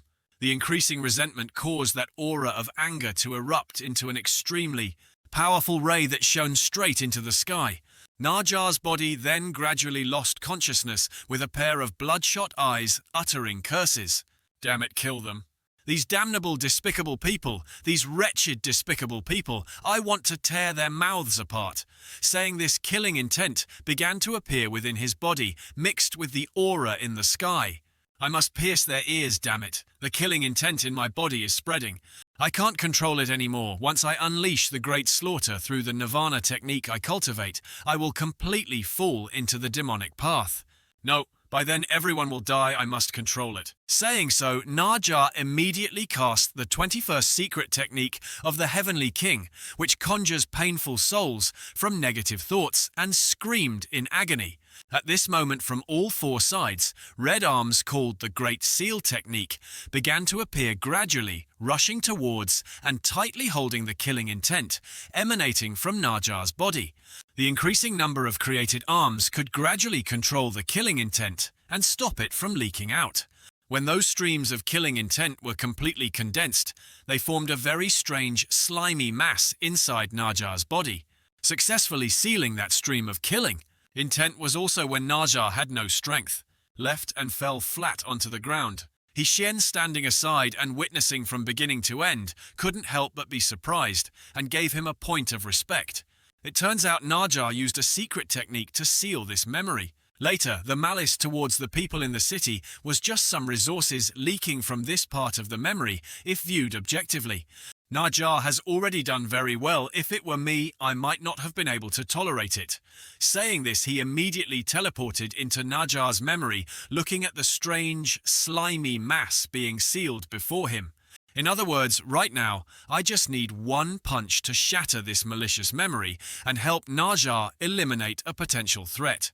Avoid detours in the future and enhance potential. But just clearing other people's memories like this, is it really good to do so? Thinking so, Shan pondered for a moment, looking at the malicious memory before him. Not long after, he made a decision, gritted his teeth, and rushed forward. "Damn it! What's the point of thinking so much? Put interest first. Self-improvement is the most important thing. At this moment, Hsien gradually raised his fist, which was enveloped by a stream of his spiritual energy. But just as he was about to punch, he stopped his hand just a short distance from the boundary. No, I cannot do this. If someone makes me lose my memory, I will hate them to death. But if I don't, losing the peak card is a small matter, but the important thing is losing the opportunity for advancement. That is absolutely not allowed. Calm down, must think it through first. Is there a way to hit 2 targets with 1 arrow? After racking his brain for a while, the male lead also surprisingly thought of something. Through the system, I already knew that Naja would cause great disaster later. Peeling dragon veins, digging out father's T-bones, walking through the winding, crooked road. Finally saved by the Tathagata. At that time, Naja would be much more fierce than now, but could still be saved by the great mighty Tathagata. So now, there isn't much left to save. As for the great mighty Tathagata, although I don't know him, I have a good way to contact him. Thinking of this, the male lead immediately returned to reality. He then looked up at the sky and said loudly, "Hey, you mysterious old god in the sky! I know you can definitely hear me. Can you help me bring the brat Naja before the great mighty Tathagata? This matter should not be difficult for you, right?" But at this moment only a silent space and the sound of black crows flying by and cawing answered him.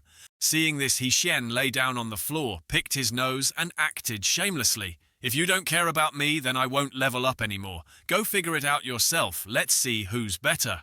After speaking, he gritted his teeth and glanced behind him, thinking to himself, "Patience there was clearly a way to track and protect me when you saved me in time before." Just as he was thinking about this, a figure appeared from behind, climbing in through the window. It was Taii, with a joyful expression, quickly speaking up, "Immortal Chief, your servant Liu Shi has come to save you." "Liu Shi saving me? This brat's lie is a bit bold.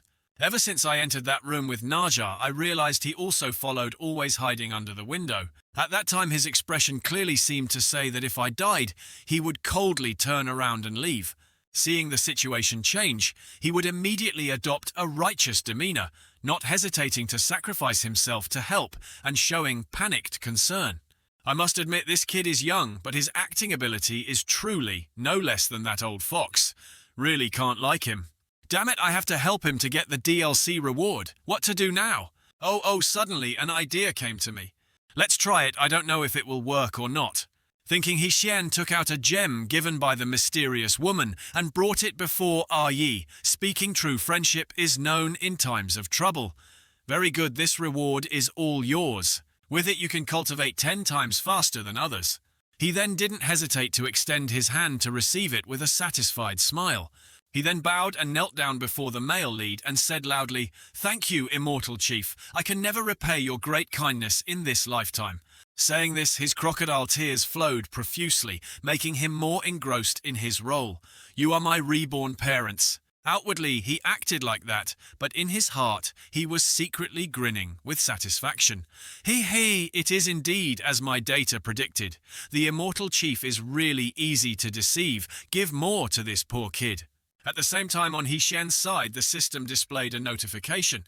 Congratulations on completing the side quest. The potential of the person with special talent will increase by 85%. Receive DLC item Crimson Magic Bell. Seeing this, his face immediately became sinister as he looked towards Qiang, thinking to himself, 85% of a mortal's potential value is indeed a lot. Next, let's do the experiment I came up with. Hsien immediately rushed forward and decisively snatched the gem from Ta'i's hand, surprising him. "Give it back to me." At the same time, the system panel displayed a notification. The potential of the person with special talent decreased by 5%. But at this moment, the magic bell in his hand was still unharmed and remained on it. Seeing this, Hsien seemed to have struck gold and laughed excitedly. Ha. It is indeed as my data predicted. Even if it decreased, the reward was not taken back. In that case, the whole problem cannot be solved. Got the DLC again. No need to worry about future consequences.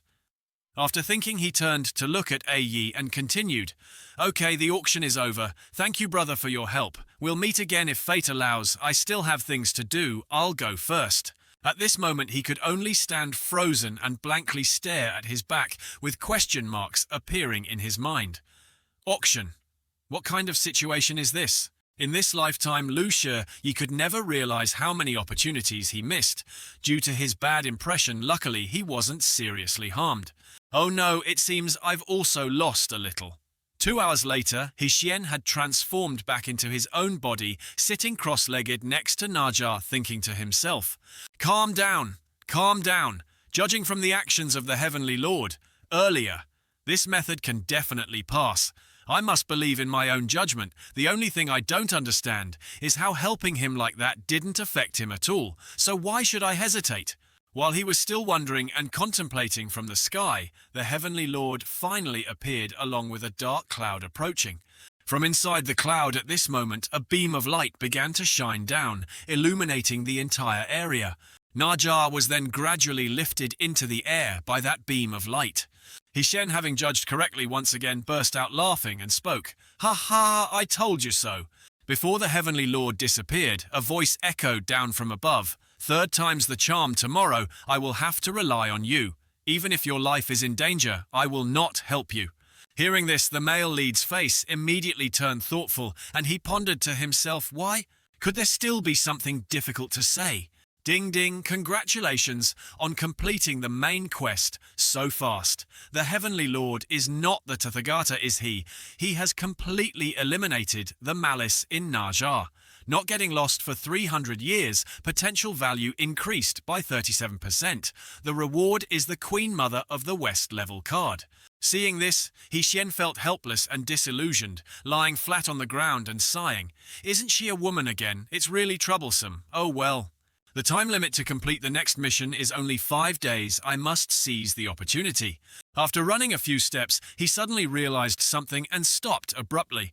Oh right, I almost forgot, although Naja is gone. But the people who like to spread false rumors didn't receive any punishment. It's quite strange, isn't it? Half a month later, a new piece of news began to spread quickly. The wider the range it spreads, the more exaggerated it becomes.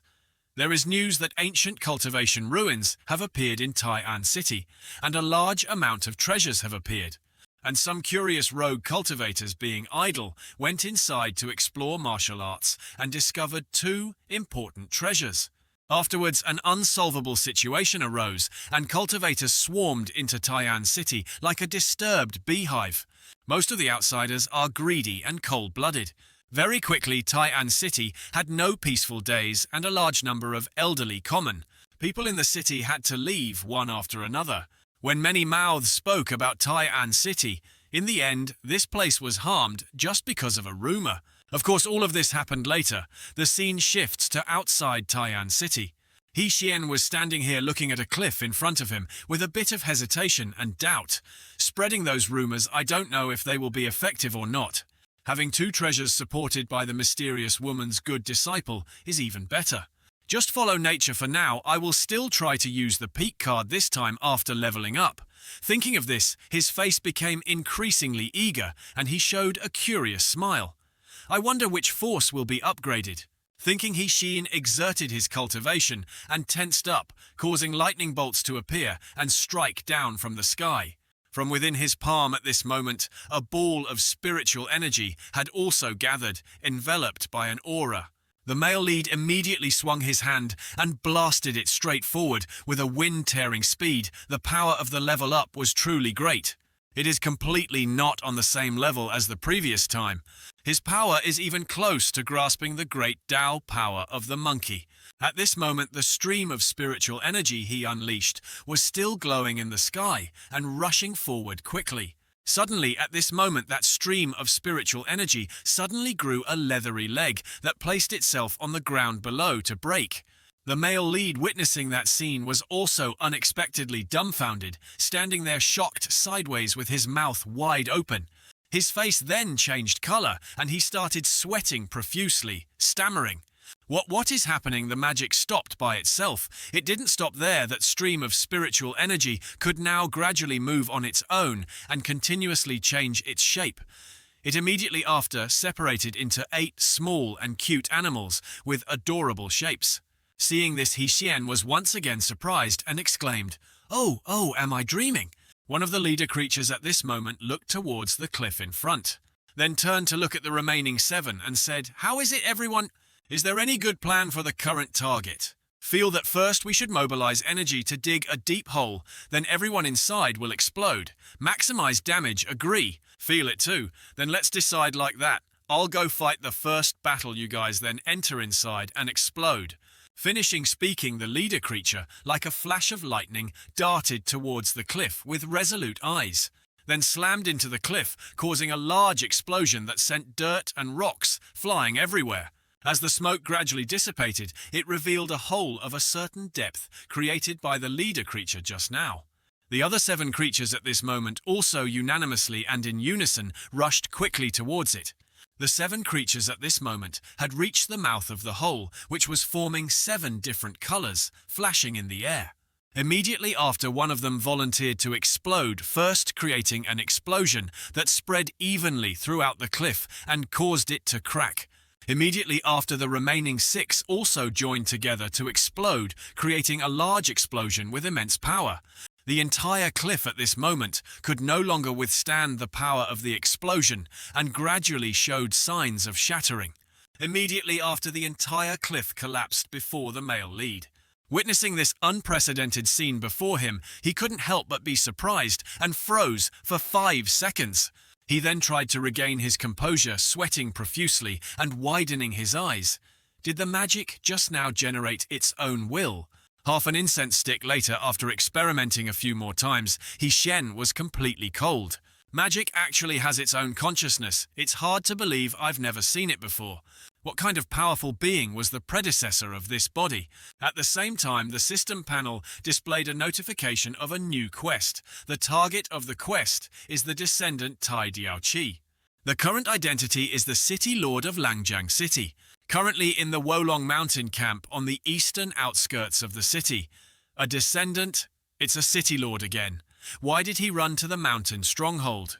The scene shifts to a moment later at the houses located beside the cliff inside. At this moment, 3 mountain bandits were whispering and discussing with each other. What on earth happened that the chief suddenly summoned everyone back? Haven't you heard anything yet? No, what on earth happened? In the camp, some brothers found the City Lord of Langjang, who was seriously injured by someone in the forest. The other 2 heard this and widened their eyes in surprise, asking back, City Lord, the boss, plans to extort the City Lord's mansion. Once we get the ransom money, we quickly disperse and run. From now on, we won't worry about food and clothing extorting the City Lord's mansion, as expected of a big brother with charisma. The male lead, hiding behind a bush nearby, heard the conversation of the 3 mountain bandits and surprisingly stroked his chin, thinking to himself, seriously injured, so he was captured by the mountain bandits. No wonder his location is inside the camp deep in the forest. My current mission is still to ambush and get close to the descendant first. Understand his true personality and then prescribe the right medicine. To understand the target better, I cannot reveal my strength and attract too much attention. Let me think. That's fine. Pretend to save someone and get locked up with the target, then judge their behavior later. Once the detailed plan was prepared, Shan immediately stood up and revealed himself, speaking, Hey, you wretched bunch! Quickly tell your boss to release the City Lord, otherwise don't blame me for being impolite. The 3 mountain bandits heard this and all turned their emotionless eyes to stare at him. Not long after, Shan was roughly kicked into the prison by them, then looked at him with a contemptuous expression and spoke, Even a mortal without cultivation wants to come and save someone. Truly overestimating yourself, lock him up together. You should feel lucky that our boss doesn't kill. Sitting next to the male lead at this moment was the descendant Taii. The City Lord of Langjang City is also the target of this quest. Diaoqi then looked at Shan's back and asked curiously, They said saving someone, are you here to save me? Hearing this, he suddenly remembered his mission and turned his head in surprise. He then played the role of a fan and spoke, You are the city lord, aren't you? I have admired you for a long time. I accidentally heard them kidnapping you in the mountains, so I fought with them. My lord, no need to thank me, these are things I should do. Contrary to the gentleness of the male lead, Diaoqi replied with an angry expression, repeatedly kicking him. I thank your head. What are you, a mortal like you, showing off? You yourself have no power. Don't you know to go report to the city lord's mansion? This time it's great, what's the use? Xian then sat up with lumps on his head, trying to force a smile, even though tears were flowing, and replied, My lord, I know I was wrong. I single-mindedly wanted to save my lord. The intention is good, for this mission's reward. I must bear it, but this guy is too violent. It always feels a bit wrong. Diaoqi, standing here, also replied to his previous words with an angry expression. Shut your mouth, you fool! A moment later, when it was mealtime, a chef appeared from outside, holding a plate of food, opened the door, and entered. He then bent down and placed the plate with the food, which was still hot, on the ground, and spoke. This is your dinner. Saying this, the chef immediately glanced outside the door with a vigilant expression, seeing that the guard was not paying attention inside. The chef, seizing this opportunity, quickly whispered softly, City Lord, I am the chef here, one who admires you. I intend to rescue the two of you. In the evening, they will hold a feast. By then, I will bring food and drug them to make them pass out. Wait for my good news, please be assured. Saying this, the chef immediately turned his back and left as if nothing had happened. Diaoqi heard this and didn't show much surprise, looking at the chef's back, gradually walking away. The more he looked at that guy, the more he noticed something, frowning and thinking to himself, why do I always feel like I've met this guy somewhere before? Not long after, it started to get dark. Just as the chef had said, all the mountain bandits at this moment were happily holding a celebratory feast together. At the same time, inside the kitchen, the man had begun to take out a bottle of medicine he had put away earlier and held it in his hand. His wife, standing outside the door, saw this and felt a bit uneasy, advising him, Husband, please don't do that, okay? These bandit brothers are our saviors. If they hadn't intervened to help, we would have been killed by those evil people that year. You are now repaying kindness with enmity. The chef heard this and turned to look at the woman, replying, No matter what, they are bandits, but they are good people who only rob the wicked. Didn't you say these things? Don't talk anymore, my heart is set. Only like this is there a chance to escape the bottom layer. To make your life better in the future, I must definitely stand on others. This might be my only chance, I must seize it.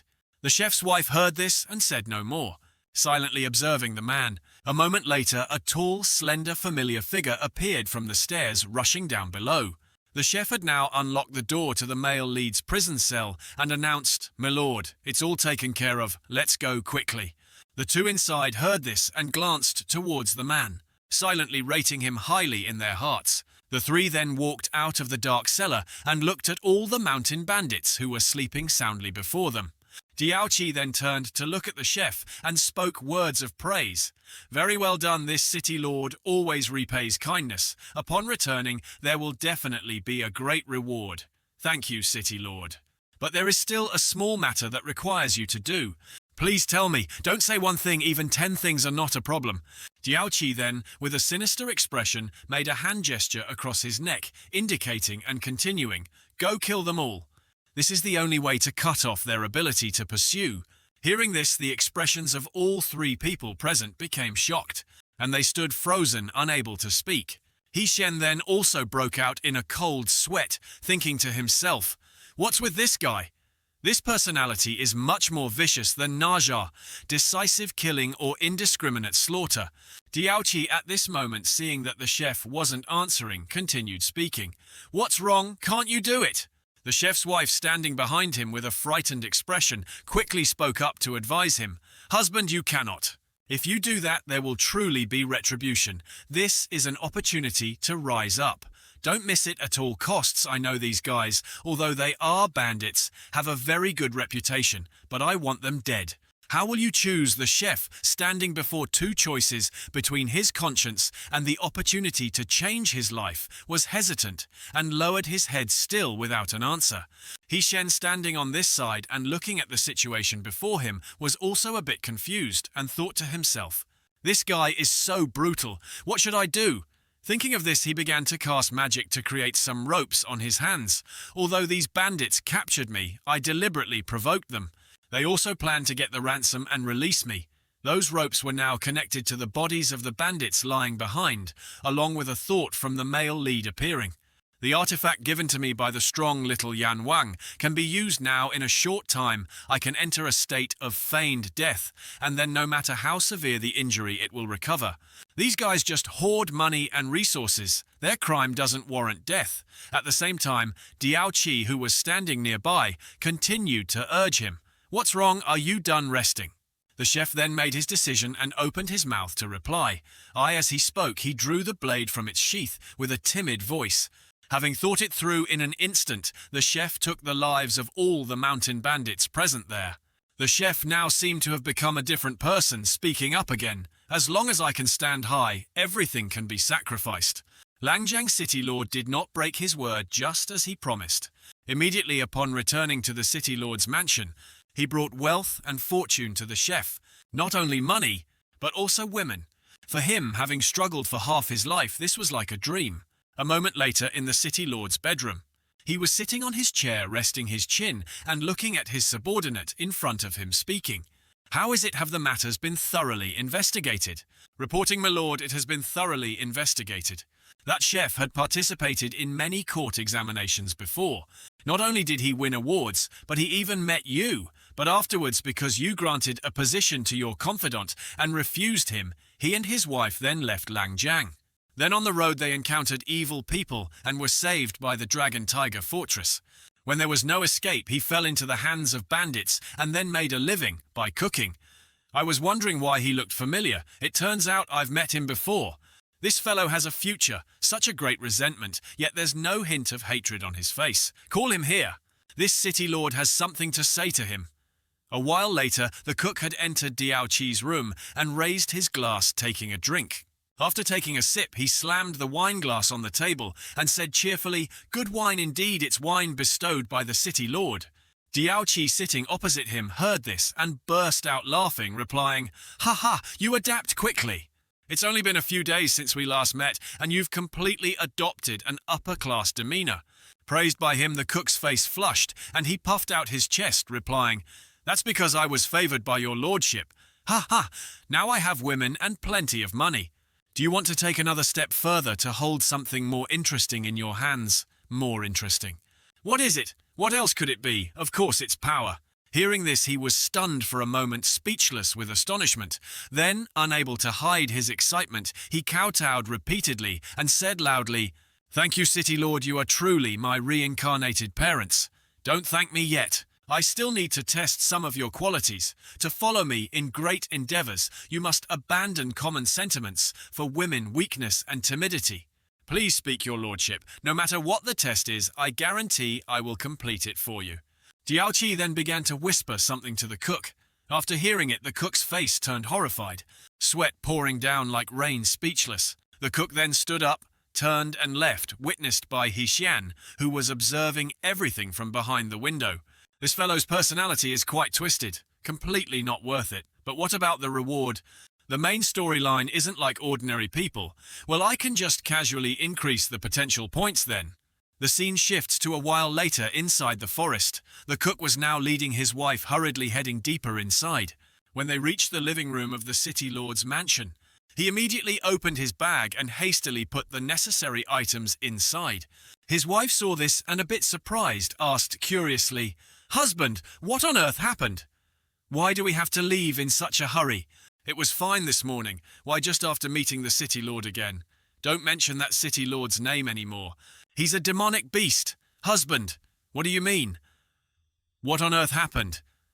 Let's talk on the road. We have to leave first. I really don't want to stay in this cursed place for another moment." A while later, after they had both left the city, the wife finally dared to ask again. "Husband, what on earth is going on? Can you tell me now?" "That beast said he wants to give us an official position." "Oh, isn't that a good thing?" "Good my foot. He said I'm still too timid and weak. He told me to kill you, my wife, and bring your head as a pledge of allegiance to him." Hearing this, her face turned horrified, and she covered her mouth, exclaiming, "What? At worst, we don't need wealth anymore. No matter what, I will listen to you. He fundamentally doesn't know what we've been through, yet he opens his mouth and demands to kill you. He's truly a beast that deserves to die. All right, don't be angry anymore. Don't get upset over someone not worth it. How could an official understand he hasn't experienced days like these? All right, let's go. We have to leave this tattered place quickly.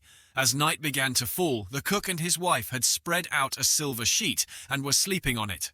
But at this moment the cook was not yet asleep and slowly opened his eyes. Next he sat up, reached into his bag and fumbled around searching for something. At this moment he took out a dagger he had prepared earlier, raised it, and looked towards his wife with a cold expression. At the same time his wife was startled awake, groggily opened her eyes and looked towards him. But immediately after her eyes widened in horror when she saw the dagger in his hand. "Damn it! Why aren't you sound asleep? Why did you wake up and make things difficult for me?" At this point the cook didn't want to delay any longer and began to raise the dagger in his hand. Next he plunged it straight into his wife's chest with a cold-blooded expression. Before she completely stopped breathing, she spat out a mouthful of blood onto his face as a final farewell. After the cook had dealt with his wife's life, he flipped her body over. Then he looked down at his trembling hands, covered in her blood. His emotions were now in turmoil, and he covered his face, sobbing like a child. His cries echoed throughout the forest, making the atmosphere gloomy and eerie. The scene shifts to the next morning at the city lord's mansion in Langjia City. Diaoqi, sitting inside, heard the news and laughed heartily with delight. Ha ha ha ha, not bad at all. This is the demeanor of someone who does great things. The cook standing opposite him heard those praises, but his expression showed no joy. He was pensive and looked down. At this moment in front of him was the box containing the head of his unfortunate wife, still dripping blood. Diaoqi then spoke, ordering his subordinate beside him. Xiaoqi, take him to change into the deputy official's uniform. Yes, your lordship.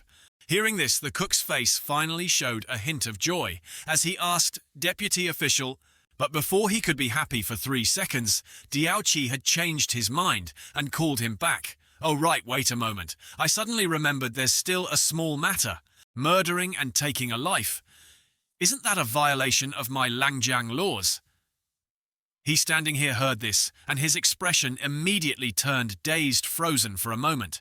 Then beads of sweat began to pour down along with fear clearly showing on his face as he hurriedly said, "Your lordship, what do you mean by this? Didn't you tell me to do it?" Not long after, the cook was tied to a cross, his body covered in wounds. He was now still trying to muster his weak strength to speak. Why on earth? Why plot against a mere servant like me? I don't understand." Diaoqi, standing before him, calmly stroked his chin and replied, "Since you're going to die anyway, I have these words for you. I plotted against you because you are too much like me, although I was born in the noble city lord's mansion. But I am an illegitimate child of the lowest kind. I have nothing to do with the position of city lord, but I am not content with that position. I must step onto the path of cultivation to fight. I can do anything and pay any price for this. On my way, I have killed many people. Guilty and innocent men, women, children, blah blah blah, including my brothers and my royal father. The throne made of fresh blood led to my achievements today." Hearing him ramble on, the cook finally exploded in anger and shouted loudly, "So what does this have to do with me? I don't have any conflict of interest with you either." Hearing this, Diaoqi stroked his chin and continued, "Those brothers of mine also once said the exact same words as you. But I killed them all, because hungry wolves like us will never be content to be beneath others. Am I wrong?"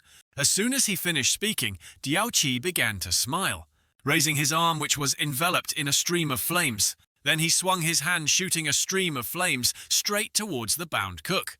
Immediately after, that stream of flames erupted into a large fire with intense heat, gradually roasting the cook's body. In an instant, his entire body had turned charred black in an extremely painful posture. That fire was not like ordinary fire. It grew increasingly intense with temperatures exceeding 1,000 degrees Celsius.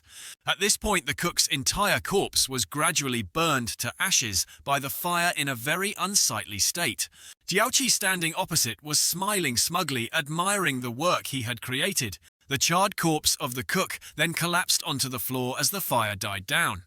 Shan, hiding nearby and witnessing everything, was a bit astonished, thinking to himself, "The cook's wife has been saved by me. Inside the box is an illusion spell. But I really don't want to let these two guys off. But for an unrelated matter, not only is there no reward, but I also have to waste a card. It's not worth it at all." Just as he thought of this, Diaoqi in front of him had turned to look at him and spoke. "Hey, I say, have you watched enough of the show? Looking at you, you're probably not just immortal, are you?" Shan then didn't bother hiding anymore and calmly stepped out, glancing at him. Diaoqi then began to extend his hand, accumulating a stream of spiritual energy, and continued, "No matter what your identity is, let's die together." As soon as he finished speaking, he rushed forward with his fists and streams of spiritual energy surrounding him. Shan immediately didn't stand still either and jumped into the air, easily dodging that blow. Next, he landed back on the ground and slid a long distance. At this moment, his expression turned serious, and he glared at Diaoqi, thinking to himself, "If that's the case, I don't need to force myself to find a reason anymore. Let's see if I can rely on my own strength to resolve this." Thinking of this, his entire body began to emanate an aura, along with a clear change in strength. His current body had far surpassed his former self. At the same time, Diaoqi had shot straight into the sky and began to use an earth element technique. Around his body, a unique aura was also emanating as he looked grimly towards the male protagonist. He below had also assumed a ready-to-fight stance, gradually creating streams of spiritual energy with their own consciousness surrounding him. All of them, seeing this, began to speak to each other. "Fighting, fighting, quick! Quick, I want to go first!" Diaoqi, standing opposite, initiated the combat with a technique called 10,000 arrows pierce the heart. He then swung his hand, shooting dozens of spiritual energy beams towards Shan and his companions. Those streams of his spiritual energy were falling like rain with no chance to dodge. Seeing this, Shan was not worried at all and calmly ordered his streams of spiritual energy to charge forward. Upon hearing the command, they swarmed forward like bees from a broken hive. All of them now rushed straight ahead and crashed into Diaoqi's technique, easily neutralizing it. He witnessed this scene, his mouth agape, frozen for 5 seconds, and exclaimed, "What kind of technique is this? Completely shattered so perfectly." Shan, standing here, was also intently observing the fierce battle between the two techniques of both sides in the sky. His expression immediately turned to admiration when he saw that no technique could penetrate that defense, and he exclaimed, "This damn thing is truly a honky anti-aircraft missile defense system."